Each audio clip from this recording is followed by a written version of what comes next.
And welcome to Equine Edge Live. I'm Scotty McKeever from Fort Lauderdale, Florida, and it's good to be with you. We've got racing from Gulfstream Park, Laurel Park, as well as Woodbine in the house. A big thank you to all the connections there that allowed this to happen for us to show you live streaming here from these three tracks. We can cover some other tracks, but the focus is going to be these three as we want to support those that support horse racing and us as well. So I hope you guys are doing well. Good to see Deb Martin in the house. Oldie, my man, what's going on? Alan, Jeff, Kent. And so if you're confused, it's because we're doing the Hippica show now, right? And so you're going to see some emails now as we cover Hippica on Fridays and Saturdays reaching South America. And soon the site's going to be in Spanish. So you'll have the option of using both.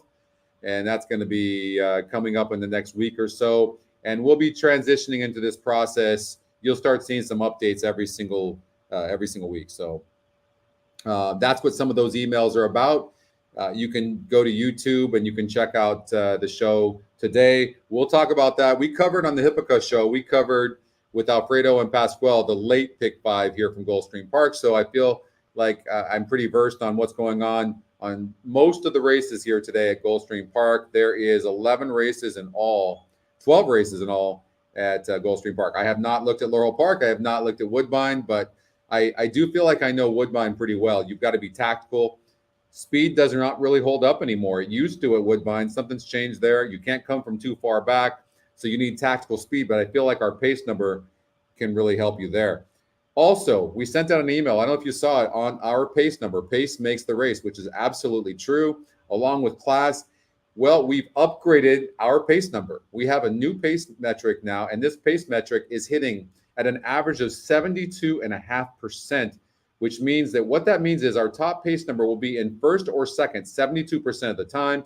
And if you look at the specifics of that email, the body of that email, it'll show you all the surfaces and distances, each is individual, and what those percentages are. So we are setting a new standard for all algorithms for that matter in horse racing. And that what that's going to do is, and I have no problem with that, I look forward to it. That's going to make everybody step up their game in horse racing, which is only going to help all of horse racing because we need these tools in horse racing. We have got to protect the better. We have got to protect the better. We need to protect the owners. And we've, we need higher purses, but there's a lot of things. But one of the things that I think that I can control and our team can control is bettering the handicapping products that are out there with new technology and bringing this game to some of the younger folks and people that want stuff in a fast time. And there's nothing wrong with that. We're busy people, and to sit there and handicap for 12 hours a day is ridiculous, one track.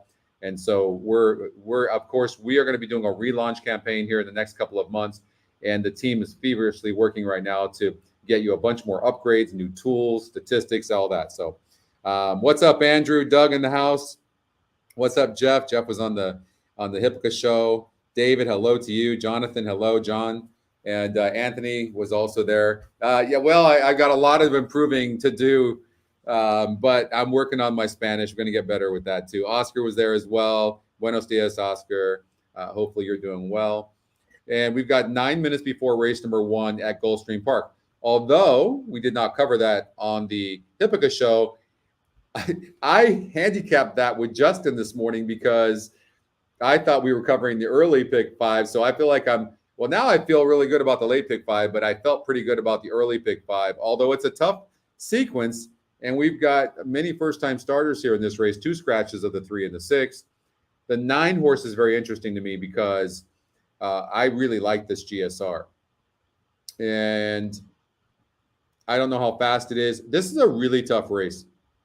I genuinely felt like the 4 horse would be the favorite, mostly because of the connections, because you can see that Mark Cassie, Edwin Gonzalez are hitting at 24%, and the horse is 7-2 on the morning line. Now, it's not in the top Equine Edge pick, but our win percentages hit more than our Equine Edge picks do. So if you're not sure about those statistics, our win percentages win 36% of the time. And the average payout, I want to say, is 480 or 490, which is over the national average of the favorite. So it's a little bit better, but obviously more accurate of the 32.5% win. But the Equine Edge top pick wins 35.5% of the time, so a bit less, but the ROI is like $5.10. So it's a bit better. All right. So Oh, awesome, Victor. I'm glad you're doing that. Yeah, well, you're going to want to check it out here as well. In about 2 months from now, you're about to see an entirely different company, complete relaunch campaign. We could be releasing some stuff along the way, but it's just going to be an entirely new release. And you want to get involved now. We are going to raise prices, but it's not going to be for people that are already signed up. That's the most I'm going to tell you. So, Wes, hello to you, my friend. Where's your pops? And yeah, Jeff, I agree. The 9 has really good works. And in a race like this, when I see the top win percentage being the 1 horse at 29%, and you have a bunch of first time starters, I don't even look at the win percentages now. I don't feel like they're helping me whatsoever. Because in a race like this, where the 1 horse is 29%, it's also mired on the rail. And I can tell you, I did watch the video of this horse. And what happened was this horse can run, but it broke from the rail in its first start. Now it draws the rail again, and it broke slow. And then about a quarter of the way into the race, it checked up and had the jockey took the horse up and then never tried from there. It also runs with its head up a little bit, which tells me that this horse is going to probably run best on the lead. Here's the thing. This horse is much faster than the pace number suggests. That being said, if this horse breaks on top and breaks good, the 1's gone. The problem is it didn't break good in its first start, so I don't know what to do with the 1. If it breaks slow, then it's anybody's game. The Equinedge long shot is fantastic with first-time starters. And those of you that have been with Equinedge a while, you know that. So you can't ignore the 10 horses actually getting bet right now as well. The connections are 0 for 6. I don't even. Here's what you have to know too. The algorithms already they see the jockey trainer combinations, the jockey win percentage, so it's already been factored into the numbers. So that's why sometimes I don't even like giving statistics out because they confuse us. So the less statistics, the better. The more metrics, the better. I don't know that we're going to have any updates for Saratoga because I think Saratoga starts on the 7th or 10th or something like that, right? So I'm not sure if we're going to have any new updates for Saratoga, but I know last year we crushed Saratoga Del Roy, so I'm expecting we're going to be just fine. But all the stuff that we're bringing to the relaunch campaign, it's going to be a lot of new stuff. So there's not one thing.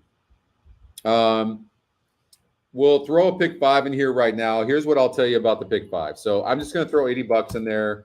Many of you won't play that big of a ticket, and that's understandable. I'm probably going to play with you today at Gulfstream Park at the very least. I'm on the staging site, so it's a little bit slower. And this is what I've done. I've used an all. But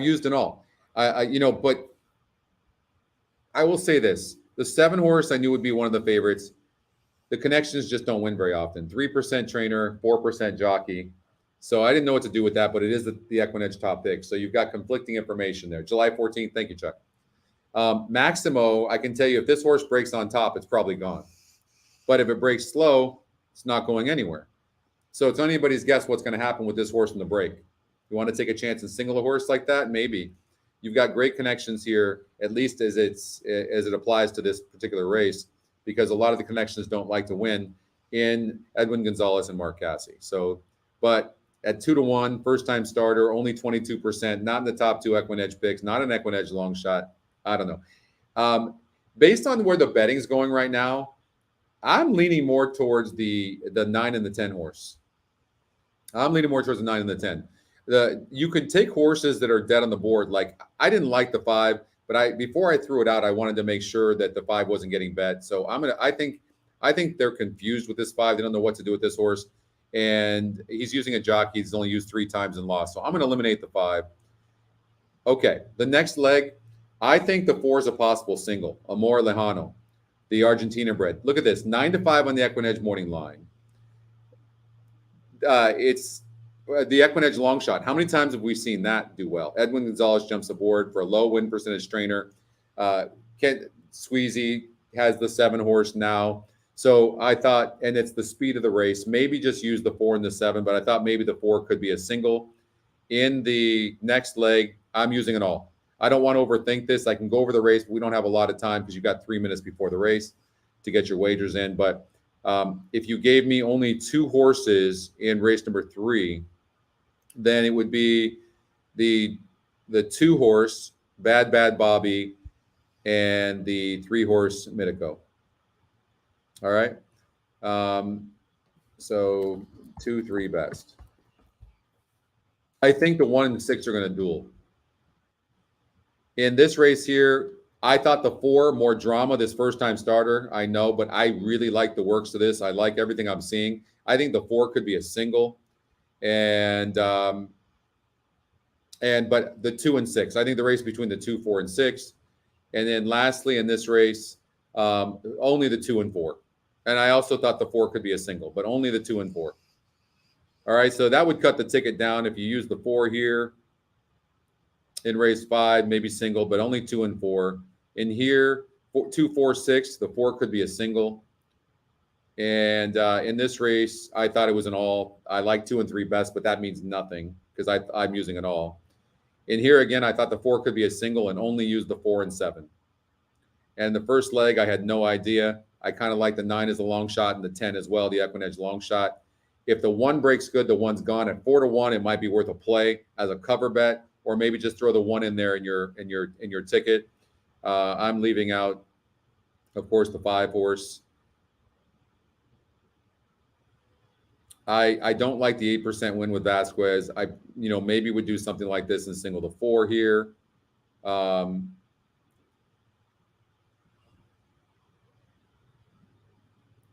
Maybe even try to beat horses like this, right? So maybe you try to beat a horse like the 1 and the 6 who are going to be dueling on the lead, and you do something like that. Right now, the ticket is pretty reasonable, and there's a high likelihood that this ticket will probably hit. If you can get by this race and these 2 horses duel like I think, you could get by here, and you could single the 4-horse in the last race. I do think it's a possible single, and I do think in this race the 4 is a possible single as well.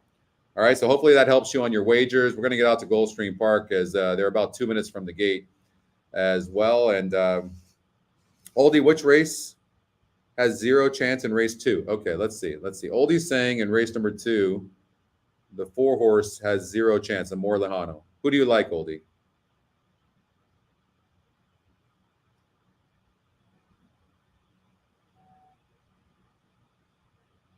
It's a first-time starter. No. This horse is... So Oldie doesn't like this horse at all. I think that the 2 needs the lead, and the 7 needs the lead. I think that these 2 horses are maybe be dueling, and the 4 is going to pick up and sit a really good trip. That's what I see possibly happening. It's 9-5 on the Equinedge morning line, and it's 4-1 Equinedge long shot. Hey, Christy. So, but race 2, 1, 2, and 7. I 10-1 on the Equinedge morning line on the 1. So, but I would lean towards singles, maybe towards this 4 more drama, and then this horse as well, this first time starter, or this horse here who's won 2 straight races. So, so Oldie could be right. I think I would take a risk on this 4-horse being a single. Oldie thinks this horse is tactical. It possibly is. It's going to be on the inside. It's burned money 4 times. It was the favorite. It burned the money. It's going to most likely be the favorite here. So, but I don't know. I like 9-5 on the Equinedge morning line, and I like the 4. I think that the 4-horse is going to get a good trip. And what I do like about the 4 as well is dropping in class, and it's going to get some pace. I like the 4. I disagree with Oldie on that. I'm not saying it's a single, possibly, but it's got to say it has no chance is crazy when the 2 and 7 can duel. The 2's never passed a horse. I mean, it loses ground almost every single time. A little bit here, a little bit here. 2's a player for sure, but I think the 7 on the outside of the 2 maybe hurts the 2. We'll see. But Reyes gets off the 1 and the 4-horse to ride the 2. So maybe throw the 2 in here. I don't know. 2 and 4 seem to be the theme. But 7 could go gate to wire. So maybe you do something like this.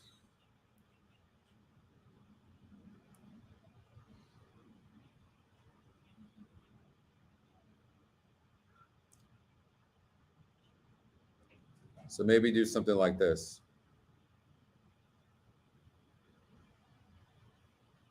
Maybe something like that, right? You do something like that. Hey, Ronald, how are you? Yeah, I mean, I think you have to use the 4, right? But you could do something like that too. Again, it something here is gonna be right there. It's just gonna be how you formulate your ticket for sure, no question. In this race here, I think I'm gonna probably bet the 9 and the 10 just for fun. I'm not gonna get a chance to put a pick 5 in, but just to have action with you guys, I'm probably gonna bet the 9 and 10 because I just don't trust. I just don't trust anything in here. So 100 to win 9 and 10. And maybe an exacta box 1, 9, and 10. If I will tell you this, if the 1 breaks good, then I would take the 1. Is there a late scratch?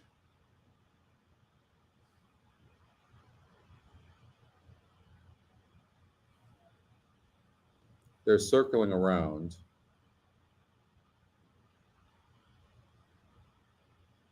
Oh, 9 unseated the rider. Great. That's never a good sign. What's up, Cindy?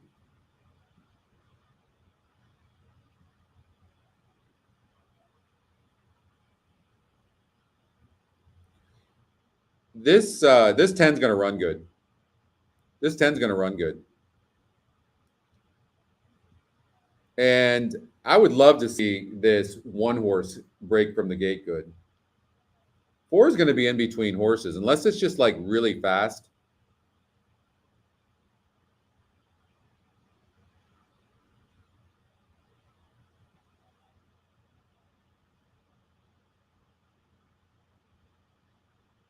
My internet's a little bit slow.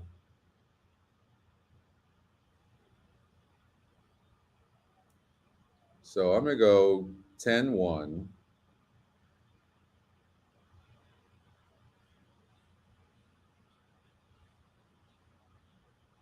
With 4, 2,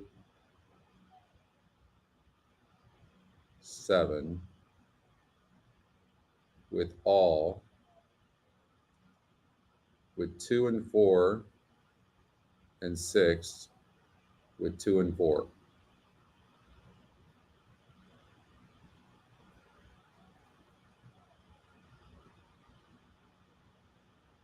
Ten looks really nice on the track. What's up, Coach? Congratulations, by the way. What a big deal. What's up, Gary? Ryan in the house. What's up, Ryan? Michael Bryant. Guess I got to look up once in a while. Okay, why are they taking these horses off the synthetic?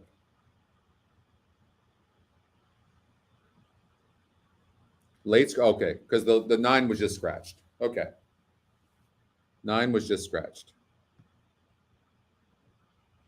4 looks very nice, looks very calm. I think it's really important for these younger horses, especially the ones that have only run once or twice, to really look at them and see what their demeanor is like. You don't want them on their toes. You don't want them looking like they're dead either.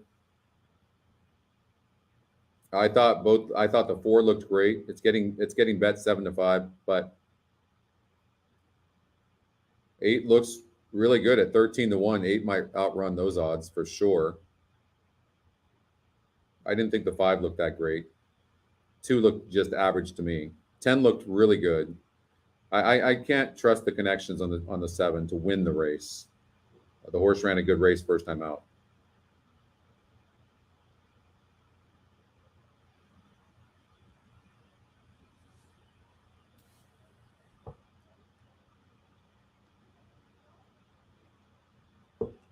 What's up, Doug?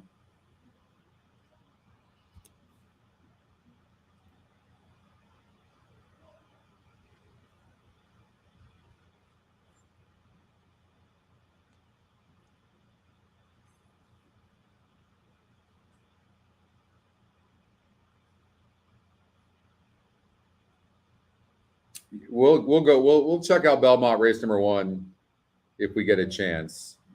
We're mostly going to be focused on Laurel, Gulfstream Park, and Woodbine. But if there's something specific you want to look at, we can for sure do that. But we don't get any support from Belmont as far as showing any kind of live streaming.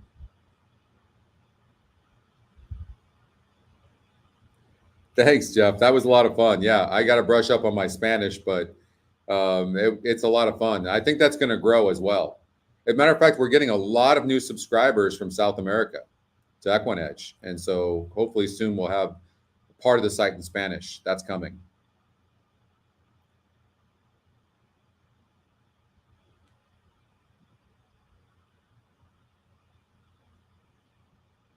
So Laurel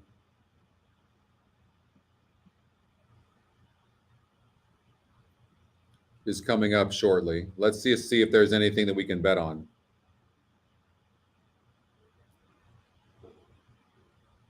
It doesn't.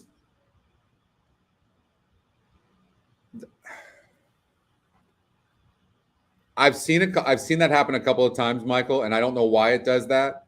I don't know if it's the betting. I for sure with scratches you can see that kind of change. And it does happen where the top picks change. I've seen the Equinedge long shot change. I just don't know why it does it.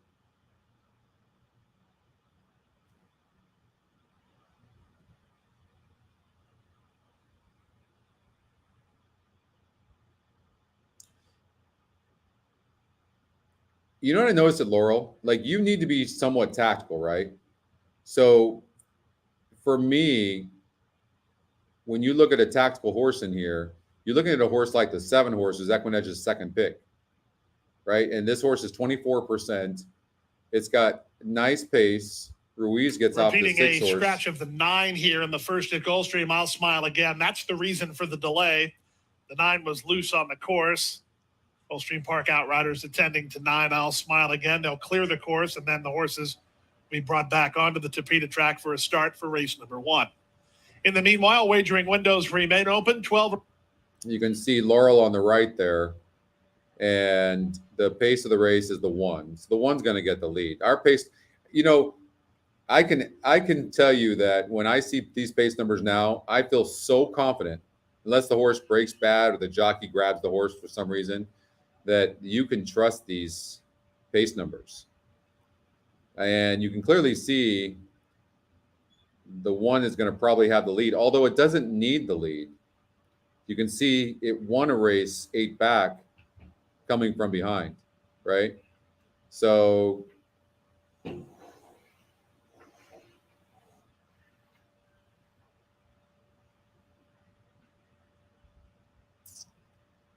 it's the Equinedge long shot. It's important to look at a horse's style as well. Here's a horse that can come from behind as well, the 4 horse. But is tactical at the same time. You love horses like that. I can see how the 4 can run good. I don't love the Equinedge morning line on the 4. All right, they're at the gate now, loading. 3-1 respect for number 1. They're loading Maximo. over at Laurel as well. So with the delay, unfortunately, they're going to go off pretty much at the 7-2 same on time. second-time starter Cheerful Charlie. But Louis Oliveras there's no reason to take a favorite in a race like this, whether it wins or not. Wide, Harry's on the fly is a 5-1. I don't like situations like this where a horse, unless it's like a major problem with the horse. Moving in for the first as Cheerful Charlie getting ready to take his by spot 4 in lengths line. and get 5th. Tigre under jockey I don't Luca like that, Panicci but will the be horse next. is going to get a better trip from the outside On the post. outside, Harry's on the fly will complete It's the a wide field. open race over at Laurel, but we're going to stay here, obviously. Harry's on the fly and Jesus Rios. And this is the opener here on the synthetic. A bunch of first-time starters. Track is fast. Let's see what happens here. Track is Let's fast. see how the 1 breaks. The 1 breaks And they're good. at the post. To me, it seems to need the lead. Racing at Gulfstream. On the far outside, Harry's on the fly was quick off the block, speeding through between horses. Cheerful Charlie down at the inside. Diamond Explorer gets away in good 10 shape. broke He's now beautifully. 3rd. Maximo Sitting trying to secure perfectly. his racing lane, and in the middle it's Bart's Dream. We Dear talked about Dad, the favorite Equinedge is long ahead of shot only and how one, and that was really tough Tigre, the but Dear Equinedge Dad long just shot shuffled is. back. So now he is last 8 of all. broke slow and rushed They up. make You their way might to want to the watch forward the 8 turn. next time, Harry's whether on the it wins fly, or shows loses. it You up hope on it top. loses, really, Cheerful and then Charlie is there comes second. back Tigray and moving up people on the don't see outside it. to take third. But it made Back a to move fourth there. and Bart Stream ahead You of can see the Maximo, one has then some Diamond talent, but the Explorer, one horse and out the back is Dear is Dad. They run to the probably top of won't the win the stretch race. with And a I quarter think the mile 10th's remaining. gone. Harry's on the Running fly, easy and the Jesus entire Rios time. have the lead. Trying to battle back from the inside is Cheerful Charlie second. Hey, PG has how huge are Tigray the in 8 stride. run? He's now third with an upset threat. Down the center, Maximo loose for the drive with an eighth of a mile to go. The leader is Harry's on the fly. Bart's Dream. He's the one surging forward at a big number. Here he comes now under I Jose did not Morelos. expect that. Bart's Dream to the top at 22 Wow. to 1. And look at the Bart's one. Dream wins going Ran away. huge. Close then for second. Either Harry's So on they the were fly sneaky or on a that 5. It had a charging good win Maximo percentage, in but 105 wow, and 1. that was really big. Wow, that 5. Sneaky on that one. Look at that. It did have a good win percentage. And D'Angelo obviously is a really good trainer. 9 to 1 on the Equinedge morning line. And that horse, first time starter, ran huge. Ran huge.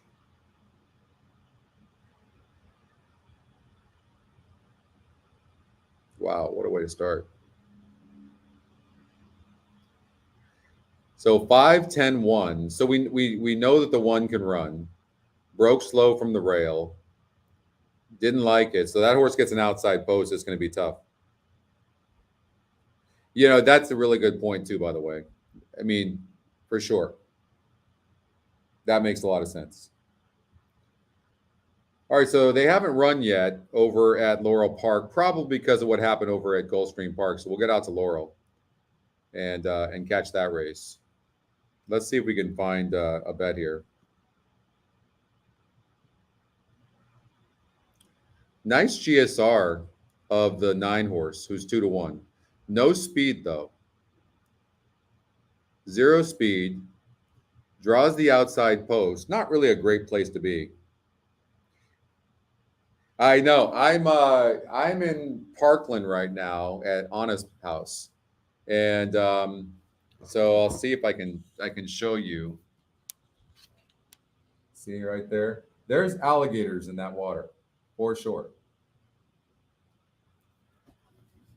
But no. So I'm here, and right now it's about 90 degrees out here. The humidity doesn't bother me.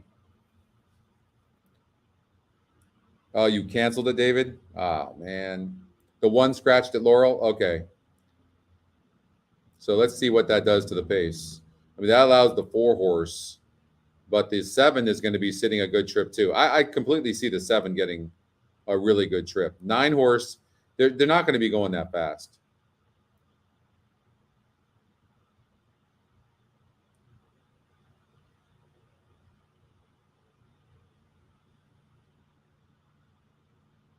I can't see, why the 6 horse doesn't run a better race as well. It's a really tough race. I nothing is really hitting me. It's already taken off anyway. Times traveling in the 4th spot. They're into the stretch, less than a quarter of a mile to go. Second wire finish. Battle Bus is there from Ballistico. The lead is about a length and change. It's Battle Bus up top from Ballistico. Second, Blood Prof is third, approaching the final 16th. Battle Bus trying to hold. Ballistico charging once again on the outside. It is Battle Bus, Ballistico. Battle Bus holding Ballistico. Battle Bus wins it from Ballistico second, Photo third. So 4-7. So pace holds.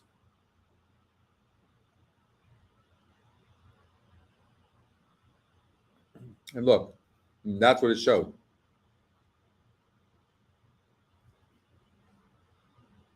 All right, so Woodbine doesn't start for 23 minutes, and we've got Gulfstream Park in about 18 minutes. So yeah, why not? Let's go to Belmont. Bunch of first-time starters. Yeah, the 6 horse is not an Equinedge long shot. It's only 3%, 42 GSR. So I would think that's a throwout. Same here with the 2. And now you have to make a decision. So it's really interesting right now that the 1 horse is 42%, and the pace number is a 71. And it's tied for the top GSR. And you're getting 5-1 right now. Very interesting first-time starter.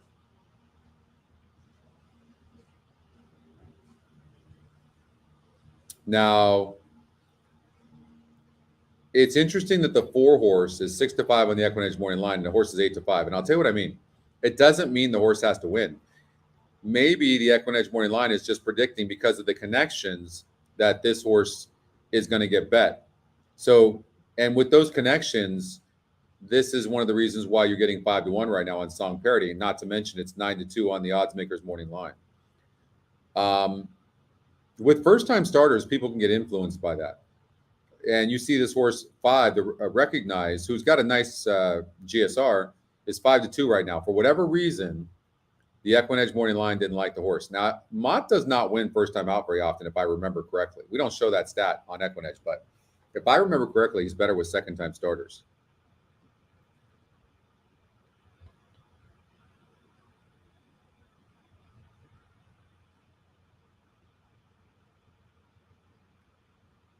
Now, a lot of people are not going to give the 7 horse respect. 1, it's 7-2 on the odds makers morning line. 2, it's coming from Parks, but it's Equinedge's second pick, and it's 2-1 on the Equinedge morning line. So it might be a horse that you want to consider. For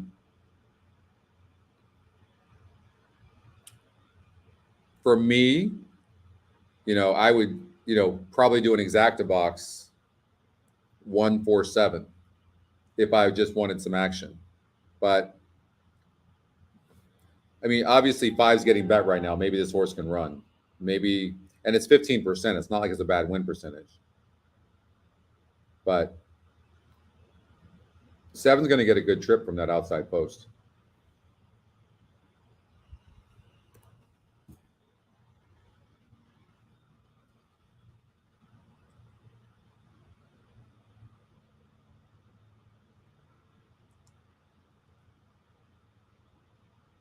For me, I think it's those 2 horses. Volta Oro is off to a hot start. Absolutely. Get rid of this 1% horse. And the system is using all these horses. Now, of course, we can. I mean, look at the pace number here. I mean, that's pretty incredible, right? An 82. It's 9-2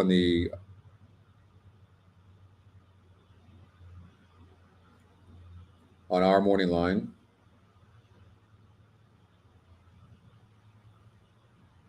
Second off the layoff. I mean, this horse could really, and you got Rosario on the front end with you. I mean, this horse could be really tough. The one time this horse was able to clear, which is here, it won. I would imagine this one's going to be extremely dangerous. 2 horse, just on paper, of course, is going to be the favorite, but it's burned some money, so I'm not sure I would trust it. New Guinea, or Guinea, has broke bad 2 races in a row, but this horse has some nice breeding. So if this horse gets a good break and it's second off the layoff, I would imagine New Guinea could run a really good race. And how about the 7 horse? 5-1 in the Equinedge morning line. 15% to win. This horse won gate to wire, breaking its maiden, and seemed to be in a really good position. And Ortiz gets off the 7 to ride the 4. But here's the thing: this horse is 5-1 in the Equinedge morning line. So that makes me a little nervous. And the horse was bet last time out. So look at the changes when something like that happens. Just Manny Franco's the only change. This race could be a sneaker wide open. So maybe you would just cover an all in there. What's up, Jen? It is a wonderful day to win money. So you've got conflicting information here. On Breezy Easy, it's not in the top Equinedge picks, but it's the top win percentage. But it's 6-1 in the Equinedge morning line. I mean, I like the GSR of 76 on Lakota Spirit. This horse won last time out. And always look at the changes and jockey trainer tab. So Ortiz gets off the 2 horse who was scratched. Jockey trainer combination is really good with all these horses. So I don't think this is going to pay much. I really don't. I'd be careful about playing too big of a ticket here.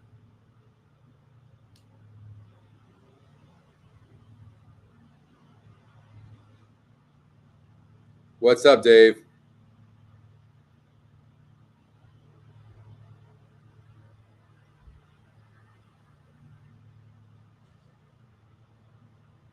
I mean, look, this too is interesting from the perspective of 16%, 9-1 Equinedge morning line, but the jockey trainer combination is 0 for 6.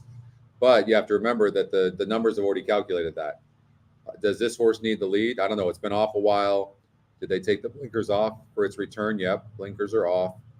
So there's really no way of knowing how this horse is going to run. It's dropping in class. It would be the least that I'd like, but it is 16%. So I think you have to use the horse. Regenerate.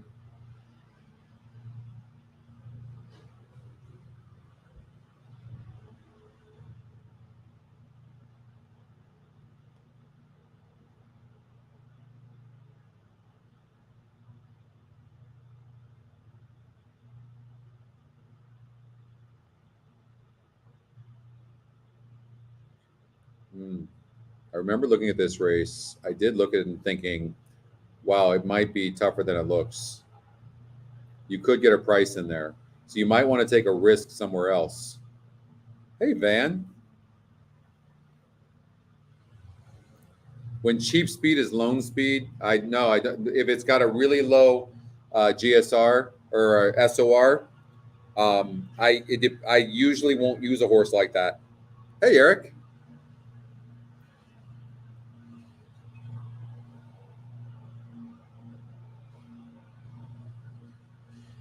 You know, these first-time starters, you got a first-time starter here that's getting a 28% win into a field like this that doesn't look bad. Like, that speaks volumes about this first-time starter.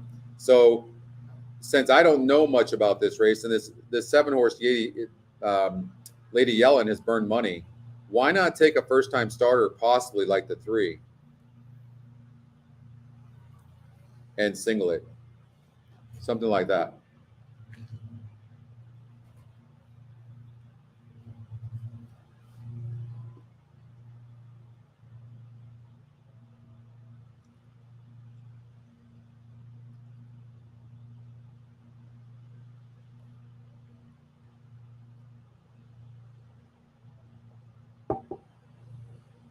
So, Eminent Victor.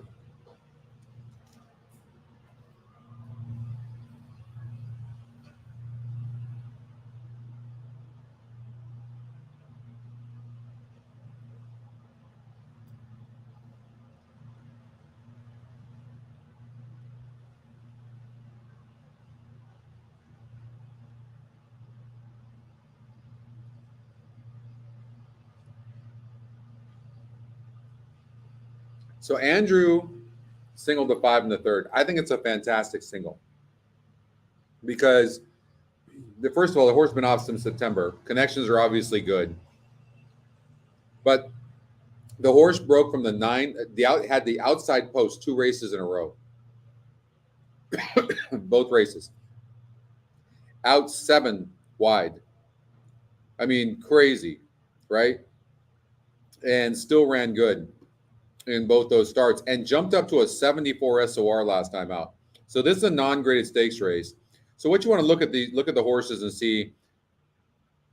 I mean, this horse came and got up late in an allowance race, but this is much tougher. Lakota Spirit kind of horse is this. I mean, it barely won in a 58 SOR group, right? 4 breezy. I feel you. I actually feel you, Andrew. There, Andrew might be spot on. I don't know. Okay, let me just tell you. For whatever reason, the Equinedge morning lines do not like these foreign horses, but that race by the 4-horse Breezy Easy was not bad at all. So I'm gonna change up because I think Andrew's right, but I'm gonna have the 4.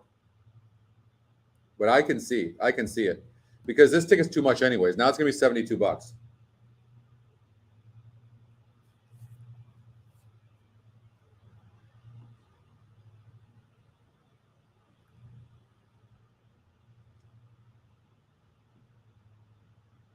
It's not a bad ticket.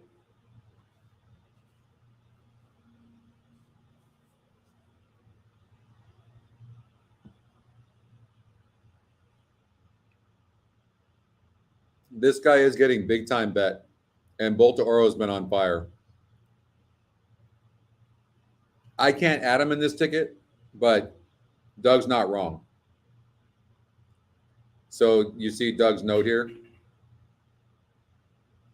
So Richard, the buyers don't relate at all. So buyers are based. I don't know their algorithm, but they're based on, like, I know time is a factor, whereas with Equinedge, class and pace are the factors. And so they don't factor at all. They're the pace, our pace number, which is the best pace number in horse racing, bar none. You can check it out. But I don't know if you got our emails. If you didn't, you can go on Intercom and you can ask for them to send you the statistics on our pace numbers. But what the pace number is looking at is who's going to be on the lead in the first call. So the first quarter mile, who will be on the lead or second. So first or second at the first call. And we're 72.5% on average accurate. And plus we have specific information on each of those surfaces and distances if you want to see that. So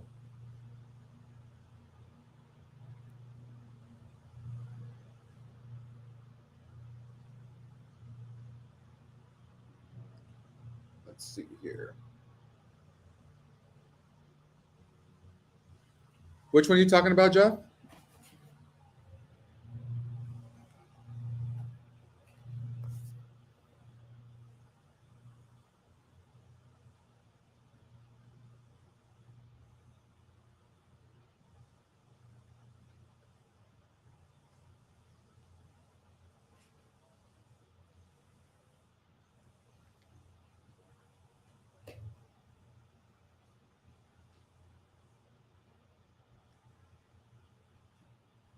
You got it, Richard. My pleasure.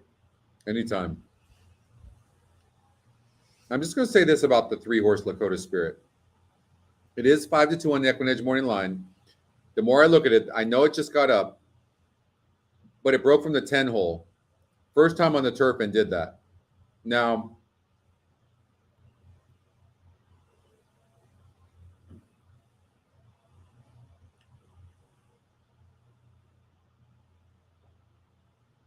Irad's not in town, obviously. I don't know what's going on with Irad. But this horse actually looks like a decent horse. And look at it. Look at the GSR. It was 69, 69, and 69 on the dirt. Went on the turf, and look what it did from the 10 hole. And it's lightly raced. So it clearly liked the turf. So it's just a thought. Maybe the horse is that good. And then, of course, you have the one horse. I mean, this is a tough race. This is a really tough race. And Chad Brown has the 1 and the 3. And what is his win percentage? So he's 33% with Franco and 30% with Ortiz. So it's not a surprise that so I kind of like the 3 a little bit as well. Oh, he's at Thistle? Thanks, Christy.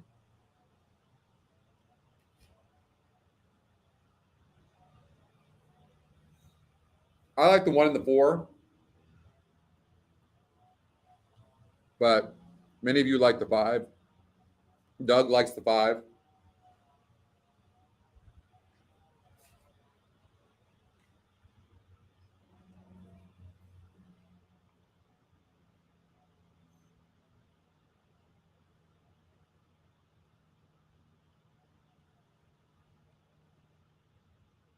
We got Woodbine coming up. It's post time at Belmont. Or I'm going to watch it with you guys. The best odds are the 1, clearly. So we're going to get to Woodbine. And we got Gulfstream Park and Woodbine, so we want to get out there.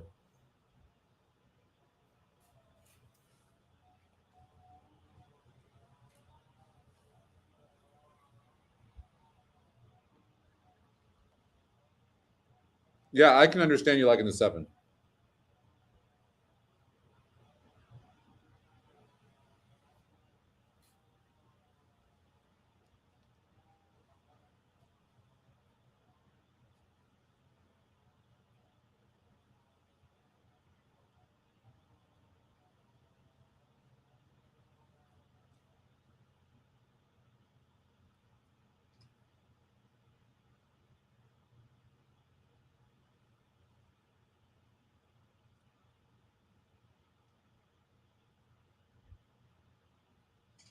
There's some really competitive races today.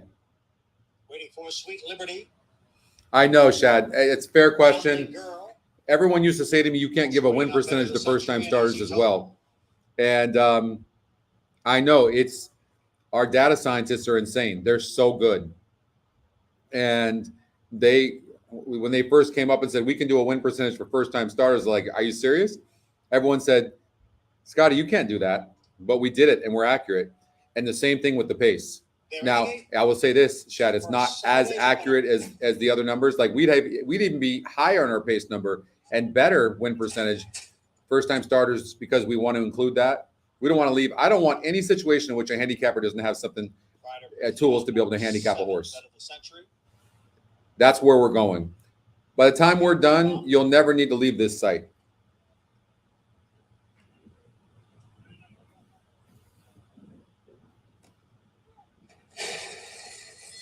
One broke good.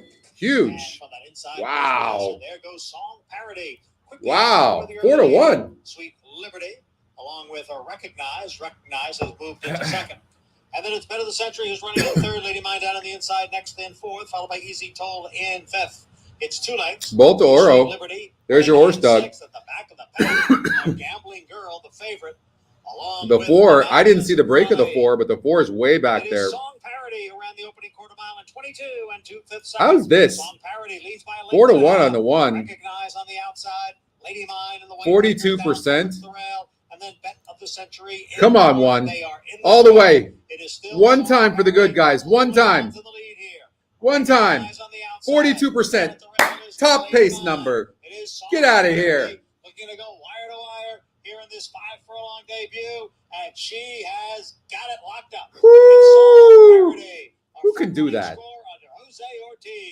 Who can do that? 4-1 or 5-1 on that horse. 71 pace, 42%. That's sick. That is so sick. Come on, you got to give that up. That is just ridiculous. That pace number. I'm telling you guys, look at the email that we sent out yesterday or day before yesterday. I promise you, that is dead accurate. No games, no fluff, no bullshit. I'm sorry, I'm a fan. Like, I'm a handicapper first. That shit is amazing. Look at that. How's that for the pace number was a 71 and 42% win. So sick. So sick.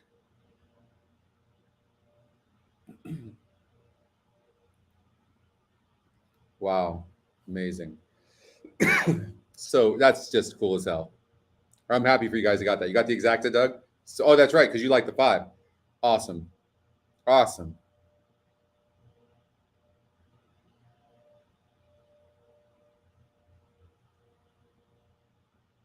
That's awesome. That is just really, that's some cool stuff right there. All right. We got Woodbine. I think, did we miss Gulfstream? Gulfstream is, okay, so Woodbine's going to be in the house now as well. So we've got some wonderful racing. Done by WP I'm glad to have you guys. They're on the track. They're going to go off at Gulfstream first, but thank you for joining us too. And I know the team really appreciates it. If you don't mind, if you can like the show for us, the more we've been reading up our team, the likes are super, super, super important for the success of our channel. So I don't ask very often, not my style, but if you don't mind just clicking on that thumbs up, I mean, if you're enjoying the show, do that because it really helps us. And the team's all over me saying, I need to ask more. So, number 1, Song Parody. So would really appreciate that. Number 5, Recognize second. Number 2, Lady Mine. Okay. Pace makes the race, and then with the class as well. But I mean, that's just highest jockey trainer combination as well. I didn't see the 4 close, John. Did it? I have to rewatch that because we need to see. We need to just check and see. I want to be able to see that for next time because, I'm big on the notes. Really big on the notes. What's up, Greg? Sweet. Here we go. I'm in with you guys. Okay, let's look at Gulfstream Park real quickly because I did handicap Gulfstream Park with Justin this morning.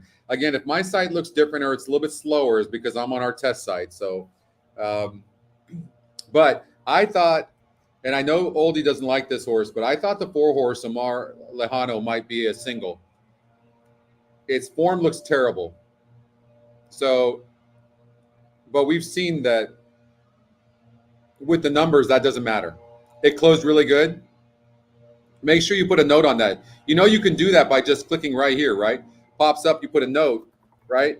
And then the next time that horse runs, then you'll see it on the past performances. So if you were to come here, you'll see it here because this will be blue. Watch, if I put a note here and save it, watch, when I go here, you can see it's telling me I have a note. So then I click on here and then my note is here, okay? So the notes is pretty dope how it works. Hey, Mark. So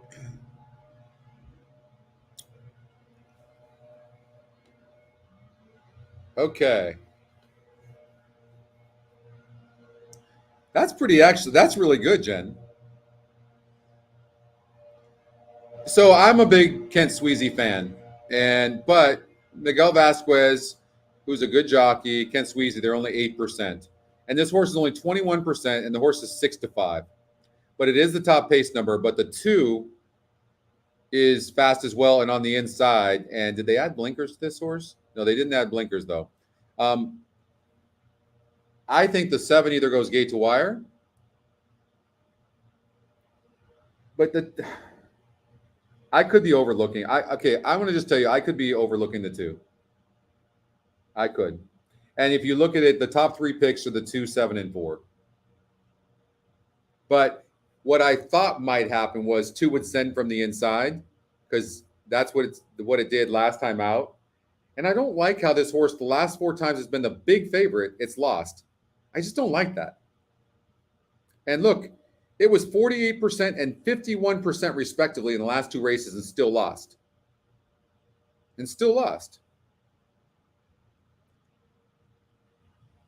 Colin, what's your dad's name?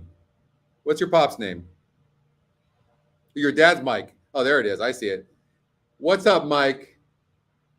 Thank you for joining in and watching. Hopefully you're having a good time and winning with Colin, who's just such a gentleman. You raised a really good son. That's sincere. I mean that. They're taking off. All right. More Lejano, one of the first off the blocks down at the rails. Zamfir splitting horses is Free Flame. Moving to him on the outside, Personal Meadow. Heals the Soul is next. Second last is Freelance. I have to remember to turn that volume up so I can hear when they're coming into the gate, you know. The race to the half-mile point. These are 2 horses that weren't supposed to be on the lead, but they are, which to me hurts both the 2 and the 7, especially the 7 who needs the lead. And 7 ends up being your favorite. He's working 3 better than God, imagine somebody comes from behind like a 4, right? 4 doesn't win here. It's never going to win. But it's going to have to go wide. Heals the Soul 4 wide, trying to get out from behind the speed. And the jockey doesn't want to, but he's got to. In very tight. Running home, Amor Lejano over the top and Freelance. 3/16 from home. Oldie, come on, Oldie. Why do you not? Why, Oldie? Why, Oldie? Come on. Why not show me some love, Oldie? Come on, Oldie. Don't let this 2 beat me. Come on, 4. Don't do this. Here's Zamfir. He won it. Zamfir beat the square. Come on. Freelance third.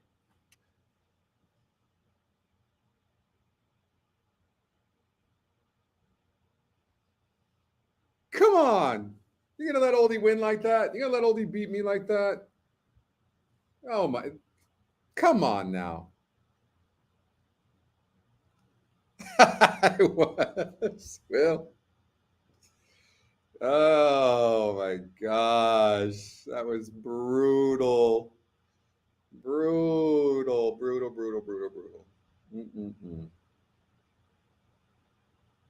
Oh, I thought the 4 was gone. I hope you got it too. Oh, yeah. I thought the 4 was gone. He sure did, didn't he, Doug? Gosh darn it. Well, I'm happy for Oldie, though, or anybody that had that too. But look, you know, one thing that we're our eyes on the ball right now. We're seeing things pretty good, though. You notice that? So, but the 4 did run good, got the trip, just wasn't good enough.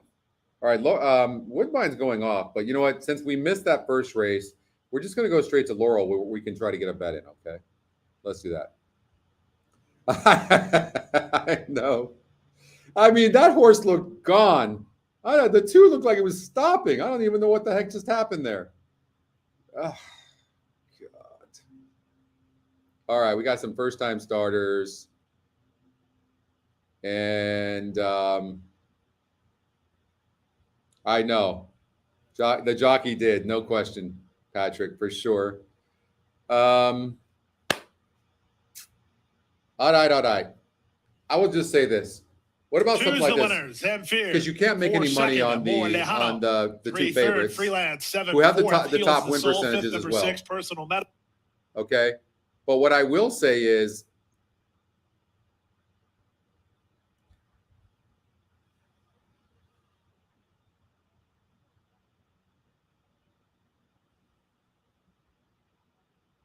no, I was going to say I think the 6 will be in the money.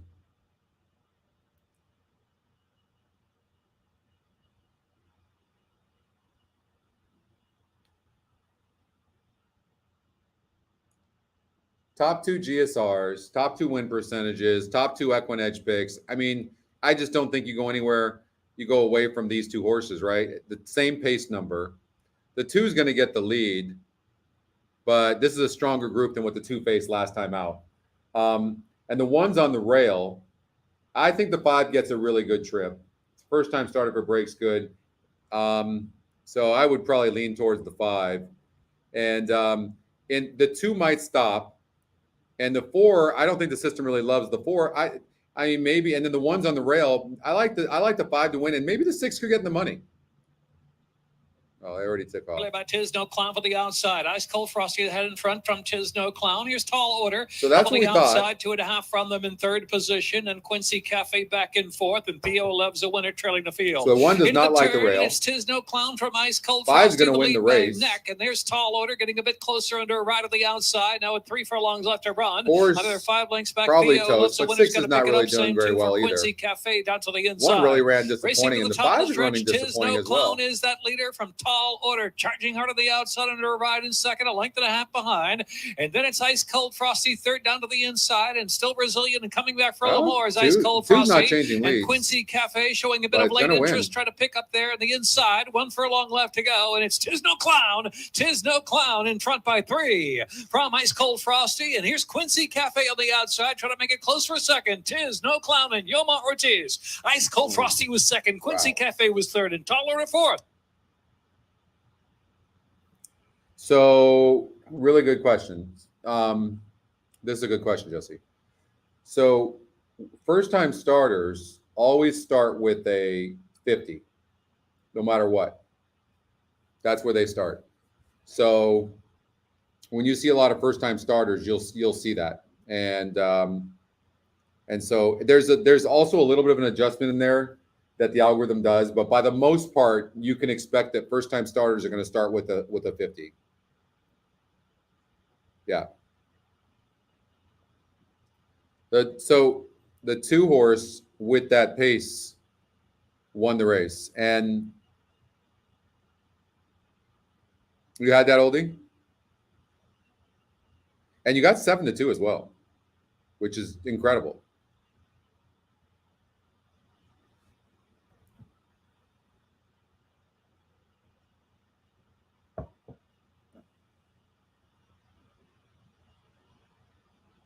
I try to learn from situations, but with first-time starters, you just don't know.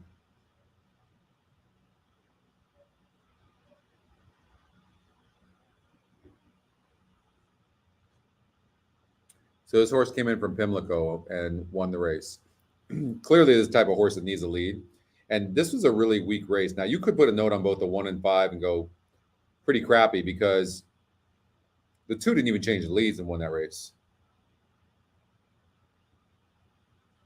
That was your smallest ticket. Well, at least you got it. You have to do cover bets as well.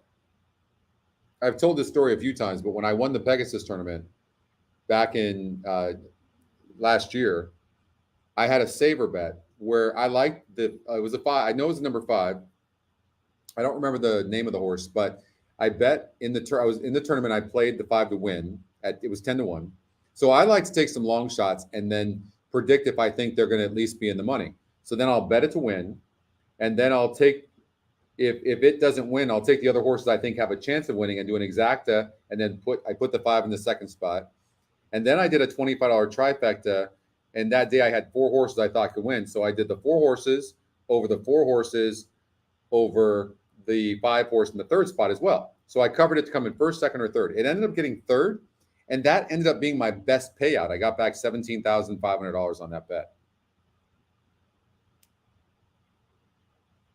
So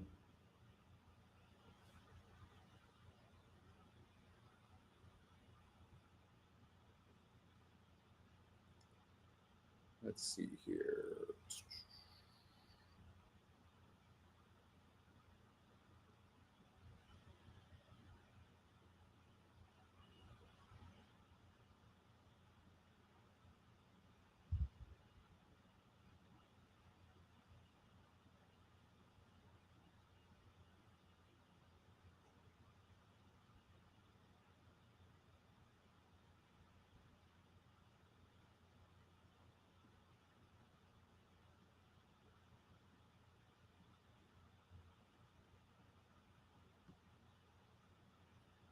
So Churchill Downs, race 2.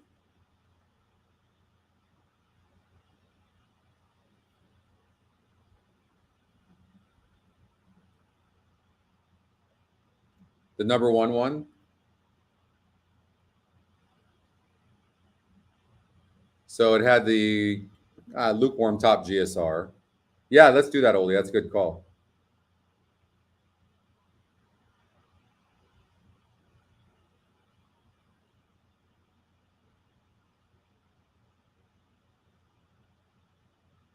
I mean, obviously, they expected this horse to run good. Oh, so Wayne Lucas won that race. Good for him. Woodbine. Let's look at a pick 5 there. I think that's a good idea.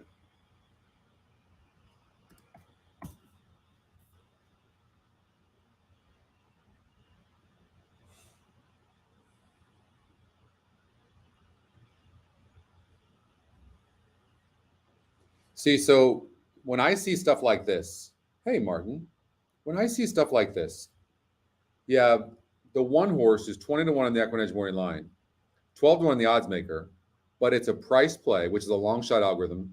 We have 10 long shot algorithms. And then you have a 12% horse, and the top win percentage is only 27. This is just on paper, just a wide open race. I don't know what you think, Goldie, but I mean, in this first leg, anyways, I haven't dissected it, of course, but of course, I want to sort all the metrics. I want to see if there's anything that stands out, right? Now, the one thing I'm seeing at Woodbine is these, so you have the top pace number, top win percentage, top Equinedge pick, draws the 8 hole. And what I want to do is I want to see, does this horse need the lead? And it seems like this horse does. It's burned some money. And I can tell you that horses on the lead are not winning up there. Now, because this horse draws the 8 hole, maybe the jockey is going to grab the horse a bit, but the jockey's only 5% to win. So to me, the 8 is worth trying to beat. And Andrew singled the 6 in race 5. All right, so let's look at that.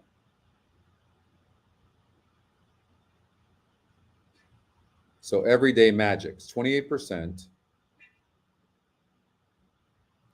So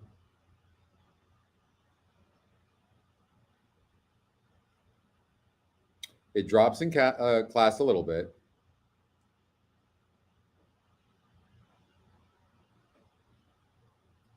It dueled on the rail last time out. Now it goes back on the turf.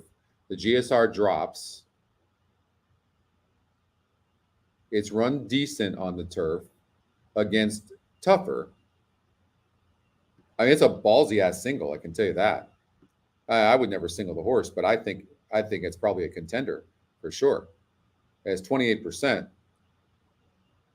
And the system's only using that, the 2 and the 4. But I don't like horses that burn money like this. I mean, it's been 20%, 29%, 33, and 28, and lost pretty handily. It's not my type of horse. But I really would never want to talk you off of that because you could be right. So I hope I'm not doing that. But if I'm keeping it real on my handicapping style, I wouldn't be a single, although it can win for sure. Get rid of horses like this.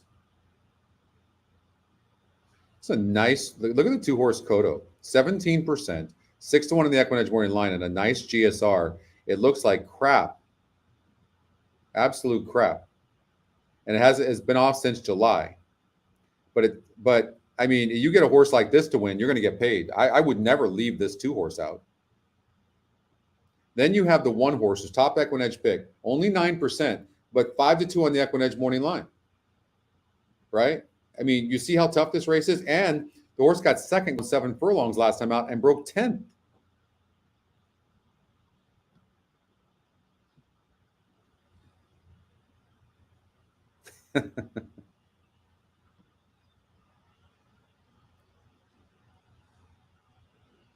So, I mean, wide open. This horse, it's the Equinedge long shot.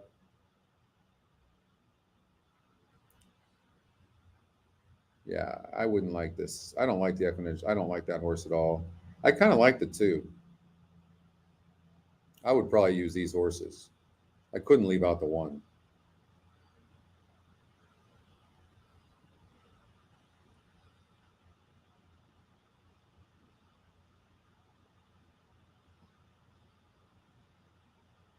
So top GSR.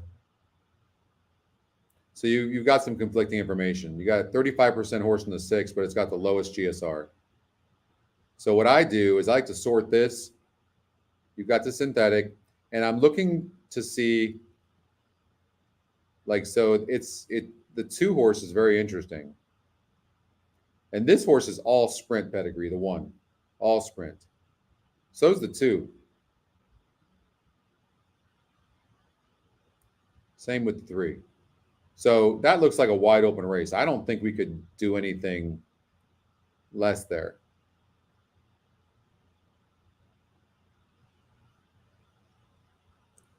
Top pace number is the 8 in a race where the top win percentage is the 1. So does draw the rail, but 8.5, that might not make a difference. But the horse lost as the huge favorite last time out and was 28%.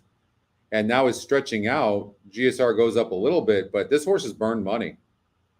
I mean, the only race it won was against a 52 group. And what happens is it could confuse a trainer because this horse is like right there every time. It did break 11th. I will say that. It did break 11th and still only lost by 2.5 lengths, for sure. No doubt. But all this horse has done that we can see is win barely in a 52 group breaking its maiden. Then it goes in a grade 1 well over its head. Forget about that. Then gets 3rd against a 64 group. I mean, the 1's one of the ones, right?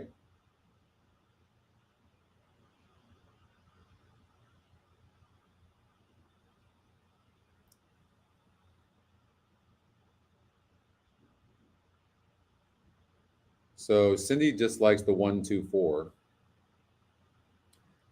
This one's back on turf and facing easier. So when I look at the 2 turf races, this horse was the favorite, only lost by 2 lengths, 6 other horses, and it was a 56 group. But the GSR does drop down to 61. But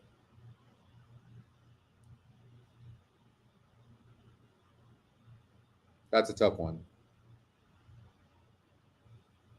This is the race where you have to be careful. I'm shocked to see this horse at 4-5, Dazzling Diva.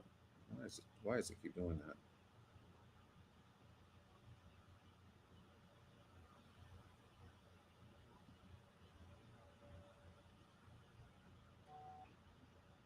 The form is bad.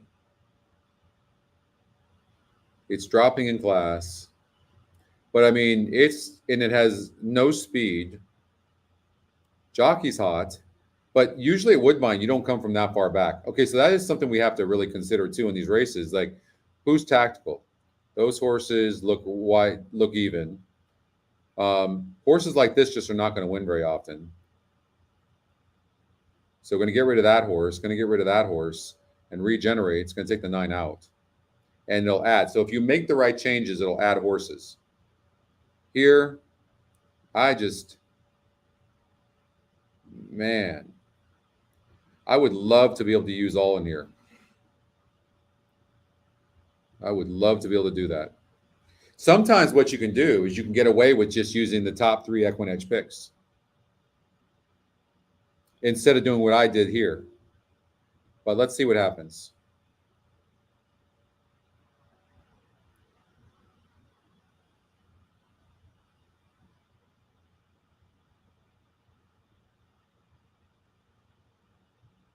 So here's another race that I found ultra tough, but I don't think we're going to be able to cover it all because it's going to be way too much money. And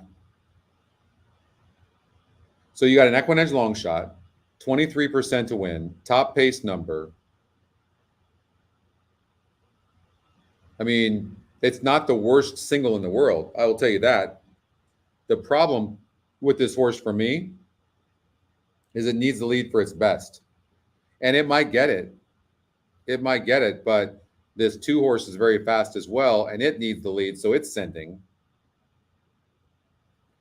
It's tough. This is really, really tough. I'm struggling a bit with this particular sequence of races.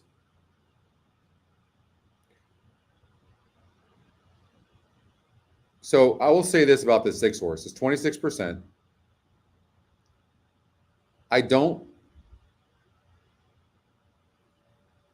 So this horse 3 times going 6.5 furlongs on the synthetic has faced a 54 group, by far the biggest. But in the last 5 races, only a 47 group. So can you really say that this horse is the class of the race? I don't think so. And it has no speed. I mean, aren't you supposed to, especially on this track, you don't really come from that far back. Then you have the 8 horse that continues to burn money.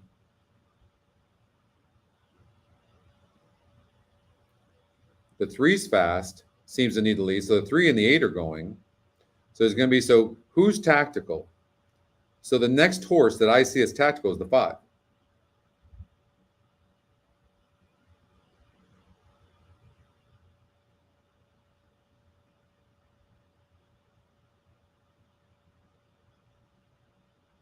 I could, and the 5 gets 114 pounds.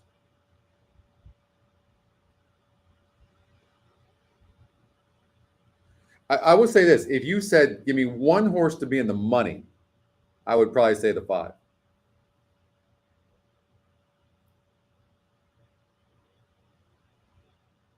Hey, Robert. We don't have the simulator right now, but it's funny you bring that up. We talked about it, the mock race simulator. We talked about it last week or this past week, and we're thinking maybe next year we'll have it like really dialed in, and we'll bring it up. We'll launch it.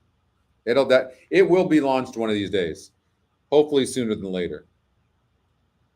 But it's not on the next release that we're doing. This is a really tough race, guys. I'd love to I want to like the 8, but I can't. 0 for 12 jockey trainer combination. The horses burn money. The 3 needs the lead as well. I think they duel. The 5 is going to get a good trip if it's good enough. The 7, because the 5 is the one that's going to be sitting in 3rd. This horse has burned money, so I don't know that I trust the 7. So maybe that's why the 6 is getting all the play. I don't know, maybe 5, 6 exacta. We got 3 minutes to Gulfstream Park. As far as Belmont goes,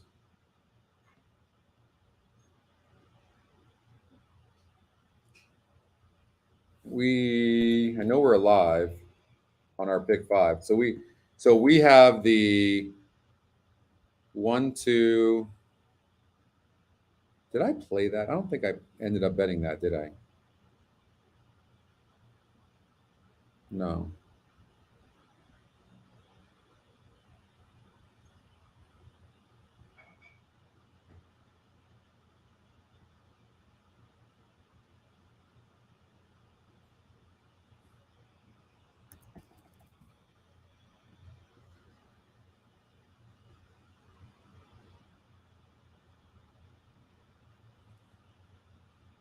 So in this race, we thought it was wide open because we had done a pick 5. Hold on, let me do this real quick. I just want to see what we did. I know that one went gate to wire. The second race is very tough.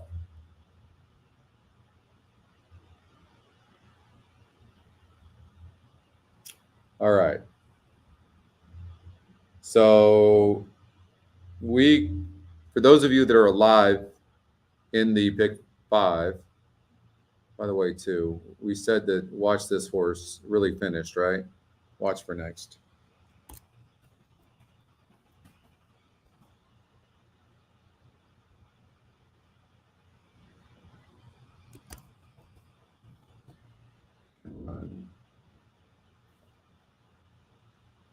So we used everybody but the 5.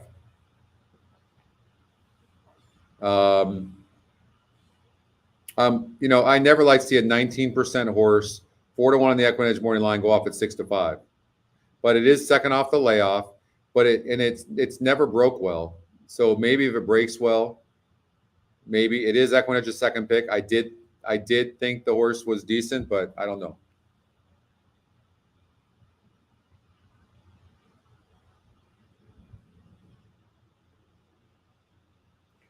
Ray, sometimes I feel like you're in a conversation all by yourself. I have no idea what the hell you're talking about.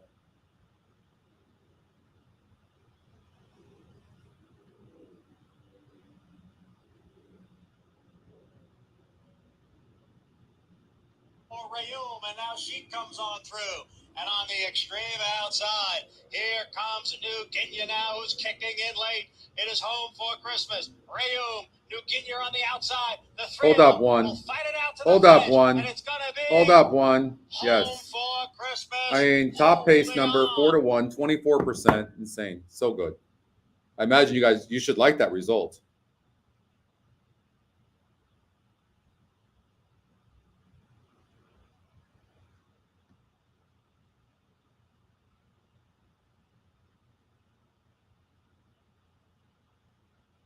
Right?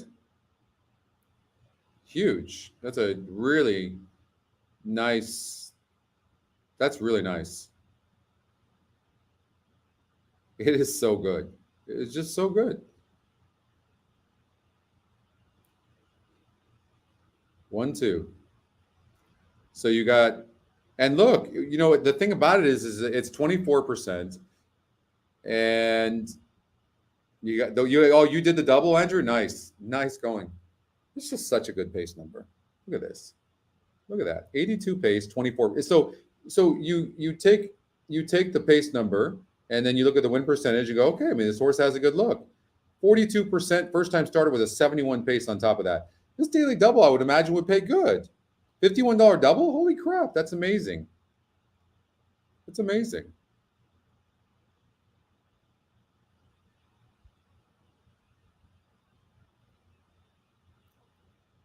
Oh, I'm glad.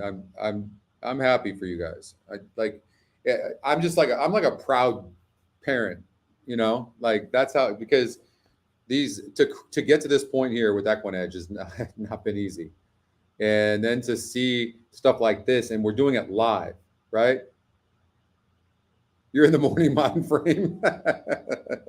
I've already had like my coffee and I'm in the afternoon already.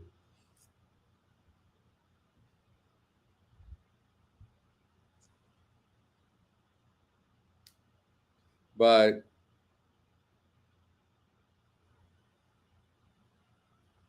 oh, thanks for the reminder. Yeah, please like the show, everybody. That's awesome, Jeff.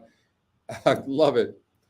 But no, like I was saying, like if I think it's neat. You guys love the program. I know that. I feel it, and the entire team does. But if you saw all that we go through to keep this thing, going, and all the moving parts, and there's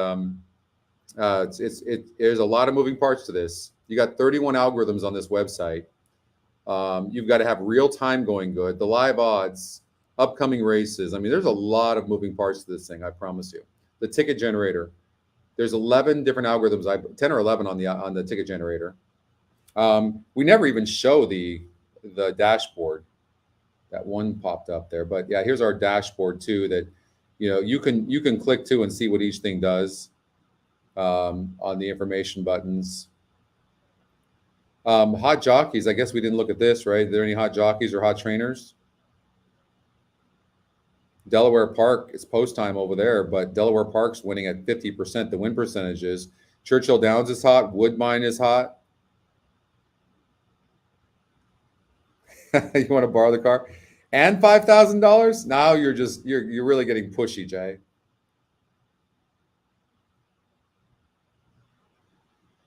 Laurel's 38%. Look at that. Thistle Downs coming up in 13 minutes. 62% win percentages have won in the last 16 races. That's pretty sick. GP's off. We missed it. Ah, shoot. High length. Living Water is now second. I thought this race was crazy wide open. No place to go third. Back to fourth in King of Truth. Two back to Barone Chesco, who rallies with Frolic Man. Bad Bobby will have to pass them all as they run past the 5/16.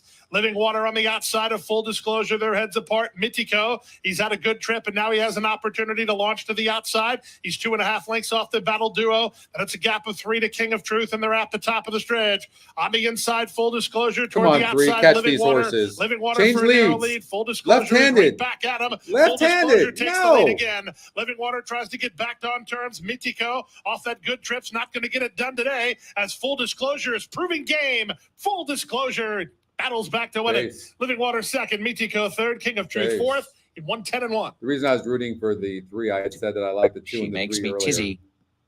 And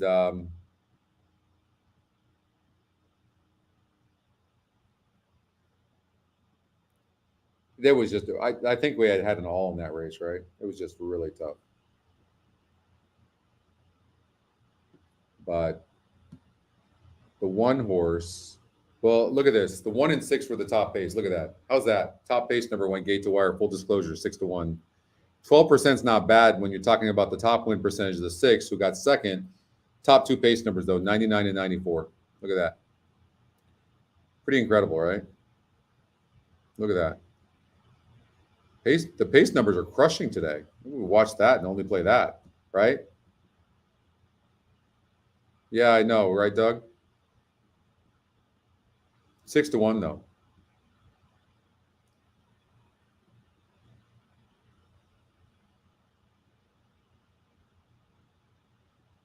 So cool. Look at that. Really happy horse. Beautiful horse.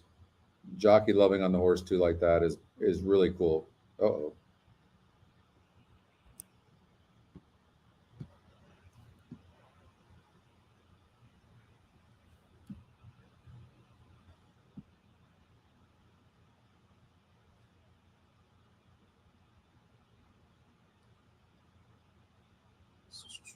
All right, we got Woodbine coming up and Laurel coming up. And I'm going to take about a 5-minute break. I need to get a fan because of the heat out here. I'm in the patio. I think that part of the reason why the computer's a bit slow is because it feels really hot. So I'm going to see if Anna has a fan. But we did look at the... not... Let's see what Jeff Brad has to say. So I love Jeff, by the way. One of the good guys. We've had kind of a slower track from time point of view all week, as a matter of fact. So might be in a bit of a log jam up front. And the 2 want to play. Going to toss this one in for the 4th place position on the podium, just based on how well the horse ran first time out. I don't think the field was all that tough. But again, a horse that might be able to capitalize with there being so much potential pace in the second. Pick 5 gets rolling in just about 2 minutes. We're going 6.5.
On the way to the starting gate for the second race, where the race favourite is currently at 2-1. Number 6, Dazzling Diva, along with number 8, She Makes Me Tizzy, just a little bit more in the win pool currently for horse 6. Race 2 coming up is at 6 1/2 furlongs.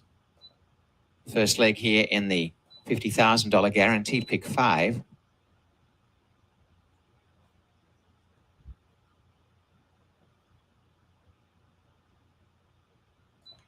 Emil Ramsamy and Favourite Channel just behind the start will be the first to be taken forward.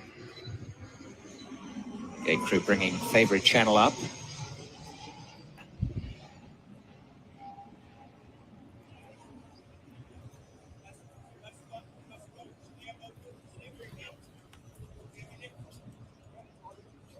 And she is placed in now.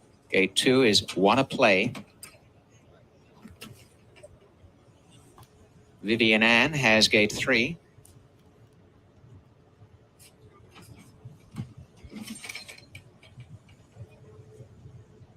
Daisy Dangles. It's going to, Oldie. I agree with you. And Dazzling Diva. And the thing about it is sometimes we can overthink things. Like Scratch in this race, Jimmy is I a really breeze. didn't like the 5. Northern And then, Passage but the thing is, it was walks up, 15% to win. and the last along is Right. She So Makes Me sometimes Tizzy. that's what I'm always saying. Outside Like, gate here for Jodie just Anderson to complete play with the line. numbers and the system is giving you, and then whatever Builders all happens in and happens. locked up. And that's sometimes I'm On their way, I'm and going to learn Dazzling from Diva that. got out well. One of the best You out can't leave Northern out a Passage for the first-time lead, starter and showing that's pace is Daisy 15% in a Dangles. race with Here a are the top win inside, percentage is Vivian not that Ann. high. Dropping to last, She Makes Me Tizzy and Dazzling Diva. Favourite Channel's gone What's to up, fourth Marv? with Wanna Play as they sort themselves out. No clear-cut leader. Vivian Ann on the inside from Daisy Dangles and Northern Passage. 1.5 Now to let's Favourite see Channel on the if- right, inside. usually Coming you're up gonna on the see outer, horses that are Dazzling Diva tactical and She winning. Makes Me Tizzy. So maybe and like a Wanna horse Play like the back on 1 the inside is or now even the towards 5 or the the tail, 7. but the leader by 2 Usually lengths. you don't see It is horses Vivian come from Ann too far clearing away back to from win. Daisy Dangles. Favourite Channel on the inside.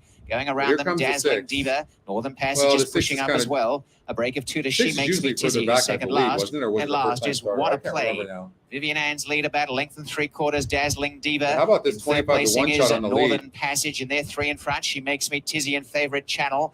Next, 7 coming seems up to the be rails, struggling Wanna all Play. out. Vivian Ann's Nobody lead else down to is a half to coming. Dazzling 6 Diva. is going to win A for length fun. away is Northern Passage and a couple to Favourite Channel trying to pitch in, but Dazzling Diva coasting to the front. And Dazzling Diva That's down what the home happens stretch sometimes is if you clear. spread too About a much. length and a half. And Only then you a little get bit left a there big in the favorite tank that for wins the Vivian race. Ann. And down on the outside, Northern Passage, Favourite Channel, the I mean, centre. there just wasn't Dazzling much in this Diva race. is I a mean, class nobody even above the came on. rivals in this one. The jockey on the Dazzling 7's Diva's been gonna asking coast. him for the entire Dazzling race. Diva flat up against the rail. And he's gonna get Hernandez second. wraps this one up by 6 wins for 6.5 fun by lengths. about 6 lengths Second in the home end. is Northern Passage from Wanna Play and Favourite 6, 7, Channel. 2. 118.94.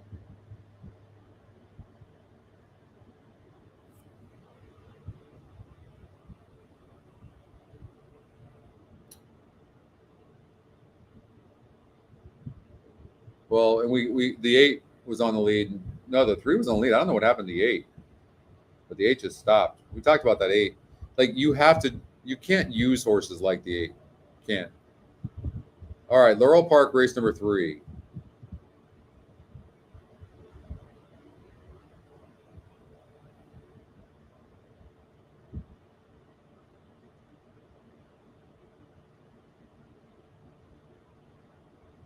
See if we can find a bet.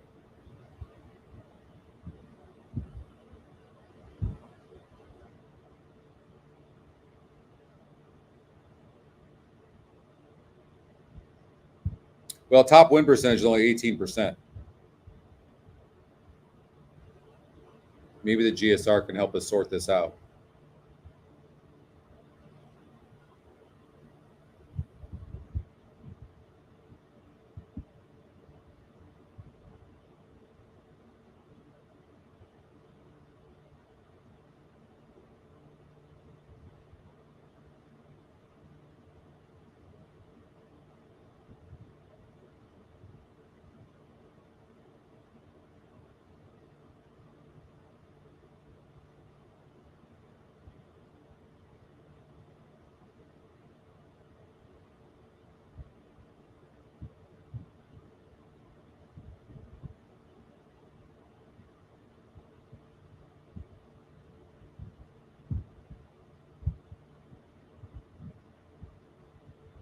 These horses really don't like to win much, do they? I mean, this horse, the 9, 27%, 2 back. It wasn't even close. I mean, this is, you got the Equinedge long shot.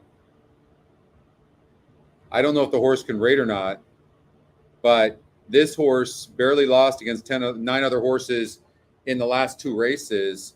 I would imagine, I don't like the post, but I would imagine that maybe this 12 horse could run a good race here at Laurel Park as they're loading into the gate.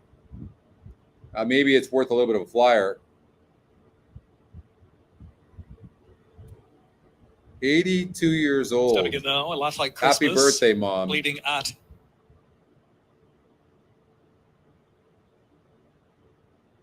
Ripken. What's up, Jay?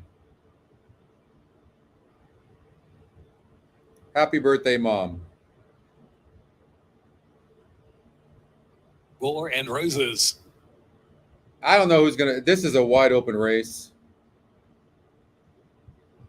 But I will say this. The 12 looks as good as any of them, doesn't it? Let's see what happens here. I'll be right back. Leon moving in. General's Duty going in 9-5. Leo backs away. The last sip.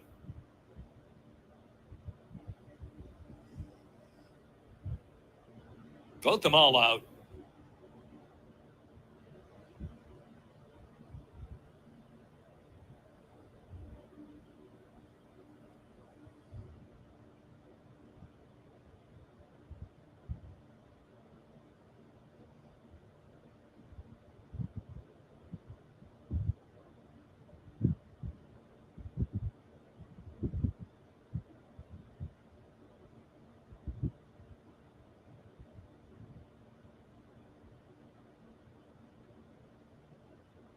Syncopated next with Jevion Toledo.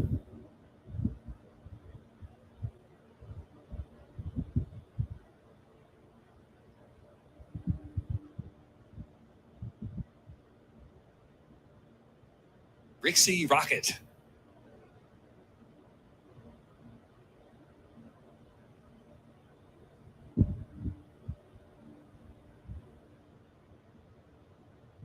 Swallow Beach.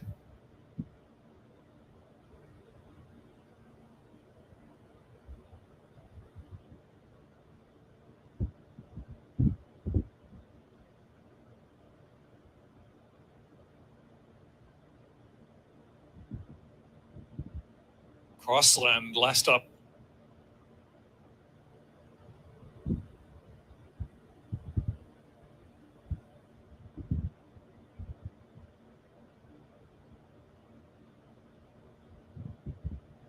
And they're off.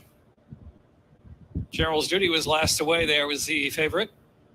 Rixie Rocket on the outside. War and Roses to the inside going for the lead, and Syncopated as early speed in between them. Shintaleo racing along on the 4th spot as they move into that turn run. So around the turn and roll, and it's War and Roses and Syncopated on the outside to press the issue. 2.5 or 3 back. Shintaleo is racing in 3rd position. Down to the inside is Fleeting At, who's only 3 or 4 lengths off the lead.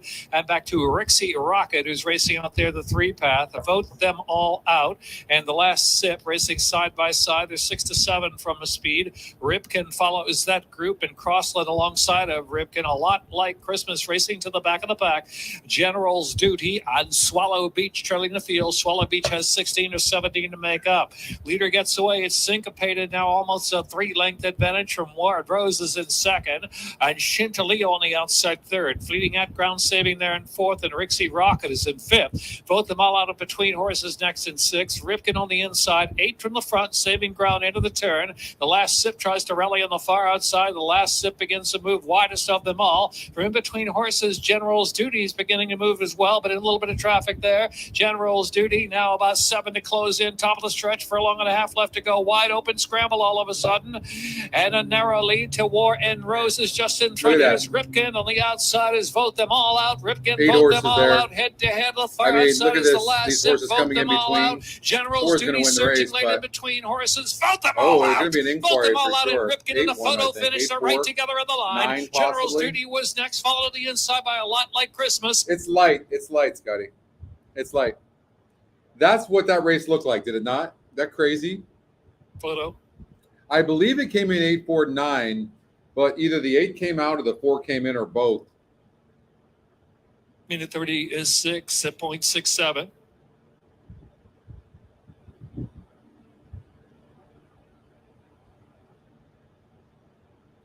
I mean, nobody's finishing here. These are horses that are stopping. That's what's happening right here. Now, look where the 8 is right now, and look where the 4 is. Here comes the 9, and the 4 comes in. 8 doesn't do anything. Photo So there's sign a up. high likelihood that the 4 could get disqualified if the judges don't think that the horse was okay. No, so the 4 did win the race. 4, 8, 9, but hold all tickets because that 4 could get disqualified. Now the judges, the stewards could look and go, "Oh, it was too close to the wire," but that's very, very close. But I would imagine there's going to be an inquiry. What's coming up?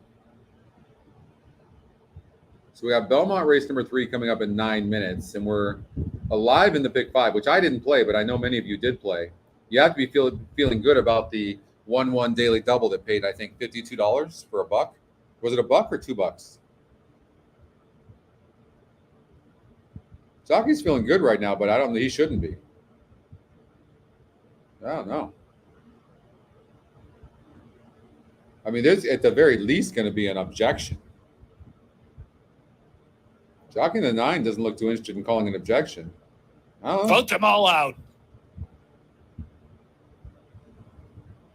4, vote them all out first. 8, Ripken second. 9, General Zuti is third. I would 10 love to see that head on. 4 sound a lot like Anybody Christmas else fifth. find this weird that there's no inquiry?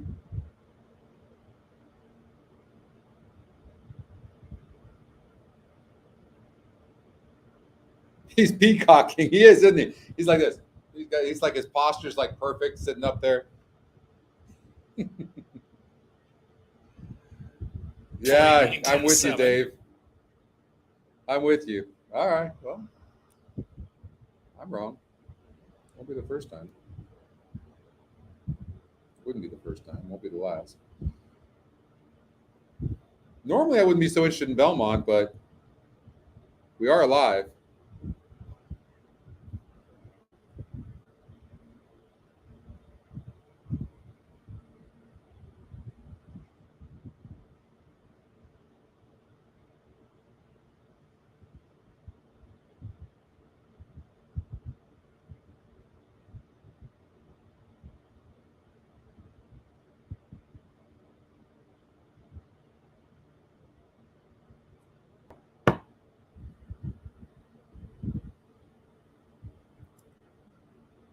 I just thought there would be an inquiry because the 4 came in about 50 yards to the end of the race, but it doesn't look like they're going to call it. I wouldn't imagine you would call it this late. I'm just a little surprised by the jockey on the 9 letting it go.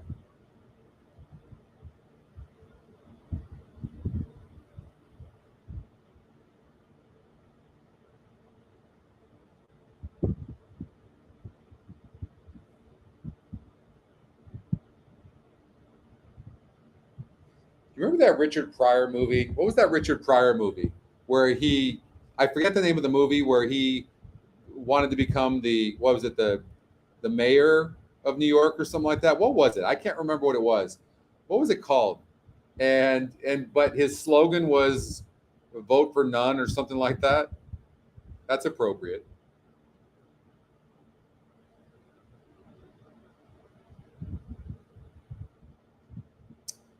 All right, we got Gulfstream Park race number 4 coming up, and I think it'd be prudent that we just. I thought the 4 might be a single, more drama, but I really felt like this race is 3 horses, 2, 4, 6, 2, 4, 6.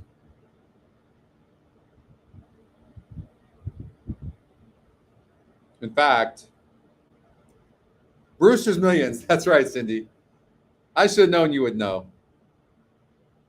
All right, Gulfstream Park. I'm going to do an exacta 4 to 2 and 6.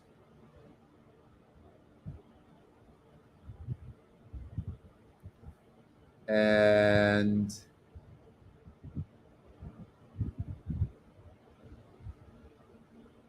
I'll do a trifecta.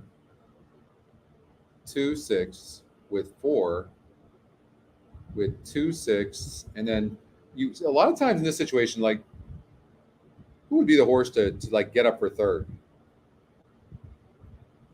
So maybe it would be a horse like the 1 or 5, right?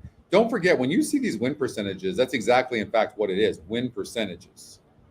None of the above. None of the above. That's right, Sean. None of the above. This is win percentage. Does not mean these horses can't be in the money. So you can see, I mean, based on the breeding on the GSR, I mean, there's really not much in here. But you do have a first-time starter in the 8, Equinedge Long Shot, maybe. Maybe that horse could be in the money.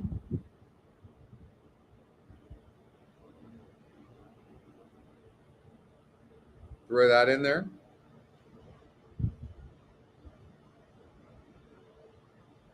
And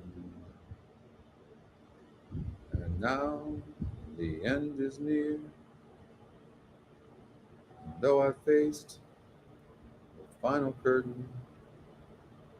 1 and 5. 1 and 5. 1 and 5. Something like that. So the 4 just would need to come in first or second, most likely. And then as long as the 2 or 6 won, then the 4 got second.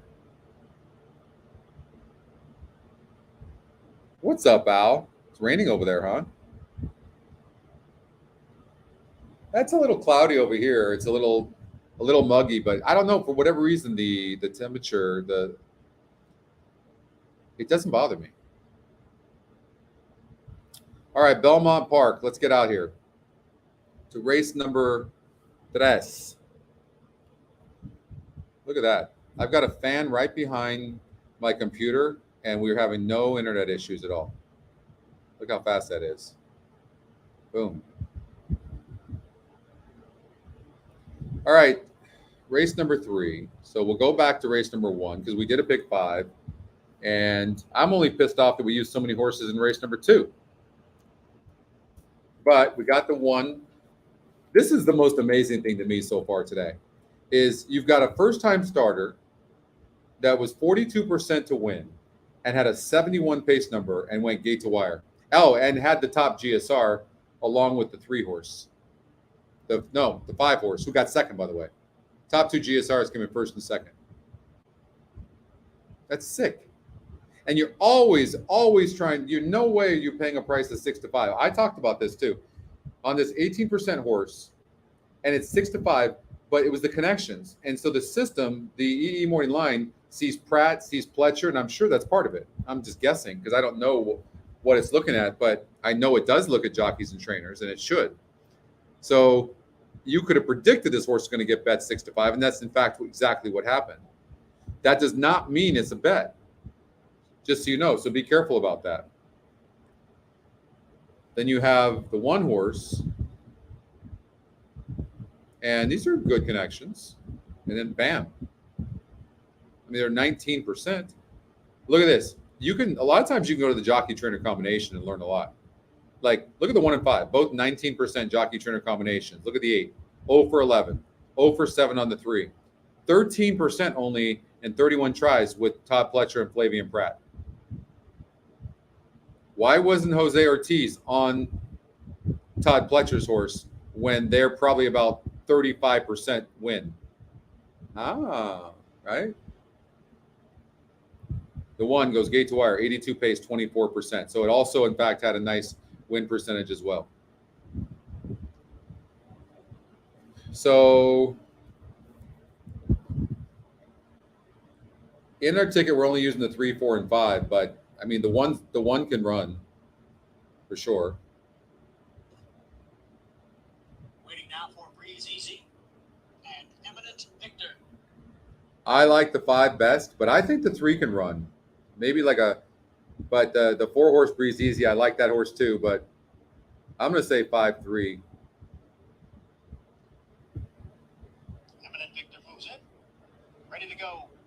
I'm not going to get my bet in. All right. And they're off. Number 1, Oakhurst, broke fairly well, but was taken back and has now dropped 9 or 10 lengths. So the 4 and the 3 are dueling tremendously. 5 just sitting a beautiful trip. On our inside is Lakota Spirit in second. 7 lengths back to Eminent Victor, and another 4 to Oakhurst, the trailer. These 3-year-old fillies move up the backstretch with Breeze Easy getting away now to lead by a length and a quarter. Lakota Spirit has moved to her outside. The opening quarter went 22 and 2/5. That's just crazy fast. Two have better than a half dozen lengths on Eminent Victor, and then it is Oakhurst. Breeze Easy is the leader here by 3/4 of a length. Lakota Spirit on the outside in second. Still a pretty good margin back to the 2 trailers, Eminent Victor and Oakhurst. The half at 46 seconds. They're going around the far turn. It is Breeze Easy leading by a half length. Lakota Spirit on the outside in second. No, we can't show. We don't have approval to show Belmont Park. That's why you don't see it. Coming for the head of the stretch. I'll tell you what, I'm really worried about this 1 right now. I hope this 5 can run because these front runners are toast. And so does Oakhurst, who's on the extreme. Come on, 5. We're going to have to count on the 5. 4 of them come into the stretch. Here comes Oakhurst on the outside. Come on, 5. Trying to get to Breeze. Come on, 5. Don't let this one beat you. Come on, 5. Hold up. Hold up. One's never getting by this 5. They're coming on for the finish, and it is Eminent Victor to win the Wild Applause Stakes. Nice. Okay. Flavian Pratt. Whew. That was a little scary, though. We talked about that 5 possibly being a single. Remember that? I believe that was somebody's single. That was Andrew's single. Yeah, Andrew's happy. Right, Andrew? I think that's the one you singled, right?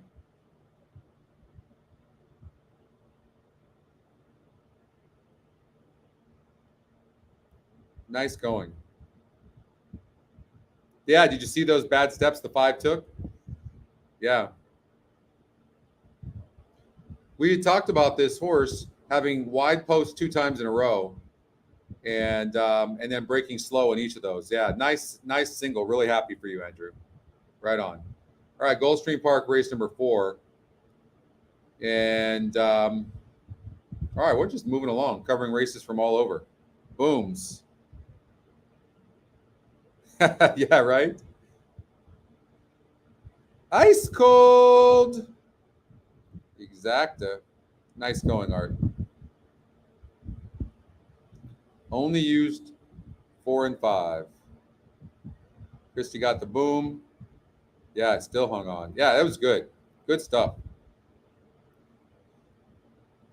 Here's the thing. I'm going to agree with you on that, Andrew, but remember, this is subjective, so it comes down to handicapping. So remember, I've said and this is exactly what we wanted to create. We wanted to make sure that we created a tool that wasn't biased, that had different algorithms that were looking at different things like breeding and pace and win percentage and long shots and stuff like that. The Equinedge morning line. And then people make decisions based on that information. So, and that 5 was not an obvious single, but you found that. So that's wonderful handicapping by you. But thank you. Any picks? Are you just arriving? What do you mean, is there any picks? Of course there's picks. Where have you been the last 2 hours? Late pick 5 out? Yeah, we'll cover that. We'll look at that. Why not? And we seem to be hot at Belmont seems to be our hottest track right now, so it would probably be stupid of us not to play it, wouldn't it? But we're not able to show it. But for you guys and for being that we seem to be hot on that track, we'll do that. Here in race number 4, I thought the 4 was a single, possible single, but I think the race is between the 2, 4, and 6.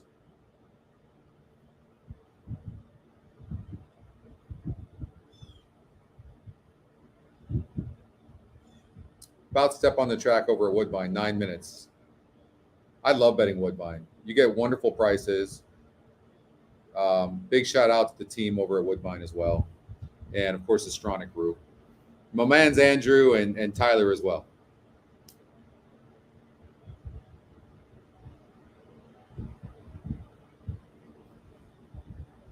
Stepping on to the synthetic right now, and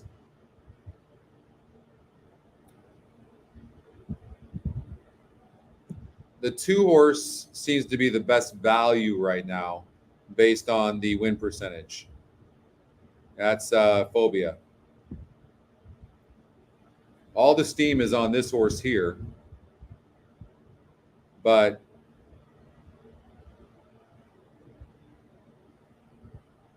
thank you, Manny. Yeah, exactly. Don't. Yeah, be careful. We're gonna pounce on you.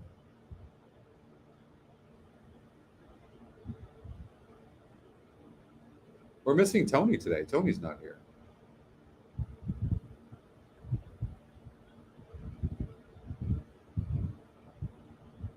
Deb Martin's planning her mother's birthday party. Happy birthday, Mom. I just like the breeding of the 4, by the way. More drama. Big drama. I think it's a really good sire. This horse, although it doesn't have wonderful synthetic numbers, none of them really do. I like the fact that this is the top distance for this horse. So I like that. And I also like the fact that I think this says to me, they put this horse on the turf to try to work out on the turf. And to me, you're not going to do that unless you think the horse has a little bit of talent. And plus, of course, I respect that it's Equinedge's top pick. And more drama. Blocking it going in the gate a little bit, but it does look good on the track. And 12-2 to the outside. It's even money, And Dynamic Dom. going nicely. Come on, don't whip it too hard. 3-1, more Just drama. a little bit. There you go. All right. 12-2. Jose Morelos looking for a riding double to complete the line. Jose Morenos. All right, let's see what happens. He's looking for a riding They're double. at the post. They're at the post. 5 furlongs, 2-year-olds. Here they go. And they're off. Good start for the favorite, Dynamic Dom, who's challenged early by Taltariad, who comes away in second, angling for racing room. More drama splits horses. Up on the outside, 12-2 at the rail. It's always there. Horse getting Phobia's an in absolute tight, while horrible 5 trip. lengths I can behind. tell you. Then it's back This to horse can Ragman. run. And No one back question, is but El that's Leo just a as they terrible swing trip. to the far turn. Terrible. He's going to have to check Dynamic up out of there. Dom and Panici in front, and in front by a neck. Taltariad on the outside is second, always there, third at the fence, followed wide by That's the stablemate, unfortunate for us. 12-2. It really is. Back to fifth now, more drama. He steadily And he's lost probably ground. going to lose his heart Running now home from from the that. back is El Delio, racing widest of all with Ragman. Phobia now drops to last as they run to the top of the stretch. Taltariad on the outside, Dynamic Dom toward the rail, their heads apart. Trying to rally off the That's speed is something always that there the from last. most El likely Delio that you continues can't get to in charge down the center. There's an eighth in the of a trouble mile line. to go. It's Taltariad who now has the lead, and edges clear from Dynamic Dom. Running home a touch is always there. El Delio on the outside, but it's the Batman colors. It's Taltariad to win, Nice, going away Joe. by 3 in the end. Dynamic Dom was 7-6-3. second, up third. El Delio, By the and way, always there. both And the Phobia. 2 and the 4 had bad trips. I would put notes on those horses if I were you. Not a good trip from the inside.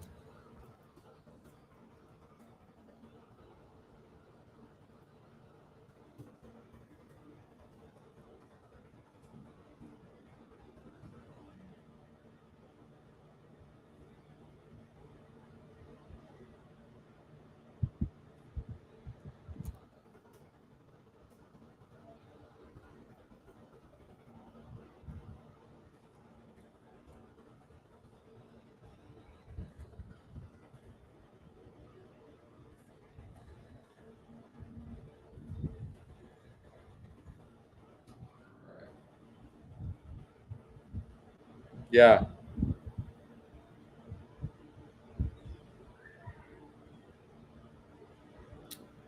That's a good question, Bill. I genuinely have no idea.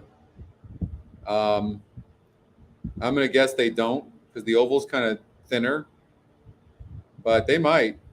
I've been there in the mornings. I don't remember seeing them working out there.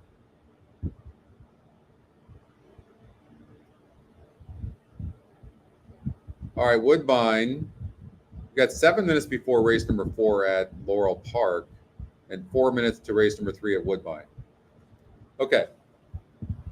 So we have only 4 horses in this race. They all seem to have a similar pace number, at least on our pace number.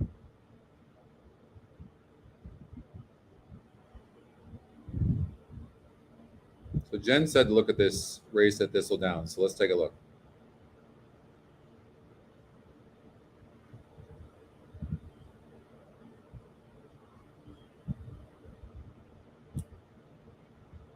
So you have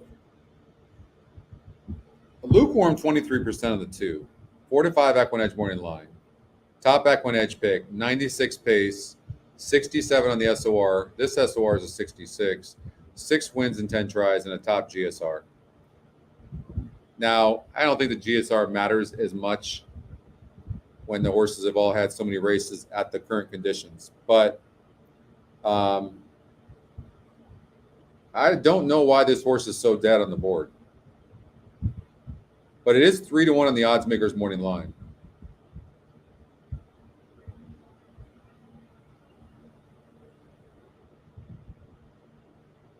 This is the type of horse that'll throw you off, and I'll tell you why. If you look at the horse 2 back, it was and 3 back. What happened here at Thistle Downs? Yeah, it came back over Belmont Park and ran good, but what happened 2 and 3 back? What happened 4 back when it was 46%? I don't know. This horse is a bit of a head case, isn't it? I don't know. I mean, look, it just won against a 70 SOR group, and this is a 58. I mean, it arguably should romp. Why is it only 23% when it's dropping like this? I don't know. I'd be careful on that. I'd be careful.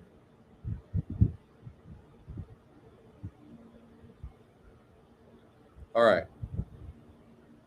Here,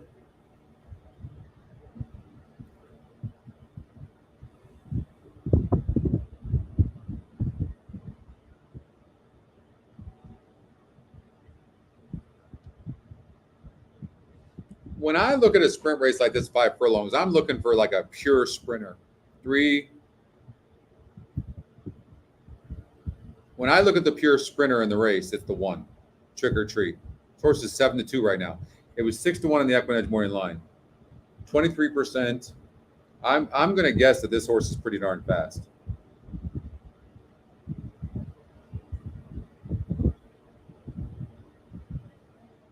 Very steady works. Hasn't missed a beat in the mornings, at least in the last 6 workouts.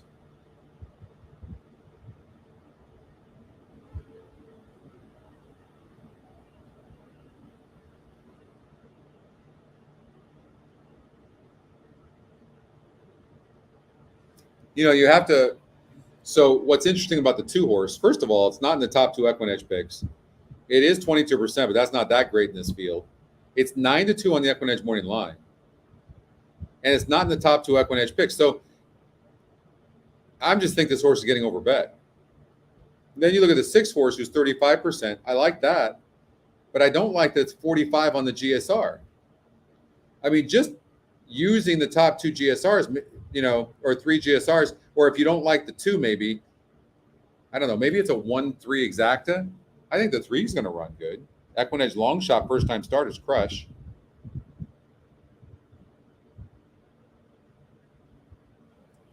But if you look at the jockey trainer combination on the 2 is 37%. Why doesn't the system like that? I don't know. Hey, John.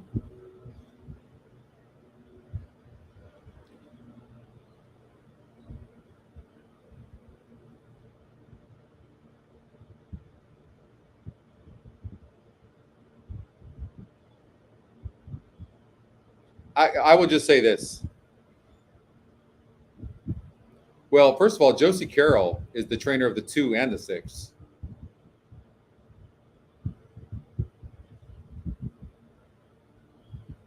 And they faced each other, it looked like, here on June 12th. You see that? This horse was 24 of 80, and this horse was 21 of 80 from the gate. So the 2 horse outworked the 6, but now the 6 horse draws outside. So arguably the 6 horse could get a really good trip here. Oh, they're already taking off. I gotta turn that up. What's up, Brent? Well, I was right. Just a little bit too late.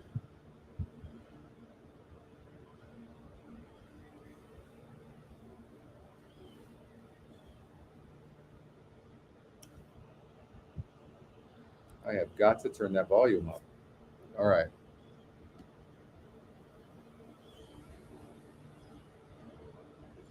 When you guys see them going into the gate, say something to me, would you? I would have bet that. I was about to bet that 6.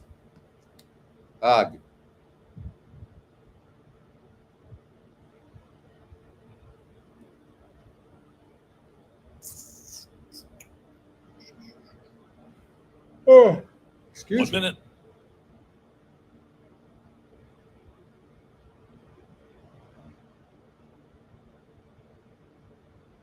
Just say ding, yeah, ding. That'll be our new. That's the way you'll start letting me know. All right, Christina likes $100 to win on the 3.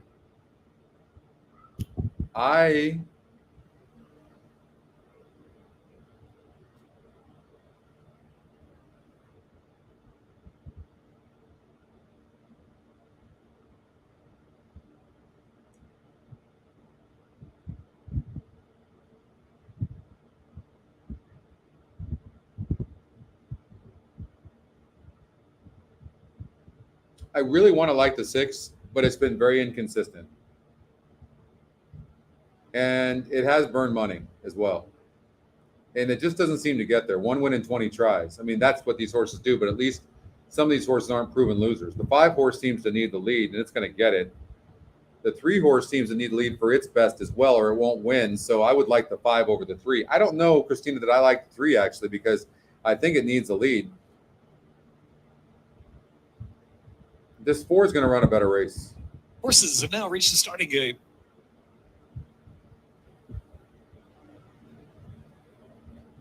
The 1 horse is coming from so far back, they just don't win very often. But I mean, this horse is dropping in class. Let me finish. I think I would like the 4 and the 6. Pit stop, man.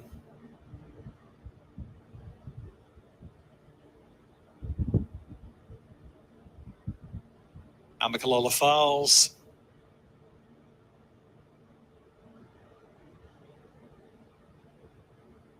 Banned from the bar.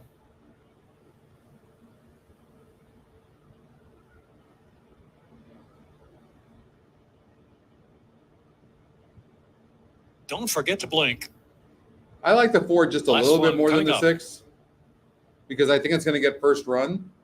Thanks, you guys. All right, let's see what happens. In the gate. And they're off. Pit stop man flying out of there to a 2-length advantage in the opening strides. Arrow 1 is second, and Let Me Finish alongside of that when Amicalola Falls. And don't forget to blink and bam from the bar, trailing the field. 9 or 10 lengths off a spirited pace set by Pit Stop Man. 4 furlongs left to run. Pit Stop Man 2.5 in front from Let Me Finish, same margin. And Arrow 1 is racing third. Amicalola Falls is in fourth. Don't forget to blink and bam from the bars in the back still. 3 ace to go. Pit Stop Man still there. Pit Stop Man widening, in fact, from Let Me Finish lead now 4, almost 5. Arrow 1 racing in third position. Then it's Amicalola Falls, and don't forget to blink is widest of them all in that second flight, trying to improve a bit, but caught very, very wide there into the stretch. Pit Stop Man in front. Pit Stop Man in the 5-length advantage from Arrow 1 in second. Out center of the track is Don't Forget to Blink, trying to 3 pick up just there. got too easy of a lead. They're pitching it in between horses too. It's Pit Stop Man nonstop. Pit Stop Man will do it all the way under Jaron Barbosa. Pit Stop Man going to whole sway to win by 3 at the finish. Amicalola Falls is second. Don't forget to blink was third. Arrow 1 I'll tell you fourth. what, that pace number is just killing it today, isn't it? So good. Look at that pace number. Oh, actually, it wasn't. The 5 was the pace number, wasn't it? But the 3 got the lead. Oh, Christina called that 3, didn't she? Good for you, Christina. We said that the horse probably needed the lead and got it. That's right. You know, I thought the 5 horse would go with that horse, but didn't for whatever reason. And when you got that lead like that, good job. Nice bet.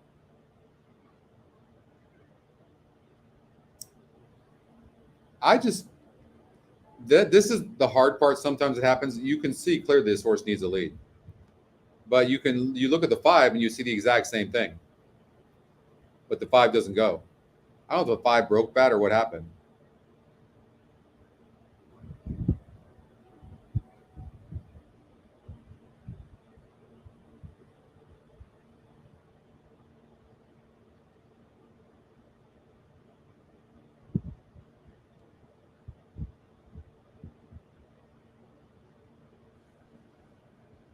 So we're still alive in our pick 5, right? Hey, Lawrence. Hey, how many people are alive? Anybody raise a hand that's played the pick 5 here? I think we're looking at a nice ticket.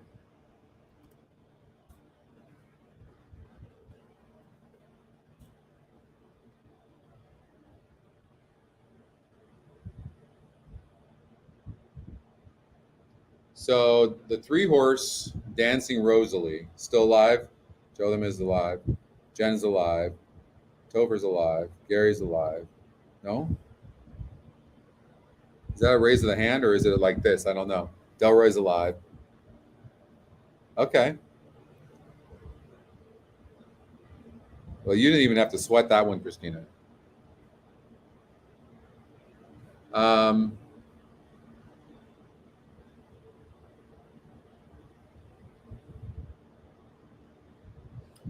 That's right. So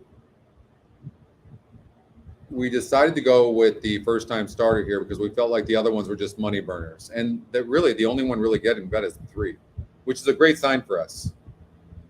I'll tell you, this 3 wins this race, and we can then we have an all in the last race, didn't we? If this 3 wins this race, this is a decent ticket.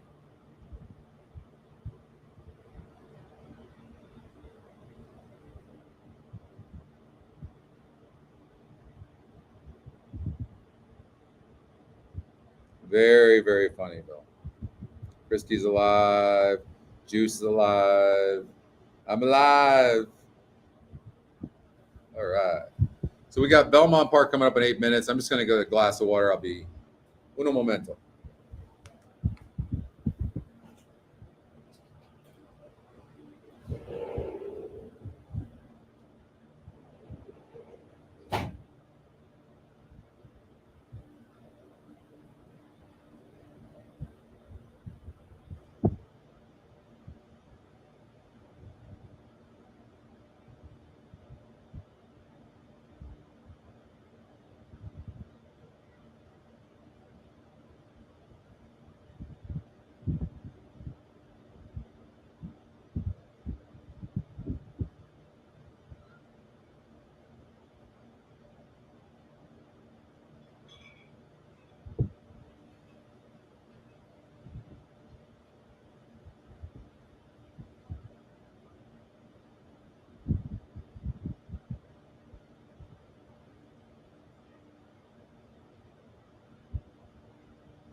All right.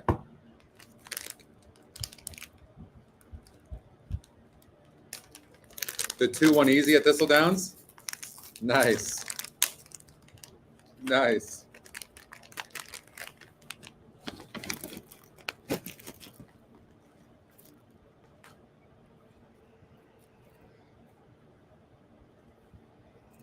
Sure. We can do that. We don't have Montana down? Is it running? Jeff, go on intercom and ask Brad. Oh, I don't know if that was a thing or not. Is that a real track?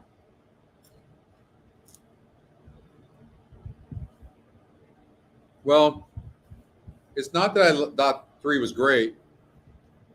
I liked it had a good win percentage, and but I didn't like the horses that have run. So, but if we can get the 3 to win, we're going to hit the pick 5 because we have an all in the next race. So,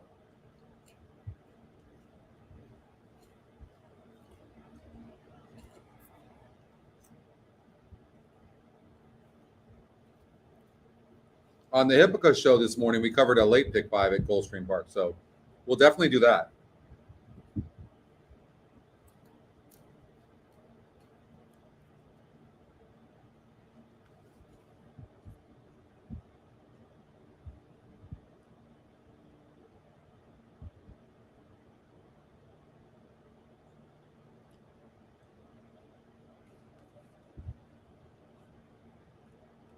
That's good. That's better than 1 horse. Do you have an all in the last race, though, Jen?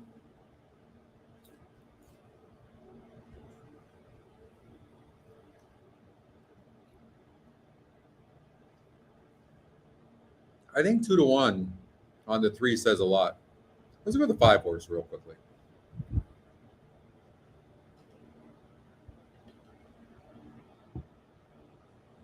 So look, here's a horse that has 4 third-place finishes.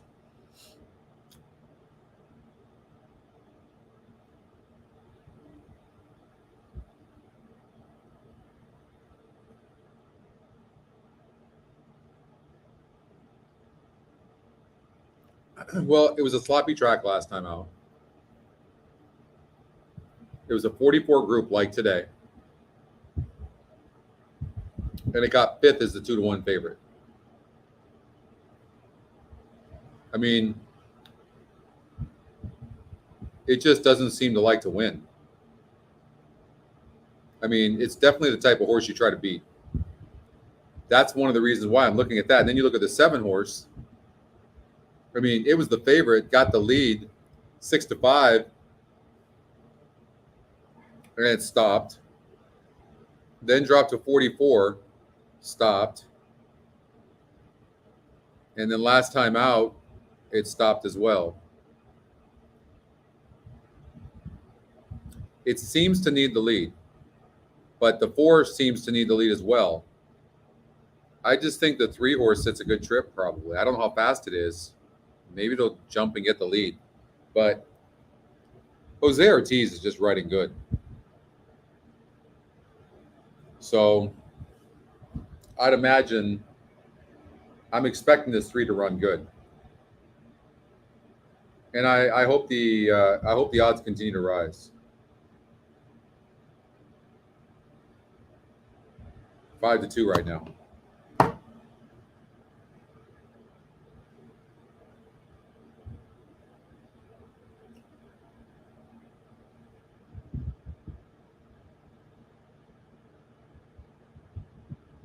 I think the 4 could run a good race.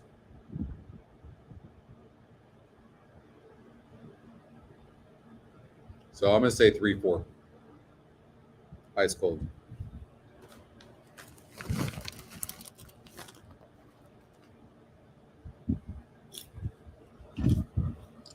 The horses have now reached the starting gate. All right, they're at the gate.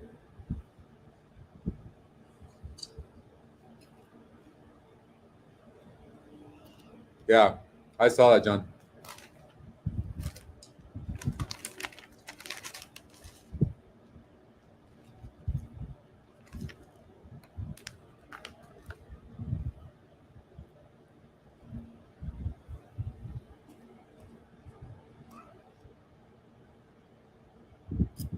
Dave Weaver.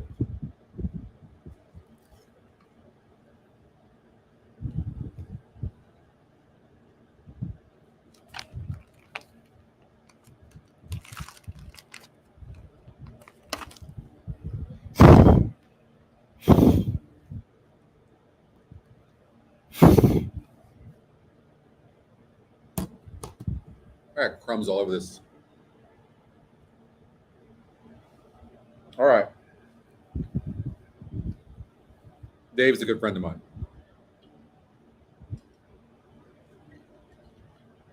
Dave's a lot of fun. Waiting for Keen Dancer and Lady Yellen. Come on, 3. 3-1.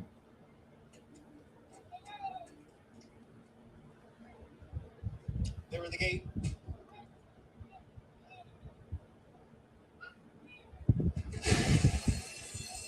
And they're up. Lady Yellen from the outside, quickly out for the early lead. Adam Rose is down at the rail, and alongside is New York Fancy. Then comes Dancing Rosalie, who's moving up now in between horses. Lady Yellen is the leader.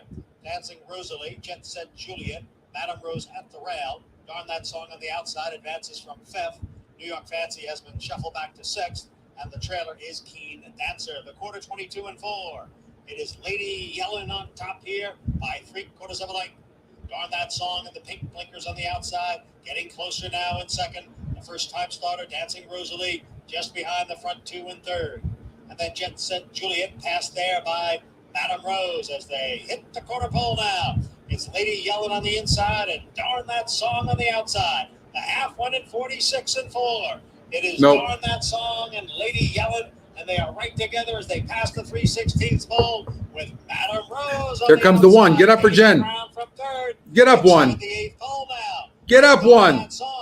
Get up. Rose, Lady Yellen, Keen Dancer. Get up. Don't hang. Get up. For the finish. It is Darn That Song. Hold up. And Keen Dancer. Hold up. And it is Oh. finish. A photo between Madame Rose. Did she graduate today? And the late closing, big long shot, Keen Dancer. Only horses I left out, both the 1 and the 6, first and second. You didn't, Jen. Unfortunately, the 6 got you. Hey, 1. I'm sorry. That is so brutal. 16-1. That is like, yeah. That's, yeah, your stomach should hurt right now. Oh my God. By the way, the jockey just grabbed the 3 right there. Didn't even try. I promise that 3 was in between horses. Just watch that 3 next time out. That 3 can run. Oh my God. This is sick right now. I just thought for sure the wire was going to get there. Oh, hold on. Oh, God. You got the head bob, but I don't think you got it, Jen. Keen Dancer was first. Yeah. That's sick, Jen. That is really sick. Third and number 7, Lady Yellen was 4th. The results unofficial. 6-1-5-7. Oh my God, that so sucks. And 3/5 seconds. Oh, Jen, I'm so sorry. That is so brutal. Good pick of the 1. Oh my God. That would have been a life changer, pick 5 for sure. That's sick. There are no words.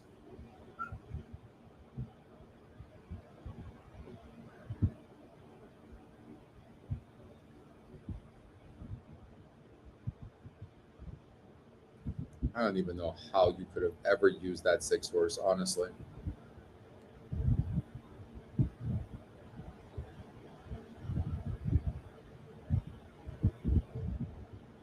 He's been that guy, huh? Number 6 is Keen Dancer. A 3-year-old bay filly by Keen Ice. Oh, God. Oh, my God. Cindy, you're alive still? For the 2, 3, and 5? Oh, you're looking at big money. You're looking at big money. Oh, thanks. Thank you, Jeff. Wow. 2, 3, and 5, Cindy. Holy crap, Cindy. Wow. That's crazy. Well, that's going to be a lot of fun to watch you. Is it raining over there at Gulfstream? It's not raining here.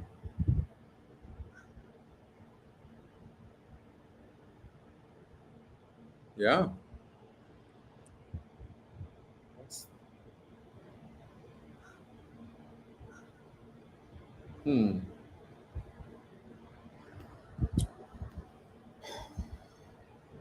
Oh, yeah.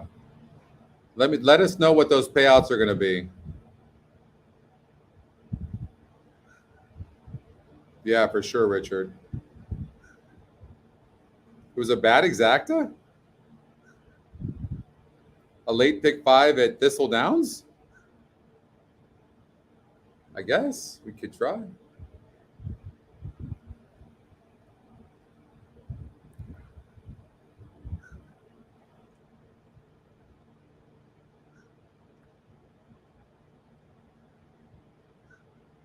Oh, I remember this race. I thought this was only the 2 and the 4, and I thought the 4 horse was a possible single. But what the hell do I know? $32 horse there. Long shot in there. 1460 full disclosure. Went gate Still to time wire. for wagers. It's race 5, start of the middle, pick 4 at Gulfstream.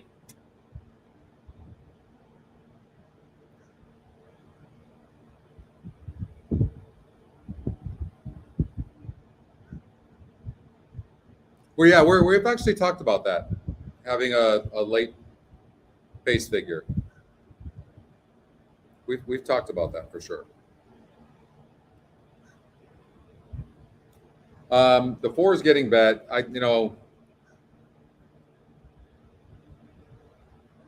mean, the 7 has never run good on synthetic, and that horse is your third choice. So I like the 6 is getting bet some. Let's look at the 6.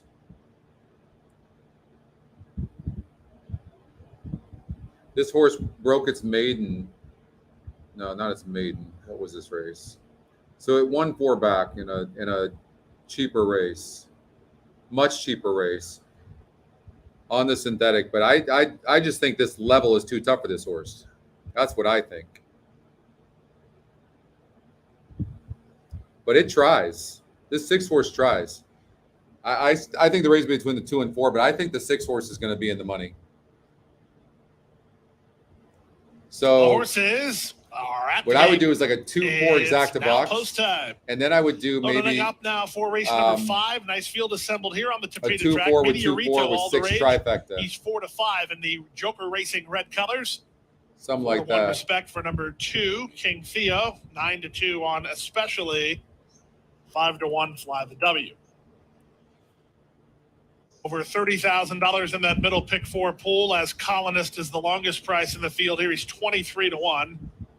In the line goes. I'm gonna He's do a an Kitten exact, now waiting for especially 4 with and 2 Fly 6. the W.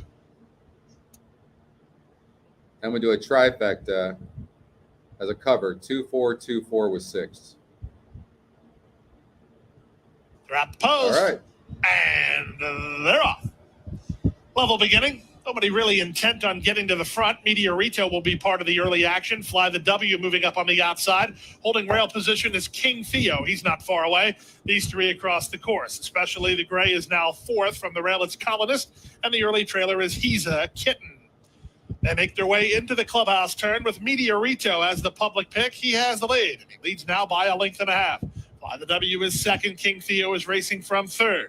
Up to the outside, especially is 4th. Did Colonist Cindy is say now who 5th she's at alive this to point. in the last Then in it's the back last to He's race? a Kitten, last Race of the 5? 6, with 6 furlongs left to run. Up Whoa! front, Meteorito. What horses are Takes those, pressure now a Cindy? bit from Fly the W on the outside. They start to quicken up a touch. They're 89,000, 69, and Who's 19. third at the rail. Let me know those Followed horses' 4th names and out or wide horses' by numbers. especially, then Colonist, who's held up, and the trailer is. Oh, He's you a know, Kitten. you did tell me. I They put make him their up way there. to the Never final mind. half mile.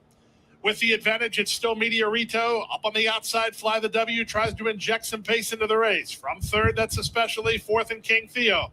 Colonist is still at the back of the field, and He's a Kitten let go for a run 3 wide as they round the far turn. Fly the W, giving Meteorito all he wants at the 5/16. 3 back to especially together with He's a Kitten. Dropping back King Who's Theo. not running? Colonist is not taking much part in this with a quarter of a 6 is- mile remaining. And Up this front, the the 7, leader to is be now fair, has never Fly the run good on W. the From synthetic. the inside, Meteorito And now second, it's about trying to win close the race, grounder. I He's a think. Kitten, and especially with But it's 3/16 killed this remaining. 4. The leader is Fly the W down the center. He's a Kitten from between, especially battling back is Meteorito. Still plenty of chances here. With the advantage, it's Fly the W, especially lunges between. He's a Kitten over the top at the rail. Meteorito. It's Fly the 7, W. 4, 6. I'm afraid to play. Fly the W prevails narrowly in 143 flat.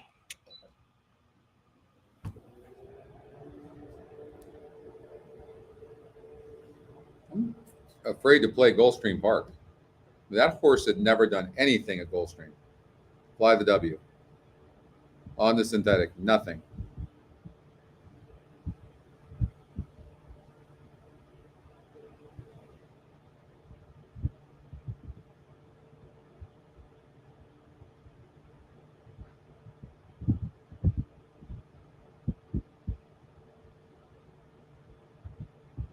She's alive to the 2, 3, and 5.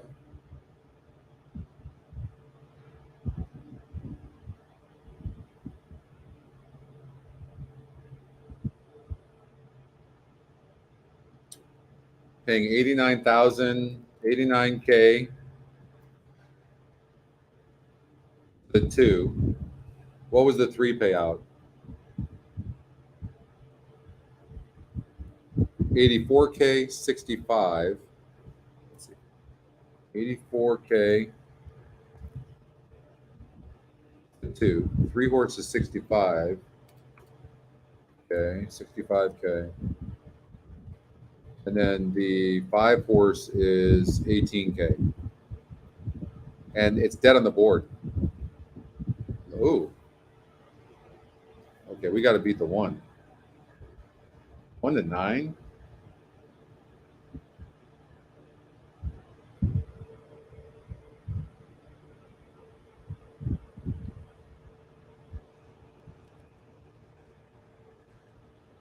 Okay.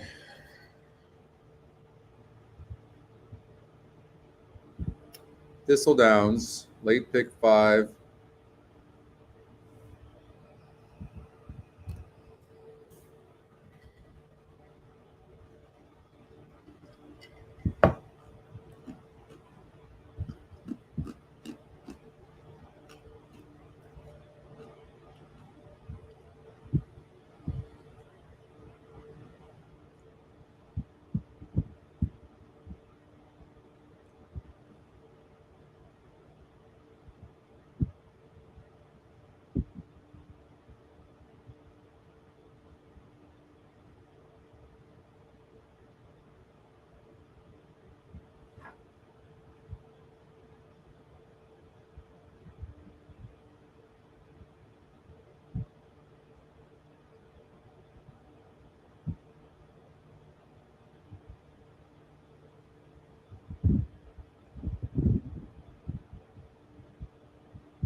Man, that's a really this is a tough sequence.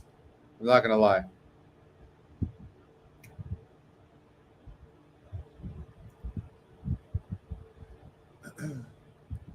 Even money on this 5 horse.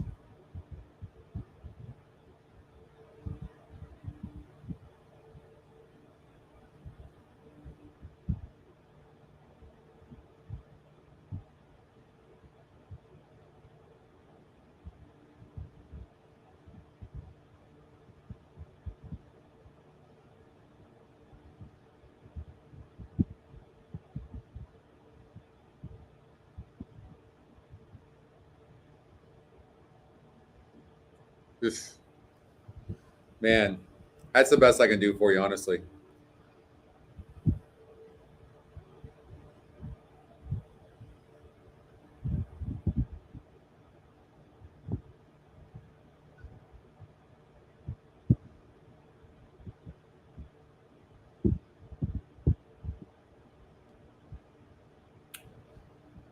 Okay.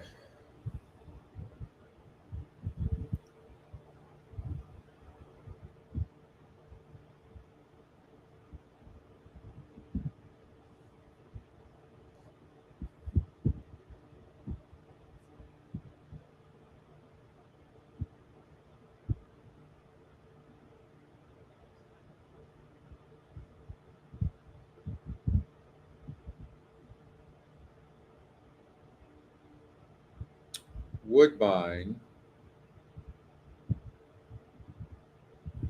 is coming up as well.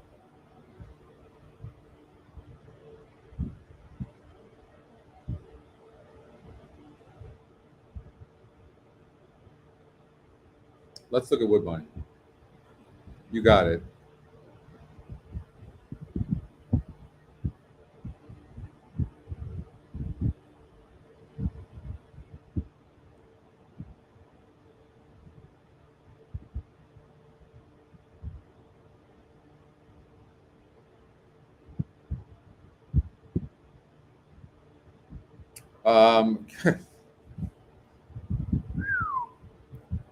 These races are getting tough. I mean, this horse broke 11th from the 3-hole against 13 other horses, but prior to that, it wasn't really like meant to do anything, and it ran really good. But I mean, there's something about this horse just really hard to trust at 6-5, isn't it? I love to look at the Equinedge long shots in situations like this, and this horse broke bad in all the starts, and now gets extra distance. I would imagine the 7 horse She Makes a Point is going to run a good race at 10-1 as well. Sometimes you might want to just, and then the 5 horse coming from behind while all the other ones are doing their thing will make a run. I think the 5 is going to run good. I like this. I like the Equinedge picks a lot.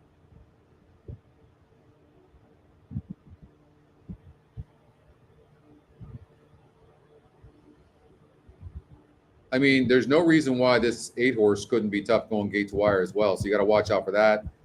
Saki, this horse should run good, but it's second off the layoff too. I mean, certainly might run good, but it's dropping in GSR, so I don't like that. But it could push the 8 horse a little bit.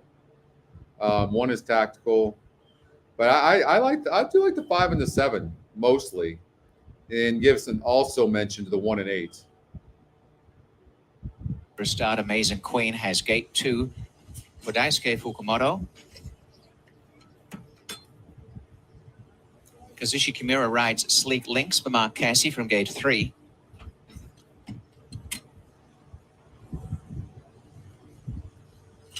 Sake goes in, looks well. And now turning forward is Queen Judith. I like the 5 best. Stepping on the Okay, 5. turf for the 5th. Patrick Husbands on Umneyat. She Makes a Point has gate number 7.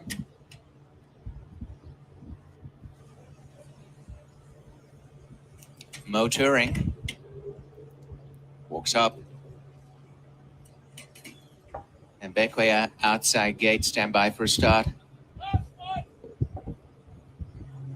All in. Locker. Fillies and Mares on their way to a great start. Mo Turing won the break deep on the track with She Makes a Point. Driven through, Saki coming towards the lead.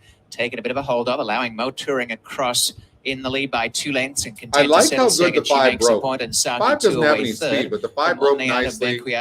Hasn't had any issues early. We knew the 8 would be on the Queen lead. Judith second last. But it's a bit Couple away ranked. You last, see its Amazing head. Queen, Mo Turing, head on It's the definitely chest, not out relaxed. in front, coasting along, out by 3.5 lengths. We knew the Up 7 in would be second, sitting She in a Makes garden a Point, spot. 2.25 to Saki in third. 1 to Umni at fourth, and Ready Lady coming up on the 23 and inside. 4 is pretty A little darn back fast. in midfield there is Bequia 3 wide, length and a half to Sleek Links. Jockey on the Second 5 up, went to the rail, which I think is a smart move.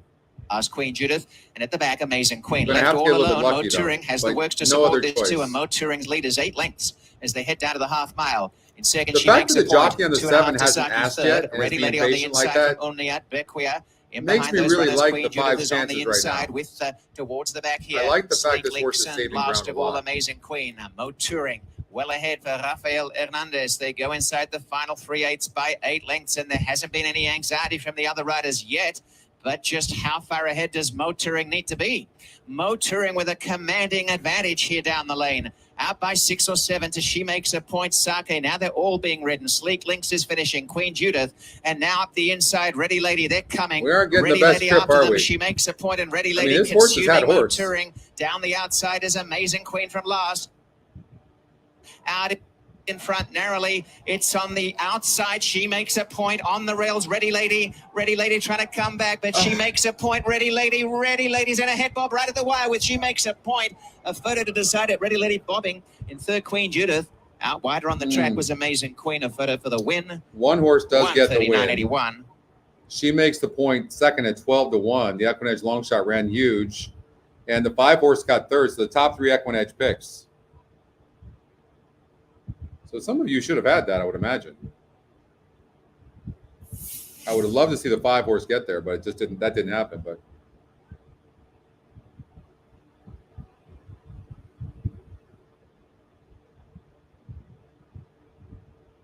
all right, let's get out to Laurel Park. It's a tough race.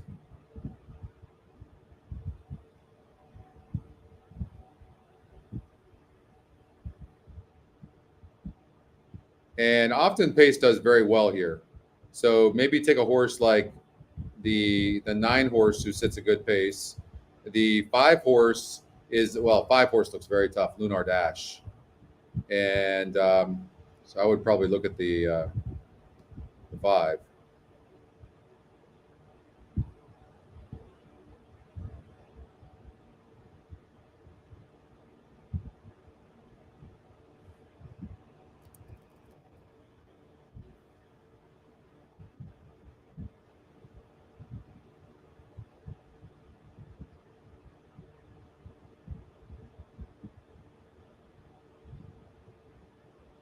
Still Imagine It All reluctant.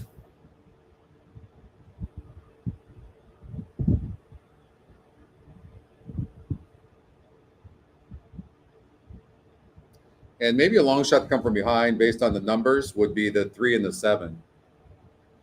So 5 would get first run.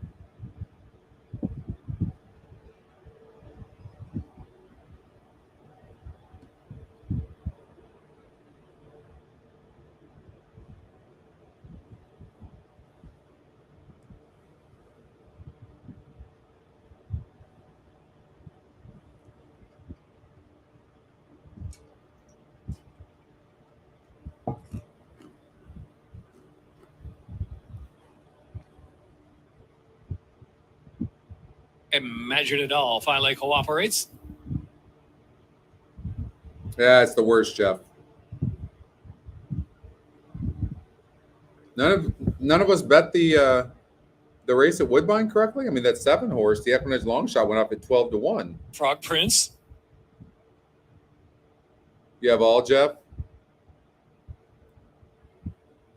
Lunar Dash is 2-1. I really like the 5 horse. I think the 5 is sitting in the 3rd spot.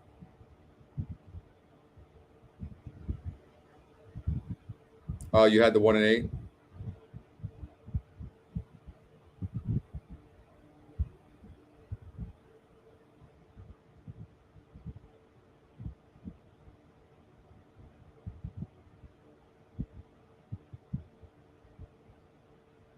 Unruly bunch, isn't it?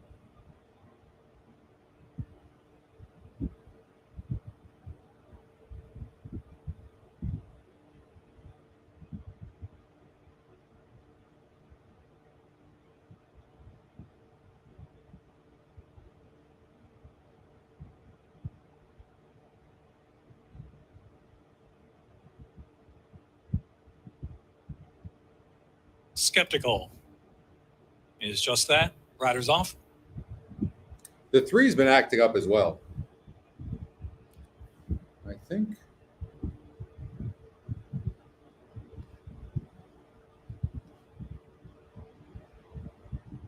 Back out. Imagine It All as well. a bit skittish at the gate.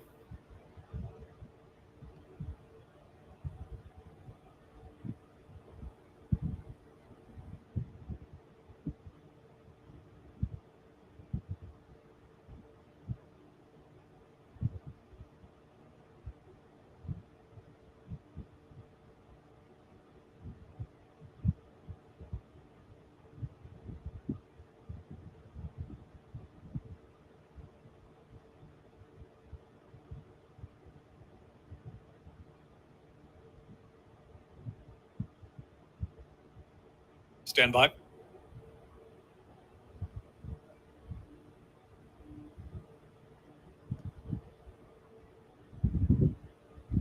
All right, so they're having all sorts of issues. The 10 horse, the 3 horse.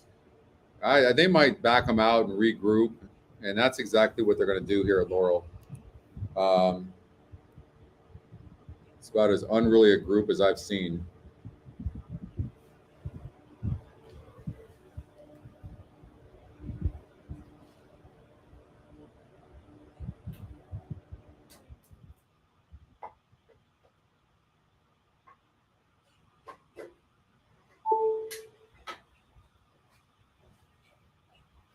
Number 3, Imagine It All. Now a late scratch. Yep. On advice of the veterinarian at the starting gate and by order of the stewards. 5th race, Laurel Park, scratch 3, Not a Imagine surprise. It All.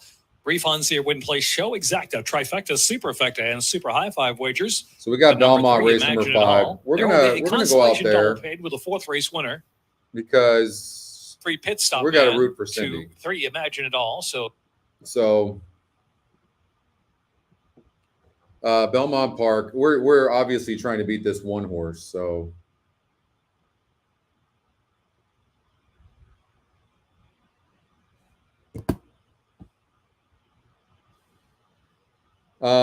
so Cindy's got the 2, 3, and 5, and for a lot of money, for $84,000 if the 2 wins, $65,000 if the 3 wins, and $18,000 if First time in a the minute, 1 minute. 5 wins. So Fingal's Cave looks like the pace of the race, won by 8.5 lengths last time out, and Jose Ortiz is aboard for David Donk. Let's see who it beat. Was the group any good? We'll see.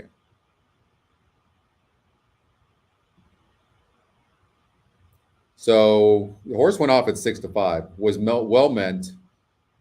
It's only 17% to win, but certainly was well meant in the race. It beat a horse called Miss Boomer, the 5, who also was a first-time starter, who came back to run no bueno. The 8 horse Madame Rose came back to run a couple of times. Did not run good the last time out. Dropped in class and then barely lost. So at big odds. So it did win easy, but I don't know how strong the group was. In comparison to here, the group's a lot stronger. So that would give you a little bit of hope. But the way that horse won was like a good thing. For whatever reason, Cindy didn't like the 1. So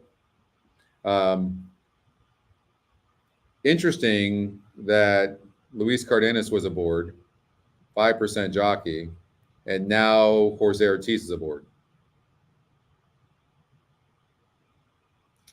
I would just say that it looked like a weak race that the horse faced, but did win easy. It does draw the rail now. And the Equinedge top pick is the 5, and it's 31%.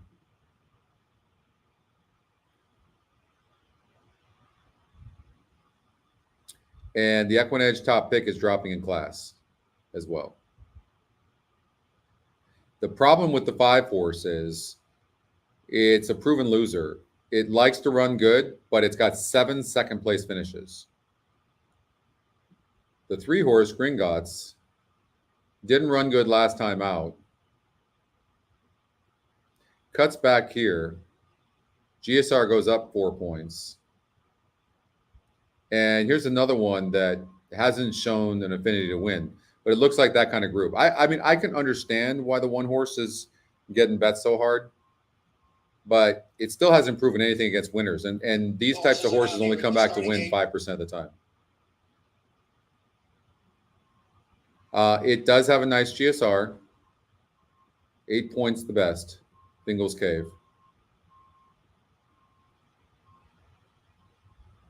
As far as breeding goes, I mean, it's got solid breeding for dirt, no question. So it's well bred.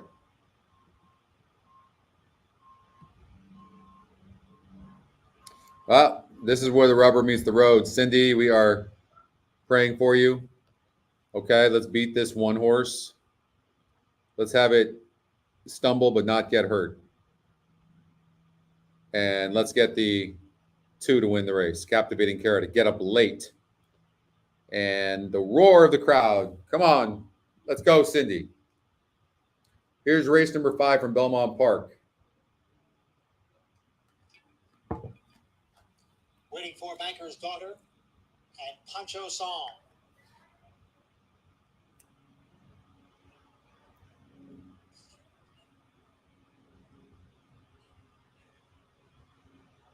They're in the gate.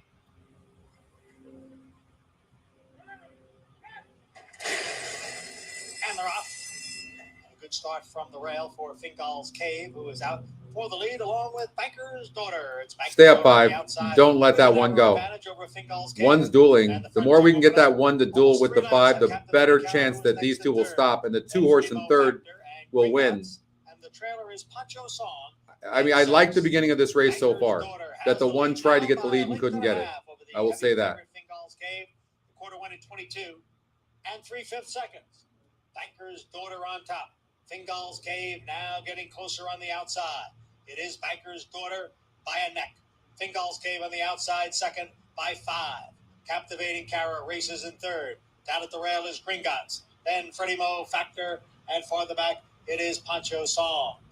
Up front, Banker's Daughter. All right, this is a 2-horse race. 2-horse race. Now they are right together, coming for the top of the stretch. The half in 46 seconds. Fingal's Cave on the outside takes the lead from Banker's Daughter. It is Fingal's Cave in front, and she is moving away from this field. Fingal's Cave. Sorry, Cindy. Opens up here. This is a really nice horse. Wow. 5 just stopped. And then it is Captivating Cara. Fingal's Cave. She's only run twice. She has been impressive. Wow. In both of her starts. She's nice. Here at short odds, Gringotts was second, then Captivating Cara and Pancho Song.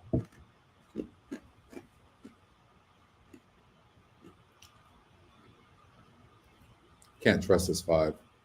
I'm sorry, Cindy. That so sucks.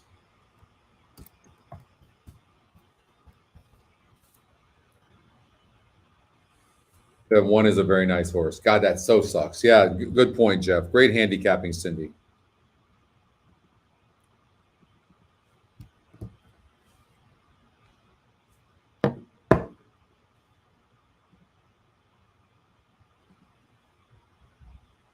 Next wide open affair, about an 1/8 of a mile left to go. Didn't I bet this 5? Come on, 5. Get up. Cloudy Boy, Lunar Dash. Closing on the outside, Cloudy Boy, Lunar Dash. Get up, to the 5. second finish line. Cloudy Boy, Lunar Dash. Cloudy Boy, Lunar Dash. Cloudy Boy from Lunar Dash.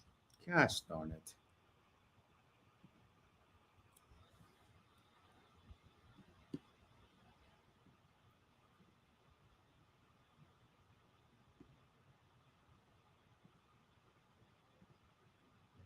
All right, let's get to Gulfstream Park.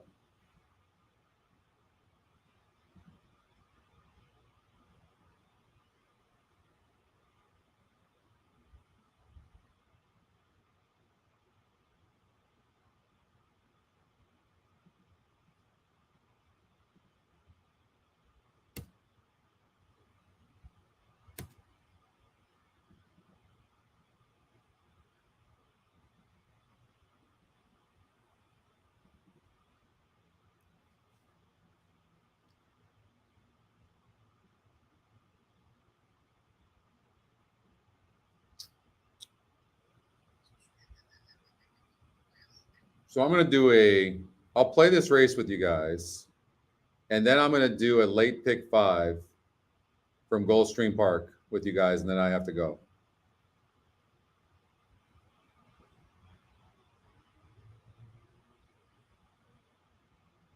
So I had a note up here. You can see 10, big GSR, 75, and also 16%. well, 15%, but a horse scratched. And this horse is getting bet right now, first time starter. So I'm going to guess, especially in a race where these horses don't look that great, I would think that the 10 horse looks like a standout in here.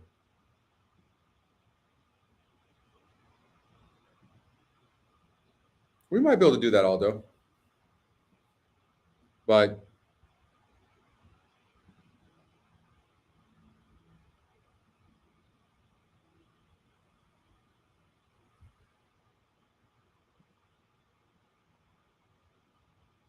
oh, that's a really good point. Look at this. Look at Oldie found.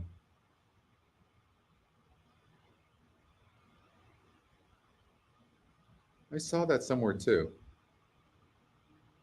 Oh, with first time starters. So trainer is 0 for 33 with first time starters. Now, what I will say, Oldie, is that the system accounts for that already. Just so you know. So, and the fact that this horse is 2-1 and the trainer has that situation, just something to think about.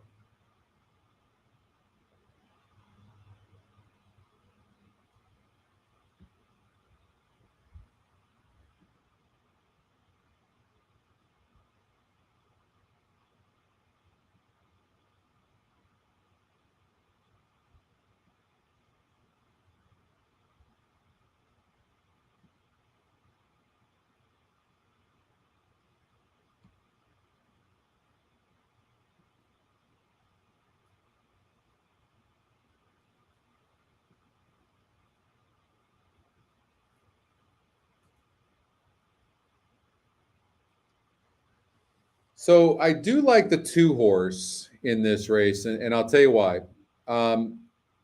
Because, well, and I think you got to watch out for supercomputing too, the 3. But I think they're tactical in this race, where I don't really like the 5 and the 1 to win the race.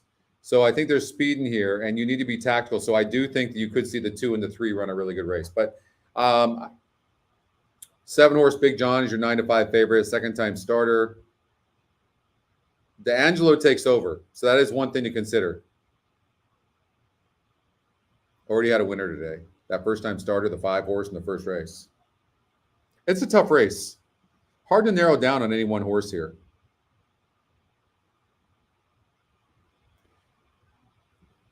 Even the Equinedge long shot has a look. Gulfstream Park's been tough. We'll play a late pick 5 here, but these first 6 races have been tough. But I do like the tactical horses here. That GSR is tough to ignore.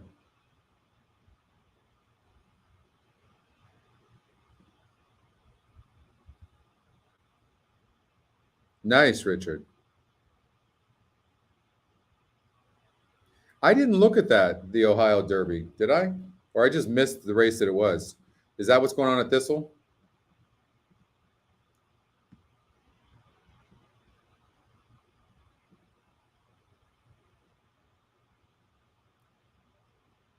So this is the horse that I think Jen or Christy was talking about when we did this pick 6.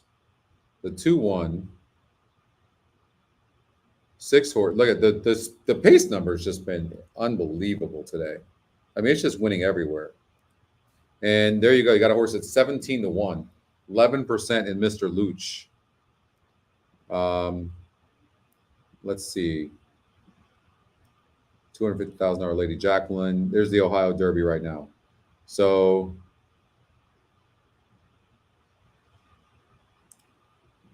White Barrio didn't. I just think White Barrio didn't like 10 furlongs. I said that from the very beginning. Even money. This is a very nice horse. They love this horse, and they should. I just don't think that horse wanted to go that long. It won at 9 furlongs over at Gulfstream Park. Not only that, the strength in that race there was huge. Plus, the horse was wide in the Kentucky Derby. Throw that out. I would imagine the White Barrow is going to be tough.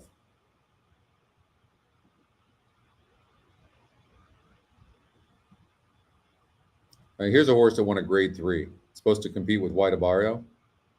And that's the second Equinedge pick. Classic.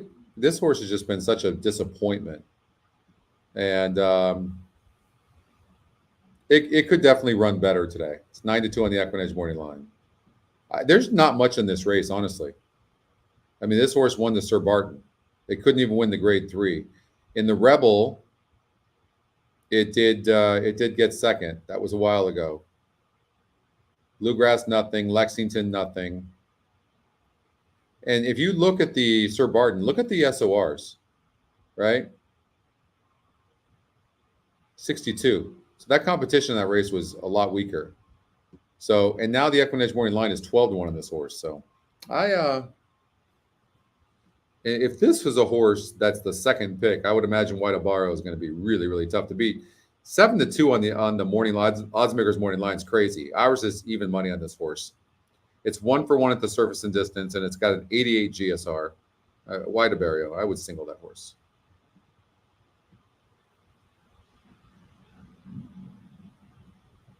All right, they're loading in the gate over at Gulfstream Park. I think the race is wide open. I do.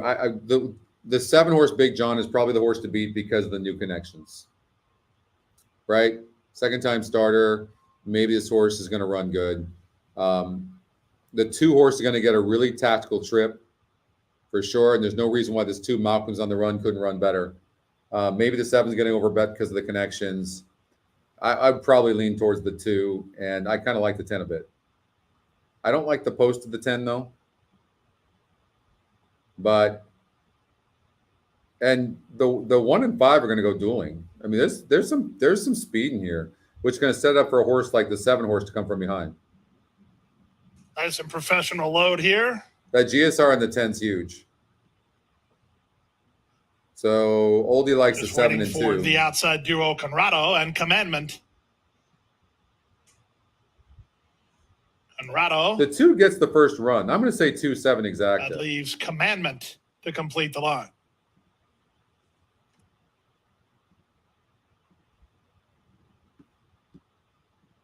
Commandment and the 6th.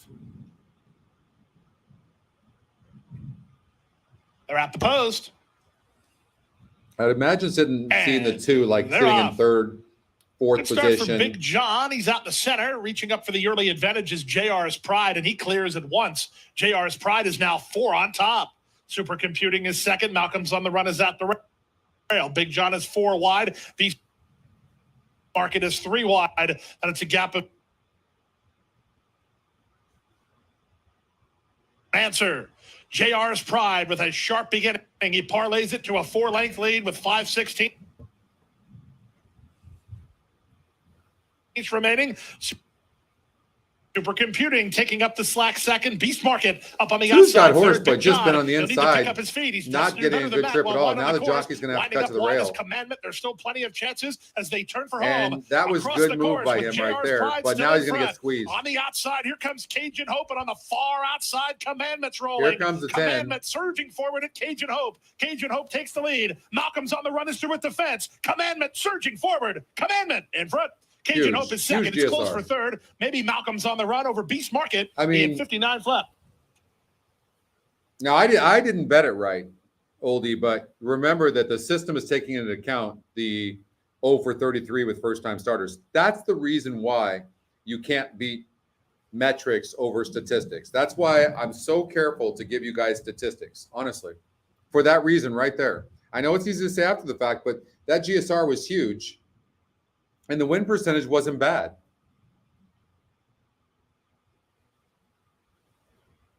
Ten, 1, 2. 2 might have been best in the race.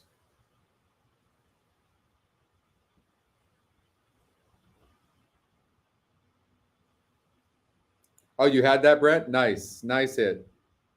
That's a nice exacta, by the way. 7-2 on the 10. How good is that GSR? Look at that. Insane. So good. And that 1 horse went off at 20-1. And look, 8% horse. Look, when the top win percentage is only 16%, what's wrong with 8%? Thank you, Doug. You had the try art?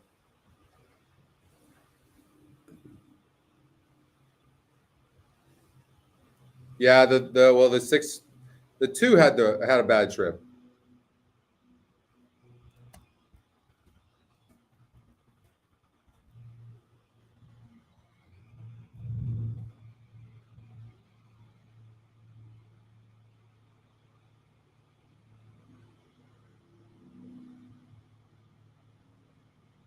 That 10 went way wide too, and that GSR was just so dominating.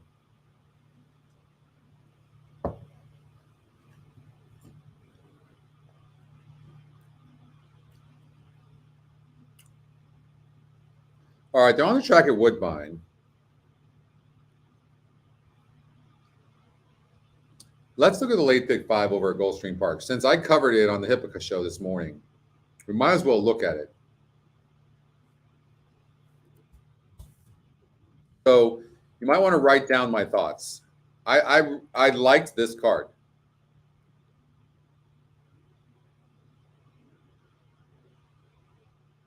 So I think the 2, 3, and 7 are the horses you have to beat.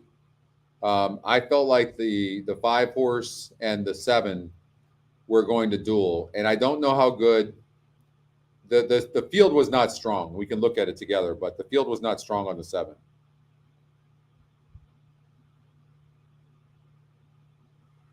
That's right. I couldn't open it up, but the SOR was a 40, right? Yeah. It's dropping to 13%. 5 horse seems to need the lead for her best, and I liked the 3 best in the race. I think the 3. Justin initially gave me this horse. Justin likes this horse. 9-2 on the Equinedge morning line. Equinedge second pick, sits behind the 5 and the 7. Has 2 second place finishes, but that was against a 52 SOR group. There's nothing wrong with the 2 as well. This is a nice long shot. Like, this horse could run a better race here.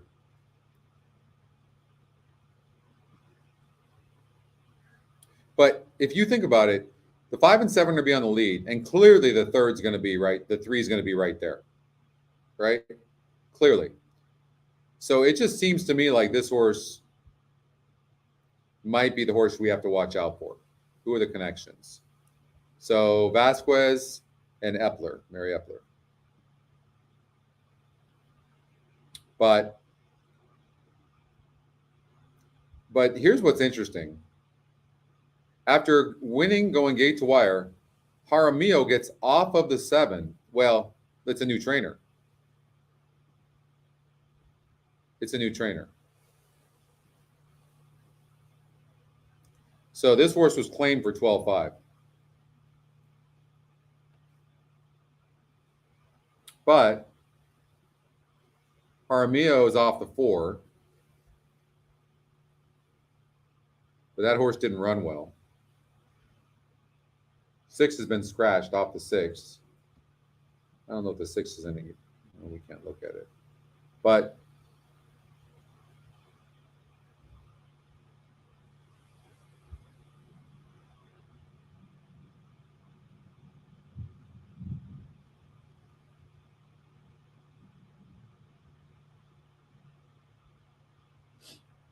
as far as singles go, Grand Avenue Girls, 39%, top Equinedge pick, 7-5 Equinedge morning line, top pace number by far, and also top GSR as well.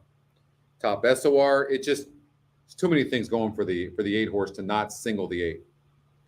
In this race, this 6 horse, I really like the 6 horse Sir Ollie. It's the top Equinedge pick. It's 9-5 on the Equinedge morning line. This is where you're taking advantage of the odds makers' poor making of the morning line. I love Pete Aiello, but he's not the best morning line odds maker in the world. And I'm actually a big fan of his. And I wouldn't want to be a morning line odds maker. But 9-5, it's got a good win percentage, top Equinedge pick. I think the 6 could be a single, and I think there's some speed in here as well.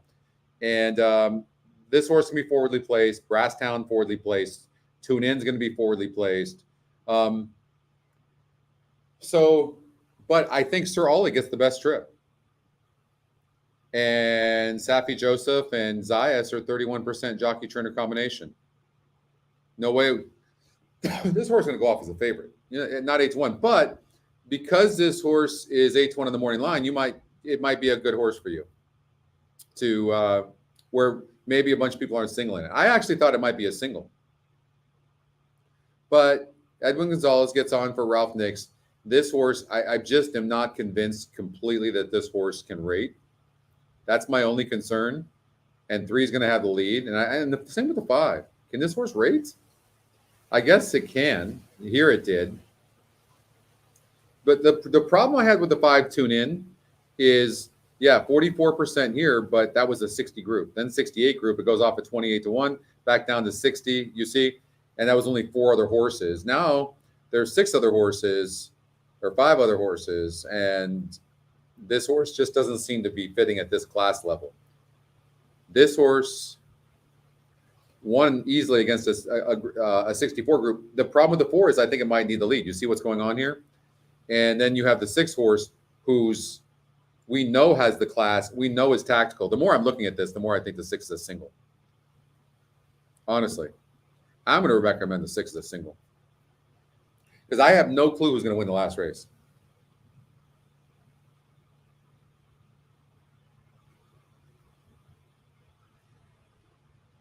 So maybe just to protect yourself in a race that I'm not entirely sure, right?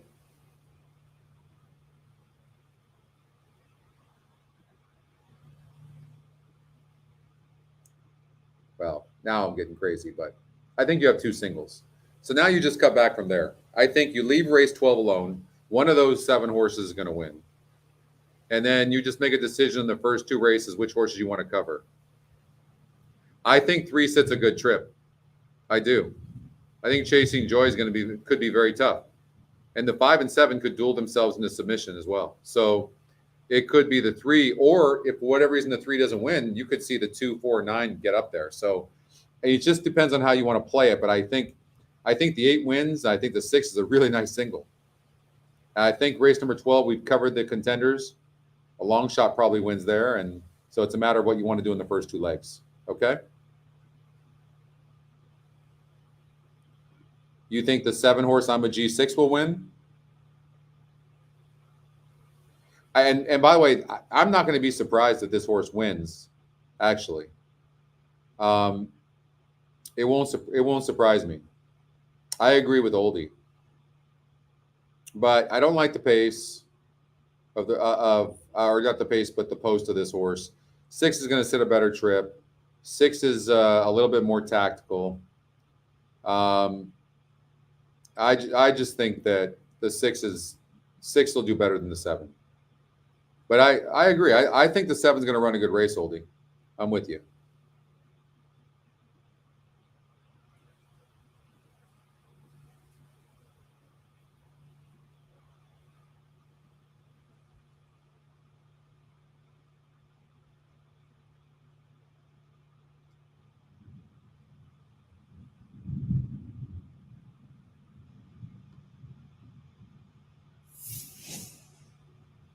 Looks like,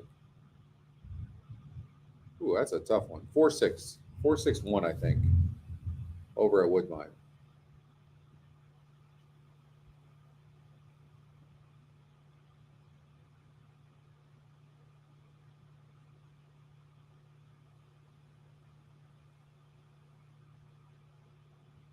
Let's check the times. It's a photo for the win. The first quarter, 24-1.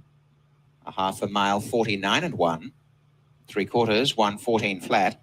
7/8, 1:25-4. And the time is 1:32.01. So Living on Love. So the top 2 win percentages. All right, Van. Thank you so much. I appreciate that. We'll see you next week.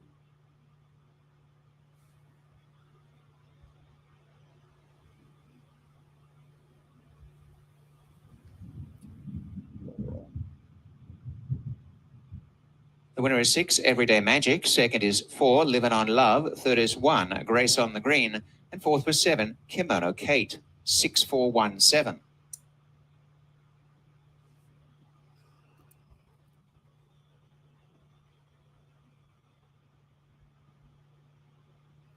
All right. So at Gulfstream Park, you were asking about race number 7.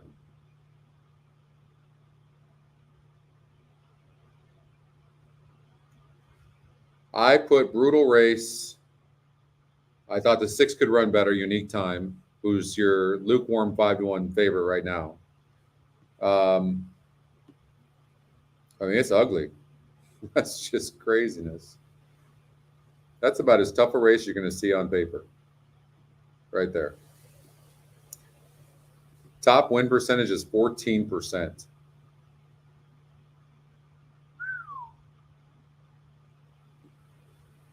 I didn't like the 15 because I didn't like that post and I didn't like the jockey trainer combination. So 0 for 35, 13%, wide post. No.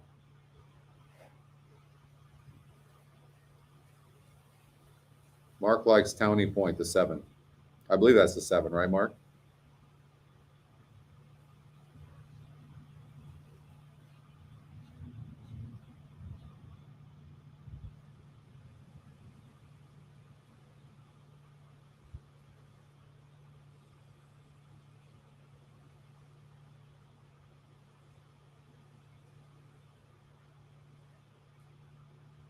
See, the reason I like the 6 horse a bit in this race is because it's the second race off a layoff. In the horse's first race on the synthetic, it broke last and didn't run a bad race. It made a move in the stretch and then petered out.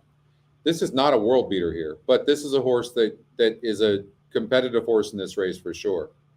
I think the beast from that, because of that post position and the connections, is absolutely worth trying to beat. I really do. Hard to take a horse like this, no matter what, when it's 50-1 on the Equinedge morning line. I just, these horses just don't win. I guess if they are going to win, it's going to be because the race is so wide open.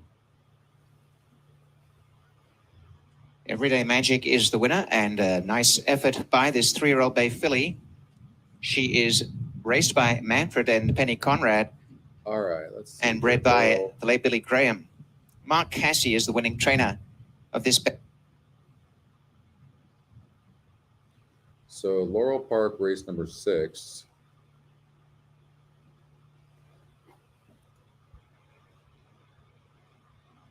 Approaching the starting gate. Top GSR is the favorite, the 2. 9-5 on the Equinedge morning line.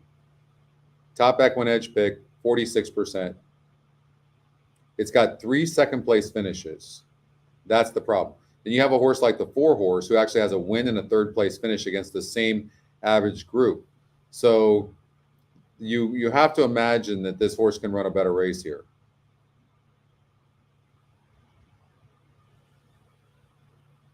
This is what's so cool about the numbers, is you can just look at the numbers. Sometimes when we start looking at this, we look and go, oh, man. But this is where you just have to play the numbers and then know that you're going to win a certain amount. Hey, you 2 won. So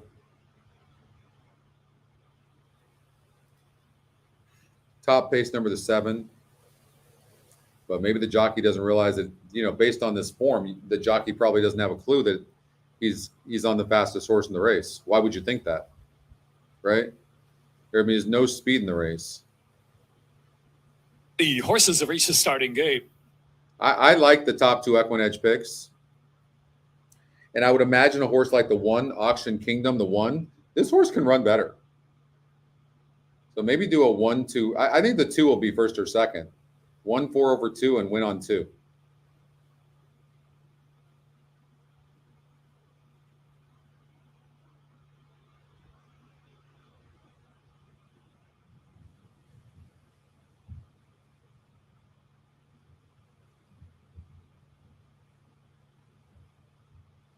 Stepping in for the 6th, Auction Kingdom. I'm personally going to play against the 2 to 5. win, only because it's just something about this horse. Irishman. There's a lot pointing towards this horse. I think the 4 is going to come from Contented behind and now. actually run a decent race. Award nominated.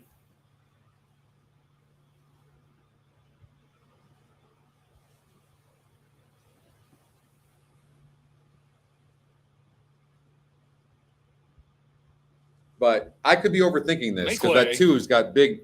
See you later, Manny. Thank you so much. All right, we'll see you. We'll see you on Thursday's coaching class. We do coaching. I do coaching classes at 12:30 Eastern time on Thursdays. If you want to join, It must be love. we have a few jockeys, Nathan, that 1 mile, that are second using finish line Equinedge. of the main Yeah, track. we haven't pushed that side of it yet. But we're going to though.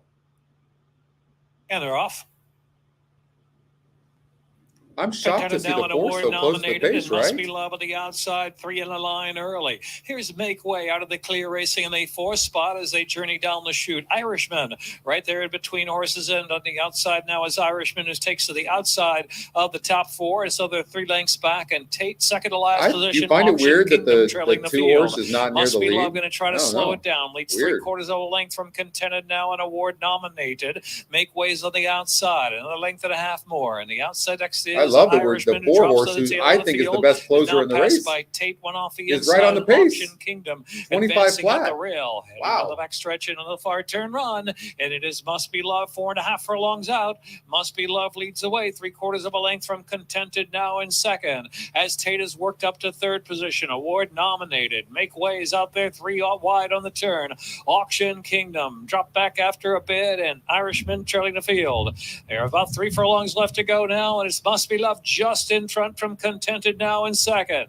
Tate on the inside, fully ridden in 3rd, and Award nominated is in 4th, and Irishman widest of them all. Top of the stretch with 1/4 of a mile to go. Second wire now. It's Must Be Love just in front. Must Be Love is responding from Contented now, and Tate trying to finish off from 3rd position.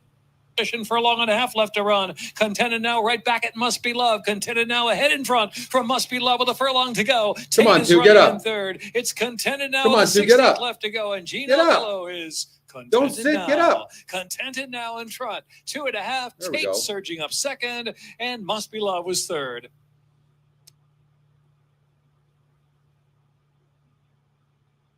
That's the way we do it. Yeah, pace numbers have been amazing, Anthony. For sure.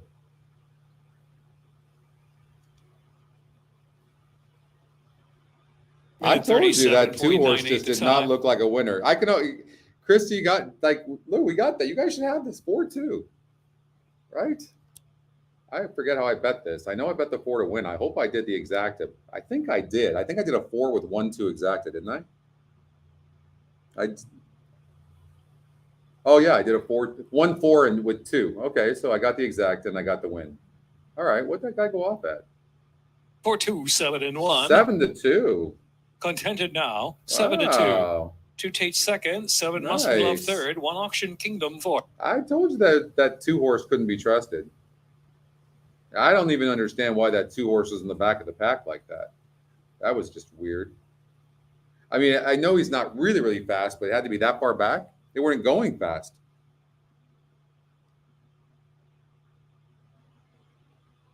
But here's what tipped me off to that. This is why you want to look at this stuff. Like 6 starts, going 8 furlongs in the dirt, 3 seconds. Now 7 starts, now 4 seconds, right? Against a 52 SOR group. Okay, well, look at the top 2 SORs. Who are they? They're the 2 and the 4. See that? And then you look at the 4, and the 4 had 1 win and 1 third place finish in 3 tries going the same conditions. And today, now 2 wins and 4 tries, so 50%. That's why. That's it. That's all I looked at.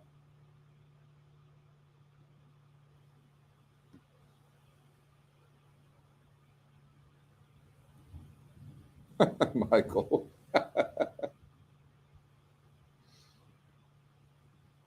All right. So I think one of you had asked me to look at this race. This is a tough race, but I think that maybe this horse, the 6 horse, could run good at 7-1. I'll say that. The pick 5 here. Okay, we're going to do this pick 5 real quick. So, oh, you look at you, Richard. You saw that, huh? Look at that. Yeah, well, she tied me down. What can I say? She tied me down.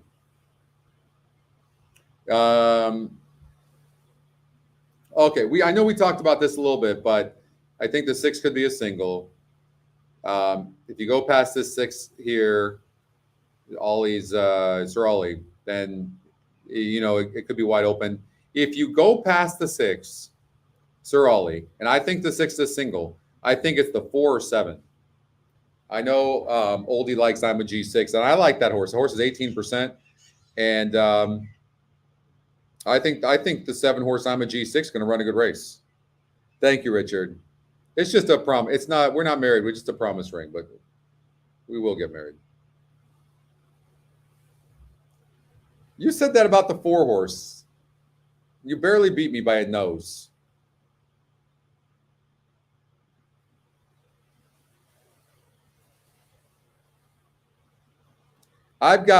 Listen, I'll tell you, I'm gonna give you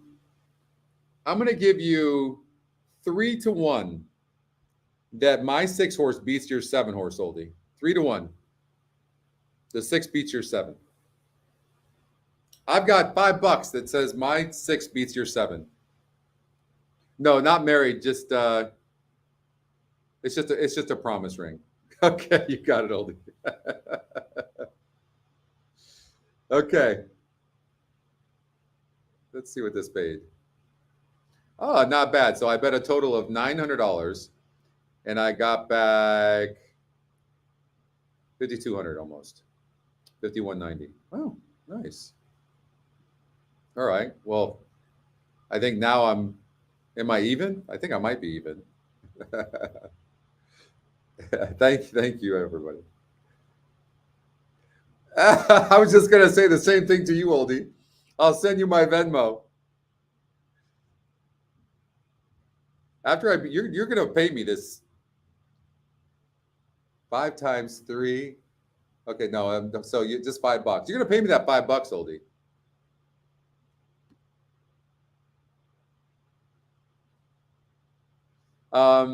I think we have the horses in the last race. I don't know that I would cut it back. I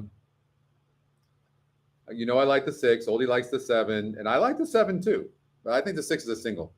And if you go past the 6 horse here, Sir Ollie, then I think it's American Prince, the 4, and I'm a G6.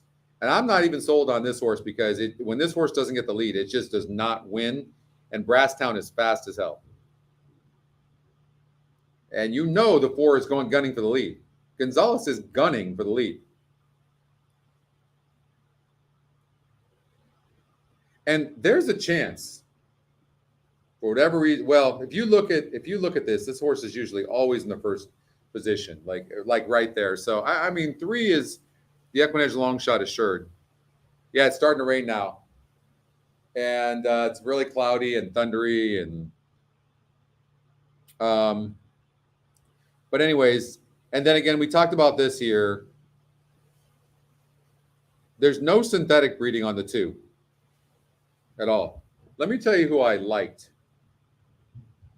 Don't forget to join the coaching class, you guys. It'll help you a lot. If you want to really learn how to use Equinedge, I would really highly suggest it.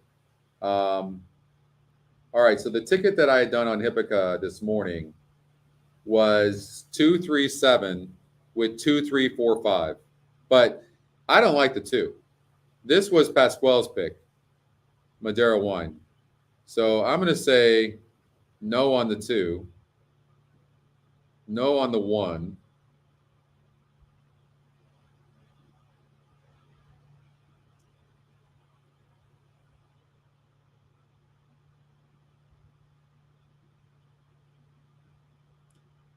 This is the ticket that I would recommend right here. $70 play. That starts in race number 8. I mean, that's my recommendation. It's a little bit more than what I did on Hippica this morning. What I did on Hippica this morning, it actually was more money. Oh, because I was using the 4 and the 6. That's why, in race number 11. But I think you win with this ticket.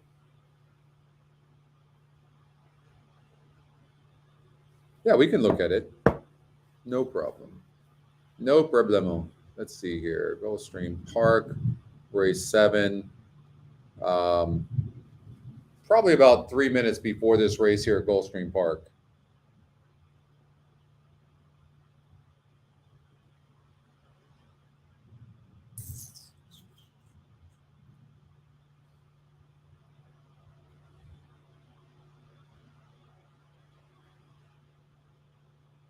You know what I'm going to do? I'm going to put in my ticket first in race number 8.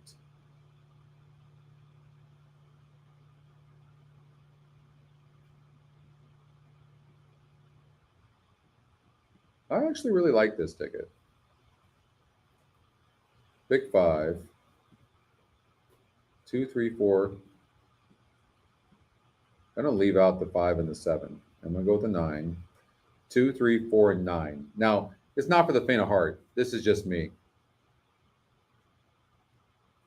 Cindy, you have such an amazing attitude. I'm trying to concentrate, but I'm still feeling bad for you. That just so sucks. I'm just curious though, now that it's over a while, why did you leave out the 1? I'm just curious why you left that horse out.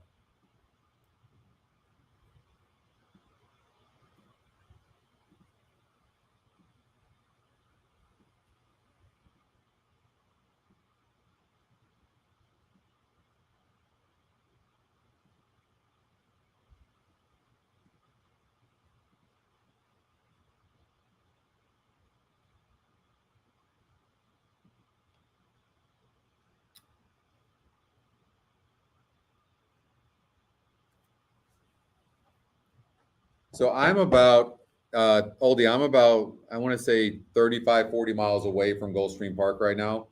So I'm not sure what it's doing over there.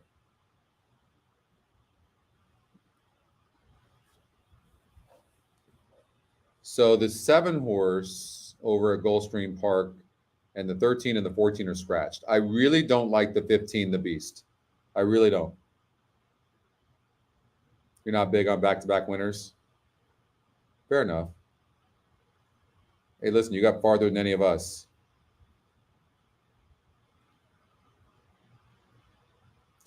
Yeah, none that powerful, Juice. Well, maybe you've got some juice for us that would create some powerful blinkers that I could use from here. It paid 6,300, Scotty. Yeah. You guys, I think the 6 horse might run a decent race. It's 7-1 right now. Look at this. Like, how often do you see the favorite at 9-2 and it draws the 15 hole? Like, isn't that crazy?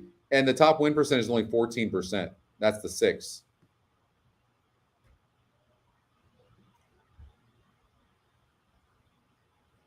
The 5 horse, I thought when I looked at this initially was a player in here.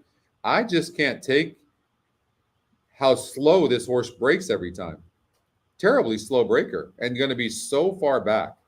But I think this horse could be in the money. But the problem is it's a narrow course and the horse is going to come from far back. Okay, so now it's raining here, at least in Parkland. You can see.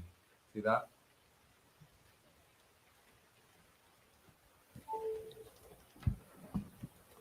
But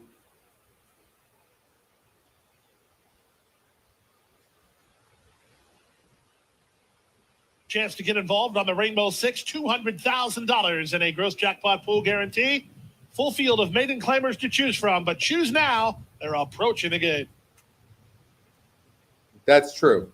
That's a good point. It is a 12 hole. Not going to matter, but it's the 12 hole. And the 6 from the inside has the same amount of speed. So I would imagine that Gonzalez is going to just send the 6 horse. Look at the jockey trainer combinations. I mean, the 15 horse 0 for 35. The 10 horses or the 12 horse 0 for 12. I mean, these are your 2 favorites. Corporate Affair, the 4 horse is 50-1 on the Equinedge morning line. It's 9-2 right now. I'm going to bet the 6.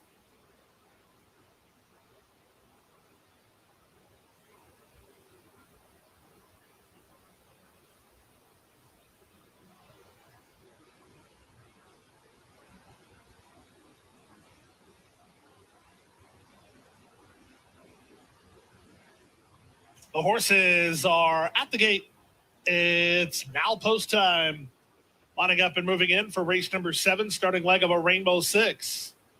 This is a deep and competitive field. The Oldie 15 doesn't like the is actually the lukewarm 15 choice either. at the moment. But 7 you to should 2 know the on horse in the the 12 Beast. post. I said 15, and I was wrong. It is the 12. Now Go Christian. This first-time starter, I just think it's very difficult Newcomer as a Mudbug. first-time starter with all these horses to maneuver Compass K. through everything unless you're that much the best. Legal Star. This horse ran good 2 back against a tougher group. Winning But for that was on the unique turf. Now it's on the time. synthetic, and the GSR drops. Can't be That's why I broken didn't in like the Beast. 11, but it's the Equinedge top pick. And just an absolute grab bag. But I'm going to go with the 6-horse unique time as Can't they be are broken in loading the into the gate. Beast. Almost loaded. The Good luck, outside everybody.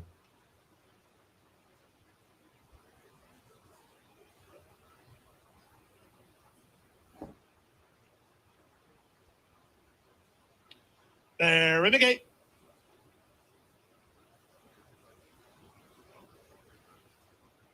And they're off. Out wide, the Beast, one of the first into stride. Splitting Horses Corporate Affair is on the challenge. Moving out the rail at 2 Islands. Sydney's Bid is next. Out wide on the course and Can't Be Broken, looking for some forward position. Legal Star's widest of all. Go Christensen is in that firing line. Then back to between horses. Trying to rally early is Compass K. Out the back is Mudbug with Gray Warrior just ahead of him as they swing to the far turn. The Beast has a lead. He crosses over and leads by a length. Corporate Affair is there second. Toward the outside, Legal Star is now third. Can't Be Broken is at the rail from fourth. Splitting Horses, that's unique time. Into the top plate goes Go Christian, then Compass K. Trying to warm to the task from the back is Mudbug. He's got plenty of run, and he's angling for racing room. We'll see if he gets through. There's a quarter of a mile left to go with the Beast in front. The Beast has the lead. Mudbug is in the clear. He's on the far outside now. Splitting Horses Can't Be Broken, offering a challenge with Compass K. 1/8 of a mile to go. The Beast trying to see it through. Compass K trying to pick him up. Here comes Compass K on the outside. Compass K surges to win it. Second is the Beast. Third is Can't Be Broken. Fourth, Sydney's Bid. What a tough race. 5-horse. We talked about this horse. I like this horse, but I just couldn't see this horse coming from so far back. Wow.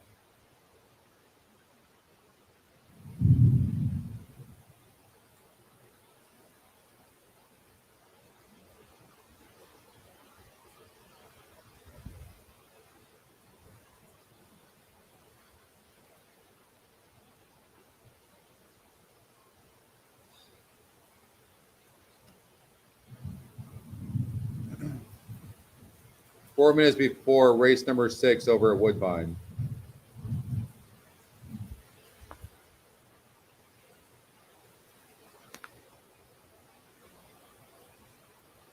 Oh, it's totally raining here.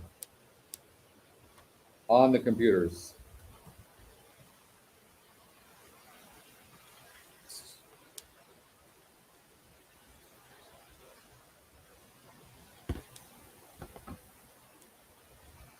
All right.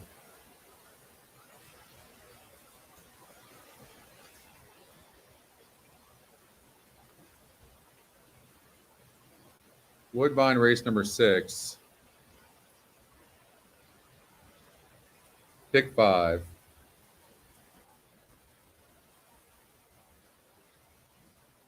So this is what the system is giving. It's saying that the 7-horse is a single.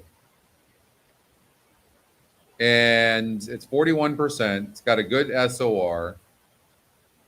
Connection's okay.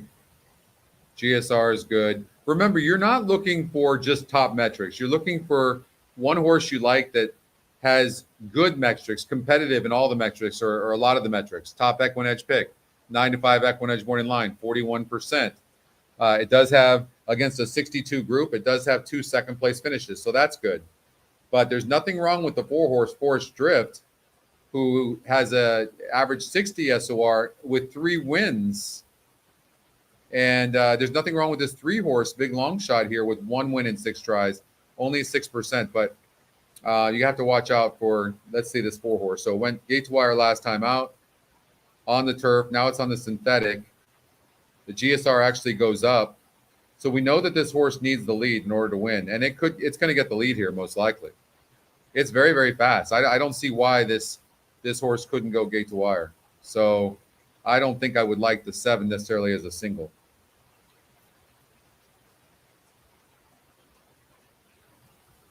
I know this horse is going to get bet, but its only win is by a neck. Not the type of horse you want to key in on, in my mind. The 8 horse is 4-1 in the Equine Edge morning line.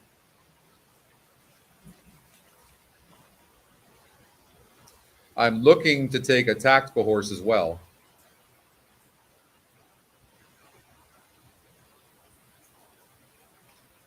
So maybe there's a better single we can find.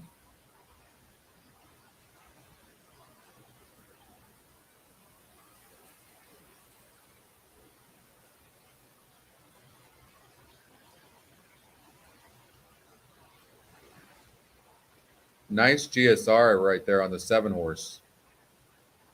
Bill Needle.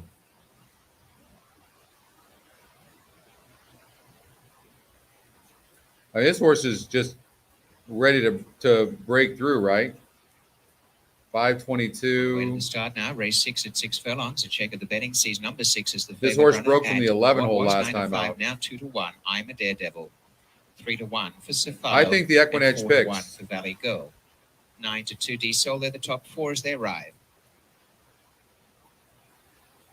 This is the start of a pick 5 and a last start winner in D Sol coming to the gate. The first to move up.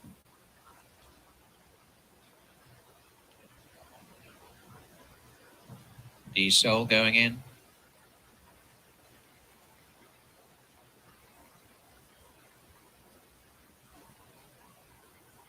This is what I recommend right here. Gate 2 is Northern Ruby.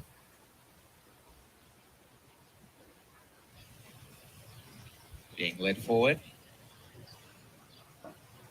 Jason Hoyt on Onesies Dream, gate number 3. And Valley Girl is about to follow.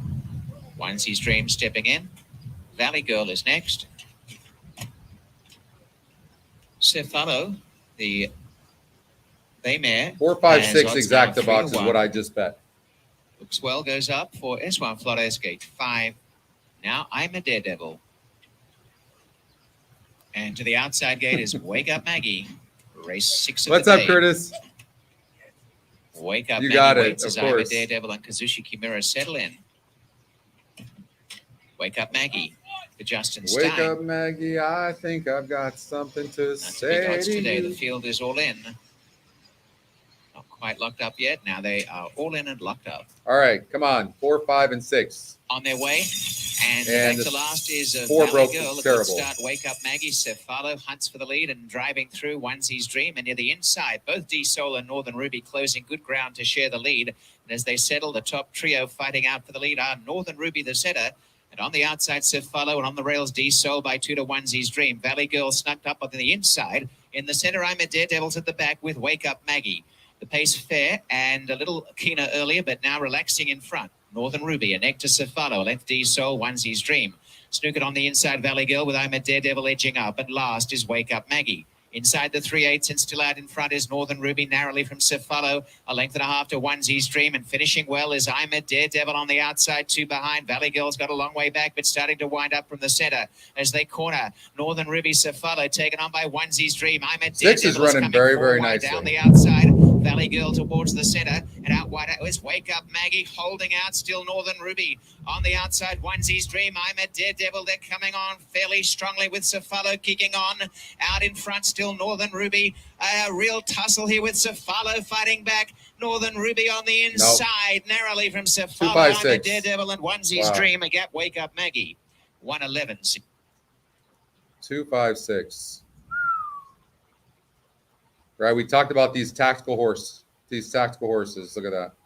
Northern Ruby, a price play, 6-1 Equine Edge morning line, goes off at 6-1. 10%. I mean, just a wide open race. And that's 3 wins now. I'm telling you, like, look at this thing too. It's really important. Now, this horse had only averaged a 48 average SOR. Unfortunately for us, this 4-horse Valley Girl broke bad. I think it would have run better. 6-horse really didn't have any excuses. It was right there. Either did the 5. All right, Laurel Park, race number 7.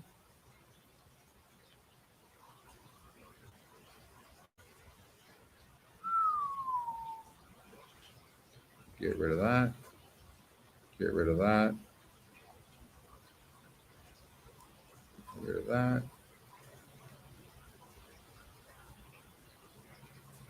So the Equinedge long shot, first of all, the top win percentage is only 21%. So again, we're looking at a very tough race.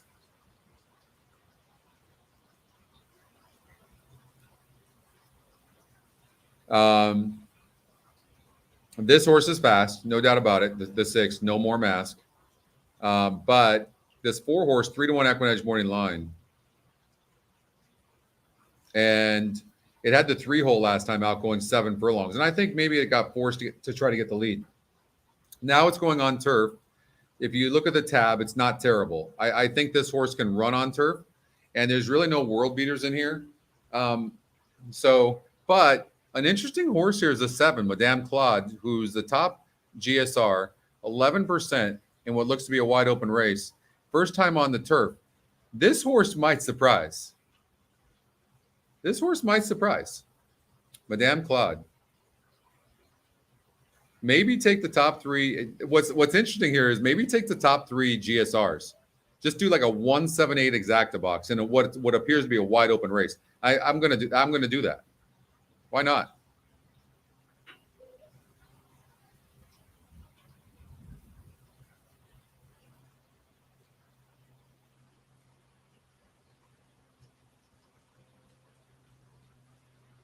One, 7, 8.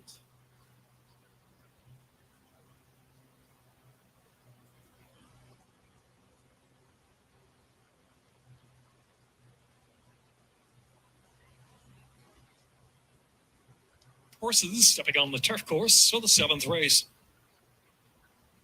Okay.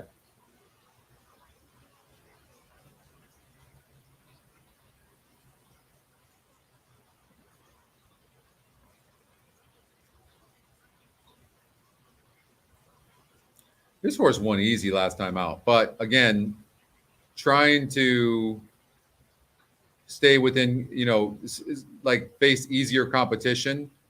They're going on turf for the first time. And the GSR drops from the 60s to the 50s. So, I mean, I imagine the horse is going to run good and it's fast. I would imagine the 6 is going to run a good race, but it is only 13%. And this one horse, you can't see it on paper, but it's been on a layoff. But this one horse is 21%, and it's got a really good GSR. So I'd imagine maybe the one horse will run a good race, but the 7 horse is very interesting.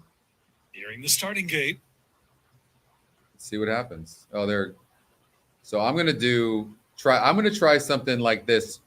Maybe do an exacta. No 5, 9, 11. Okay. No 5, 9, 11. So we'll do an all, taking out the 5, 9, and 11 with the 1 and 7.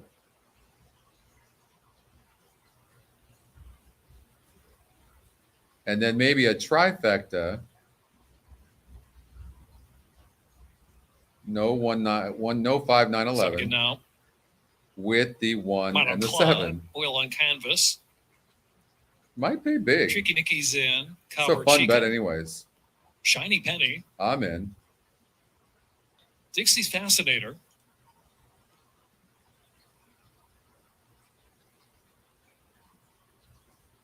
I see a reply.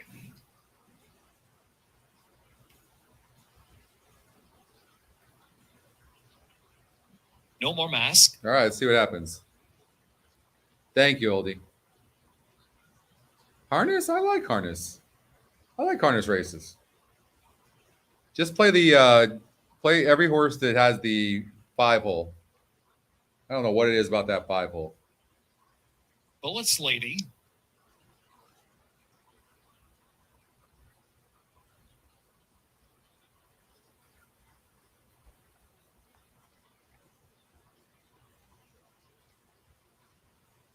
Got a good reason.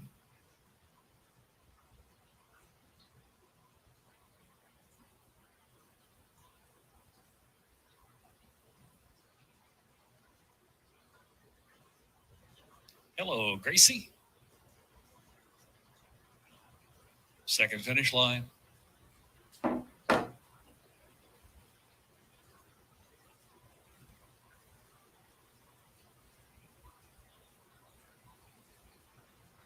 And they're off.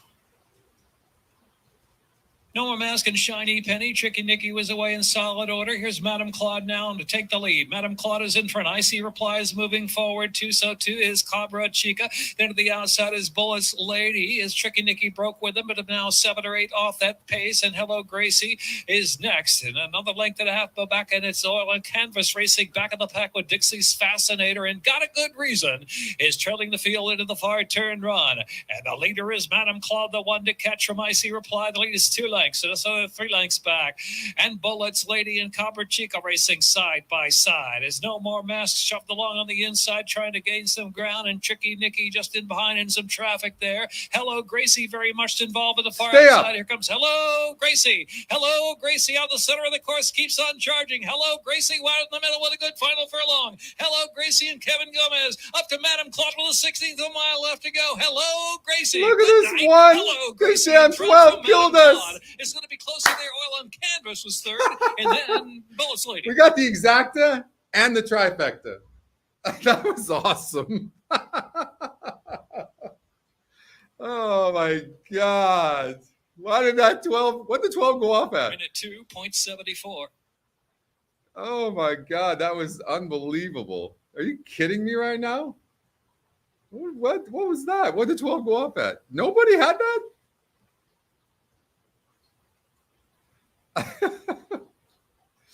Oh my God, that was unbelievable. Oh my God, that 12 horse just killed me. How about that 1-7 exacta? It would have been huge. 7-1 exacta. We did an exacta and a trifecta there. That's so sick. What if a number is posted in race 7?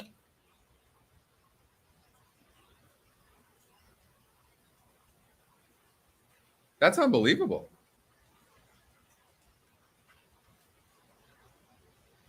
Only 2 of you?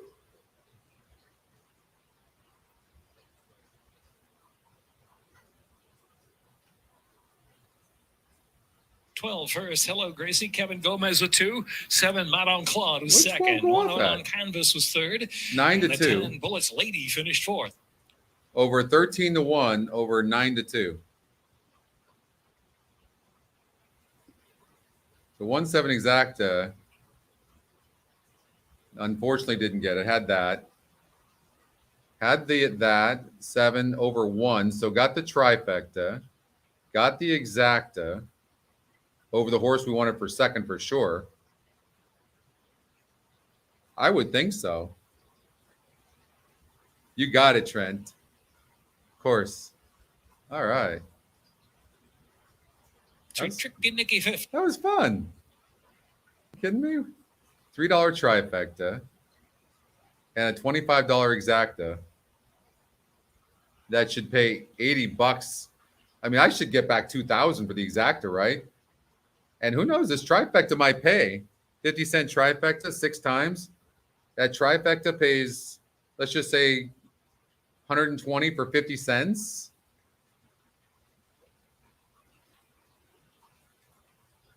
This is mad scientist shit right there. You guys just saw. Come on now. Hold on there. Let's see if I get my money back. I think I did. I think I made a bunch of money. 4, 5, 6, 7, 8, 9, 10, 11, 12, 13. I bet 1,300. All right, we'll see.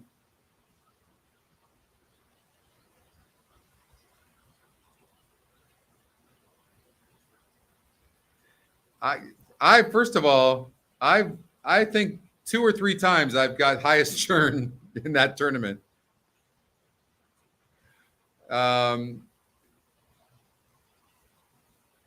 Dave's a good handicapper. I promise you. Dave is good. All right, let's see what this paid. I mean, this is a big field of horses, and the favorites were out of the money. Kevin, why did you have to run so good? Why couldn't you let this come in 7-1? Hello, Gracie. Owned by Northern Lights Racing Stable LLC, Linda Albert, trainer Kevin Gomez with 2. 4-year-old Bay Filly by Dialed In. Out of Gracie's Way by Giants Causeway. Brennan, Pennsylvania. 11.80, 14.20. Come on, give me $80. Running time 1 minute 2.74. On a $1 exacta. Exacta 171. All right. Even more. 85. 85.50 on the exacta. What'd the try pay? $734 for a buck. Boom. $20 trifecta, $734.70. That's awesome.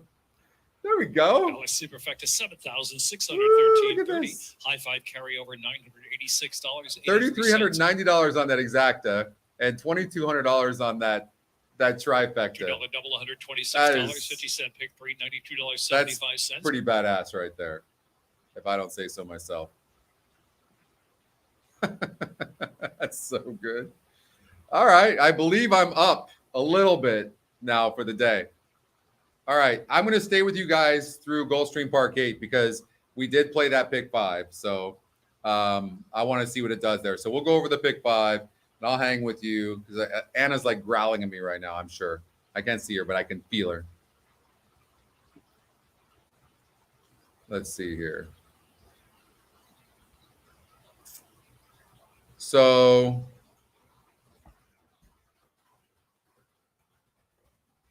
thanks, guys. All right, look, I'm taking a risk. The two favorites are the 5 and the 7. It's not for the faint of heart. I'm up already. I don't care.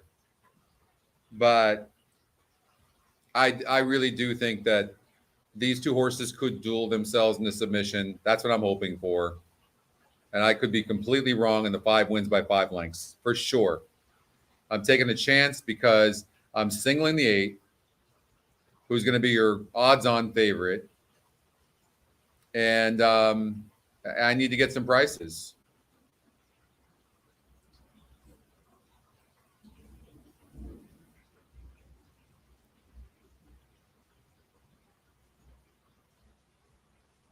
This horse has burned a bunch of money too.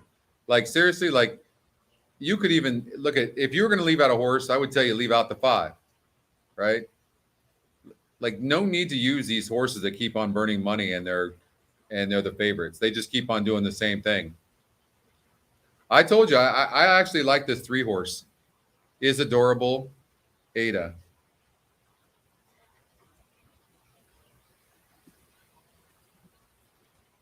We'll see. But Uno Mas races. Uno Mas. We've been going about 4 hours. We've had some 9-hour shows before.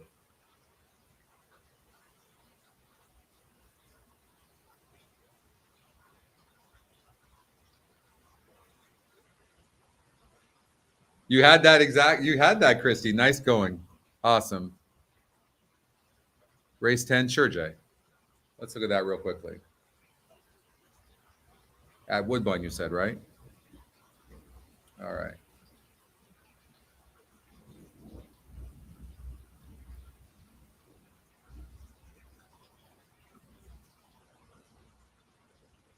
All right. So you got a big GSR in the 7-horse Bill Needle. Tactical.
So they're taking the blinkers off of the 8, right?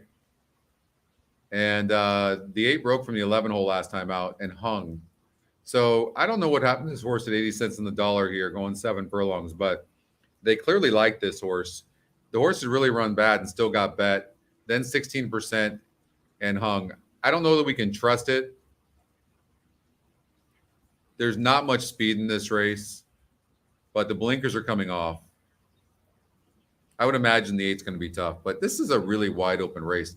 I honestly, I wish I could. I know you're struggling with this race, and I understand.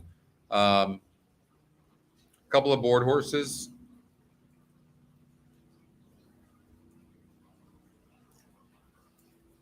I think that the last couple of races on the synthetic, the 2 has shown who it really is. So I would say the 2 horse Jay would be one that I would think would be on the board.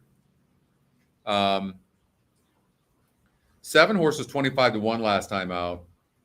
I'm trying to think, it was only 1%, 25-1, and it outran its odds. It was 3% the time before that. Now it's 10%. It's just, I don't know that I trust this horse fully, although it ran really good.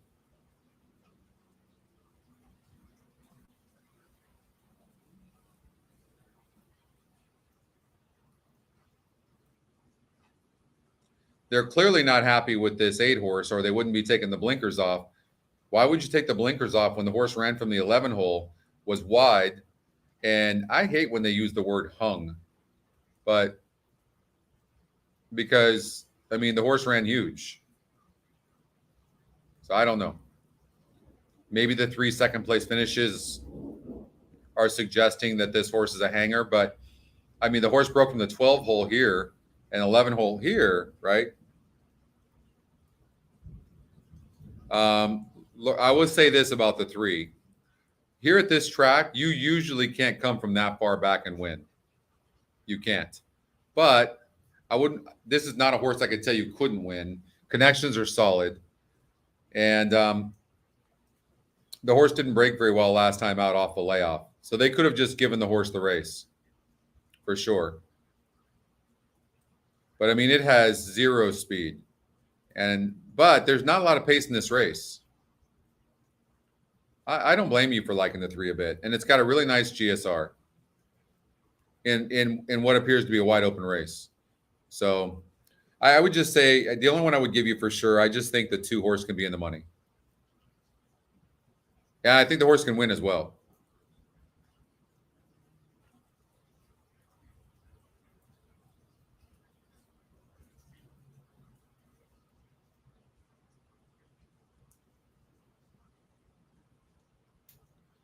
Look at the draw. Look at the post draw for this horse. The last 4 post draws, 13 post, 11 post, 10 post, and 11 post, right? Holy Moses. And it's been high win percentages and losing. Now it's 10%. They put on blinkers last time out. I'm guessing they took them back off. They didn't. They gelded the horse. So you can see that's a horse they're struggling with. Can the horse run good? It can, but you can see that they're perplexed with this horse, right? The workout on May 28th was tremendous, 2:63, and they had a bullet on May 7th. So, but this horse came back and ran a 4th place finish from the 11 hole at 22%. Now it drops. I don't know. Again, if I had to only bet one horse, it'd be the 2. It's now post time. They're moving into line now for race number 8, but the rider's off the 2, Hanita's Empire. Heavily favored here with the I like the fact that the earlier, 2 horses tactical the as favorite well. role is Jay. now in the corner of I number like the 5, 2. Rubisa. Gilberto Guard of Zorba has honor. Misael Jaramillo riding. I might play if a she pick gets 5 beat, there it'll and be done single by that the horse. 3, Chasing Just Joy, as a or the chance. 7. She's a All right, Raging Gulfstream Cajun. Park race number 8. This will be my She's a last Raging affair Cajun. with you guys. Thank you so much Debut winner for last time out. Looks to go tuning in. 2 for 2 today. We have a pick Long shot 5 Violet zapped. of this. Now getting ready. Leaving the 5 and 7 out. Crazy as shit. We'll see what Sade happens. Purse to the outside. Thanks, Jay. Sade Purse and the 8th.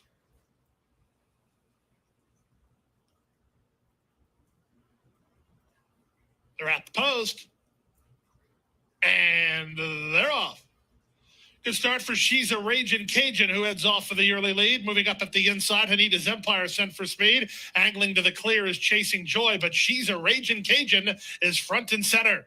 Not much speed today from Rubisa. She's now rushing to catch up as the leader is trying to slow it down.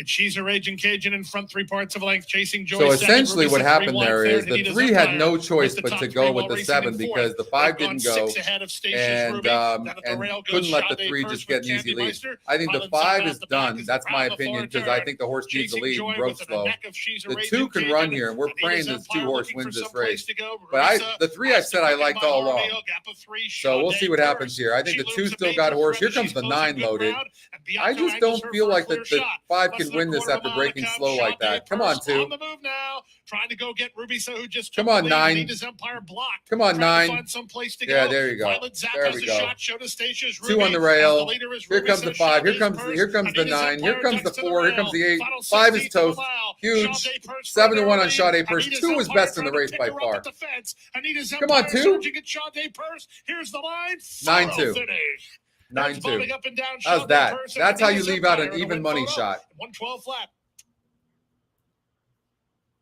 That's how you leave out an even money shot. Bam. 2 was best in the race. But what'd I say? Horse is coming from behind.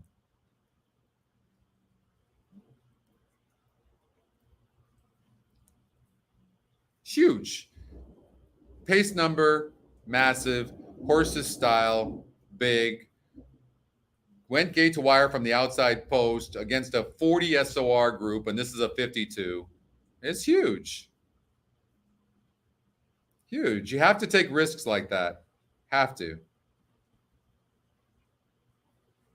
Have to. That's nice, though. That's really nice. We got a 7 to 1 shot there. That actually, that or the 2 wouldn't have mattered. But remember we talked about like 5 and 7 stopping, and then 2, 3, 4, and 9 coming from behind. Did that not happen just like that? 7 had an easy lead, but the problem was it was a 40 SOR group it faced. Thanks, Tim. Huge. Huge. Yeah, let's hopefully you guys can finish off. We can finish off and win this. We're covered pretty much here. I'm trying to make up. I'm leaving off the 1 and the 2 because I just don't see the synthetic breeding on this 2 horse. And we'll see what happens. But yeah, no, this was fun. This is a good time, Gary. Thank you so much. All right, you guys, if you haven't liked the show, please do me a favor and like the show. Okay, I can't thank you enough for contributing in the show. Cindy, I'm so sorry you didn't hit that. We're rooting for you. But wonderful handicapping on your part. And so way to go, Jay. Yeah, so all right, you guys. Yeah, that's how you win contests. That's how you hit the bigger payouts and stuff like that. Because you have to be able to leave out these horses. Empire, these vulnerable favorites, even money. So that's the first leg of the pick 5. So many people singled a horse like that, right? And we're seeing this is a horse even money that's only 31% and doesn't look like it can get the lead. And then once the horse broke bad, you had to figure the horse is going to peter out. You know what I mean? So, all right, you guys are the best. Thank you so much for your support. Everybody appreciates it. Want a big shout out to the Strana connections that allow us to stream RCN. Thank you. The Woodbine connections. Thank you so much. Really appreciate you allowing us to stream your track. And we all appreciate that. If you get a chance, maybe give them a shout out and thank them for allowing us to show live streaming that you appreciate it and you want it. Hopefully we can get, if you guys can do that, then we can get a lot more tracks to follow suit and start allowing us to stream so that we can all enjoy the banter and the community back and forth with each other. So it's really important. So don't forget Thursday, the coaching class. We'll see you guys there. We'll take up to 15 people in the coaching class. Right now, I think there's about 8 or 9. So there's still a few more spots left. And those are getting popular because we play live races, but there's a lot of questions that are being asked, and it's a lot easier to talk to everybody, to a smaller group, and it's not a show, it's just a class. So check that out. You'll like that. It'll help you as well. And you guys have a wonderful rest of your weekend. Okay, we appreciate you. See you later. Bye.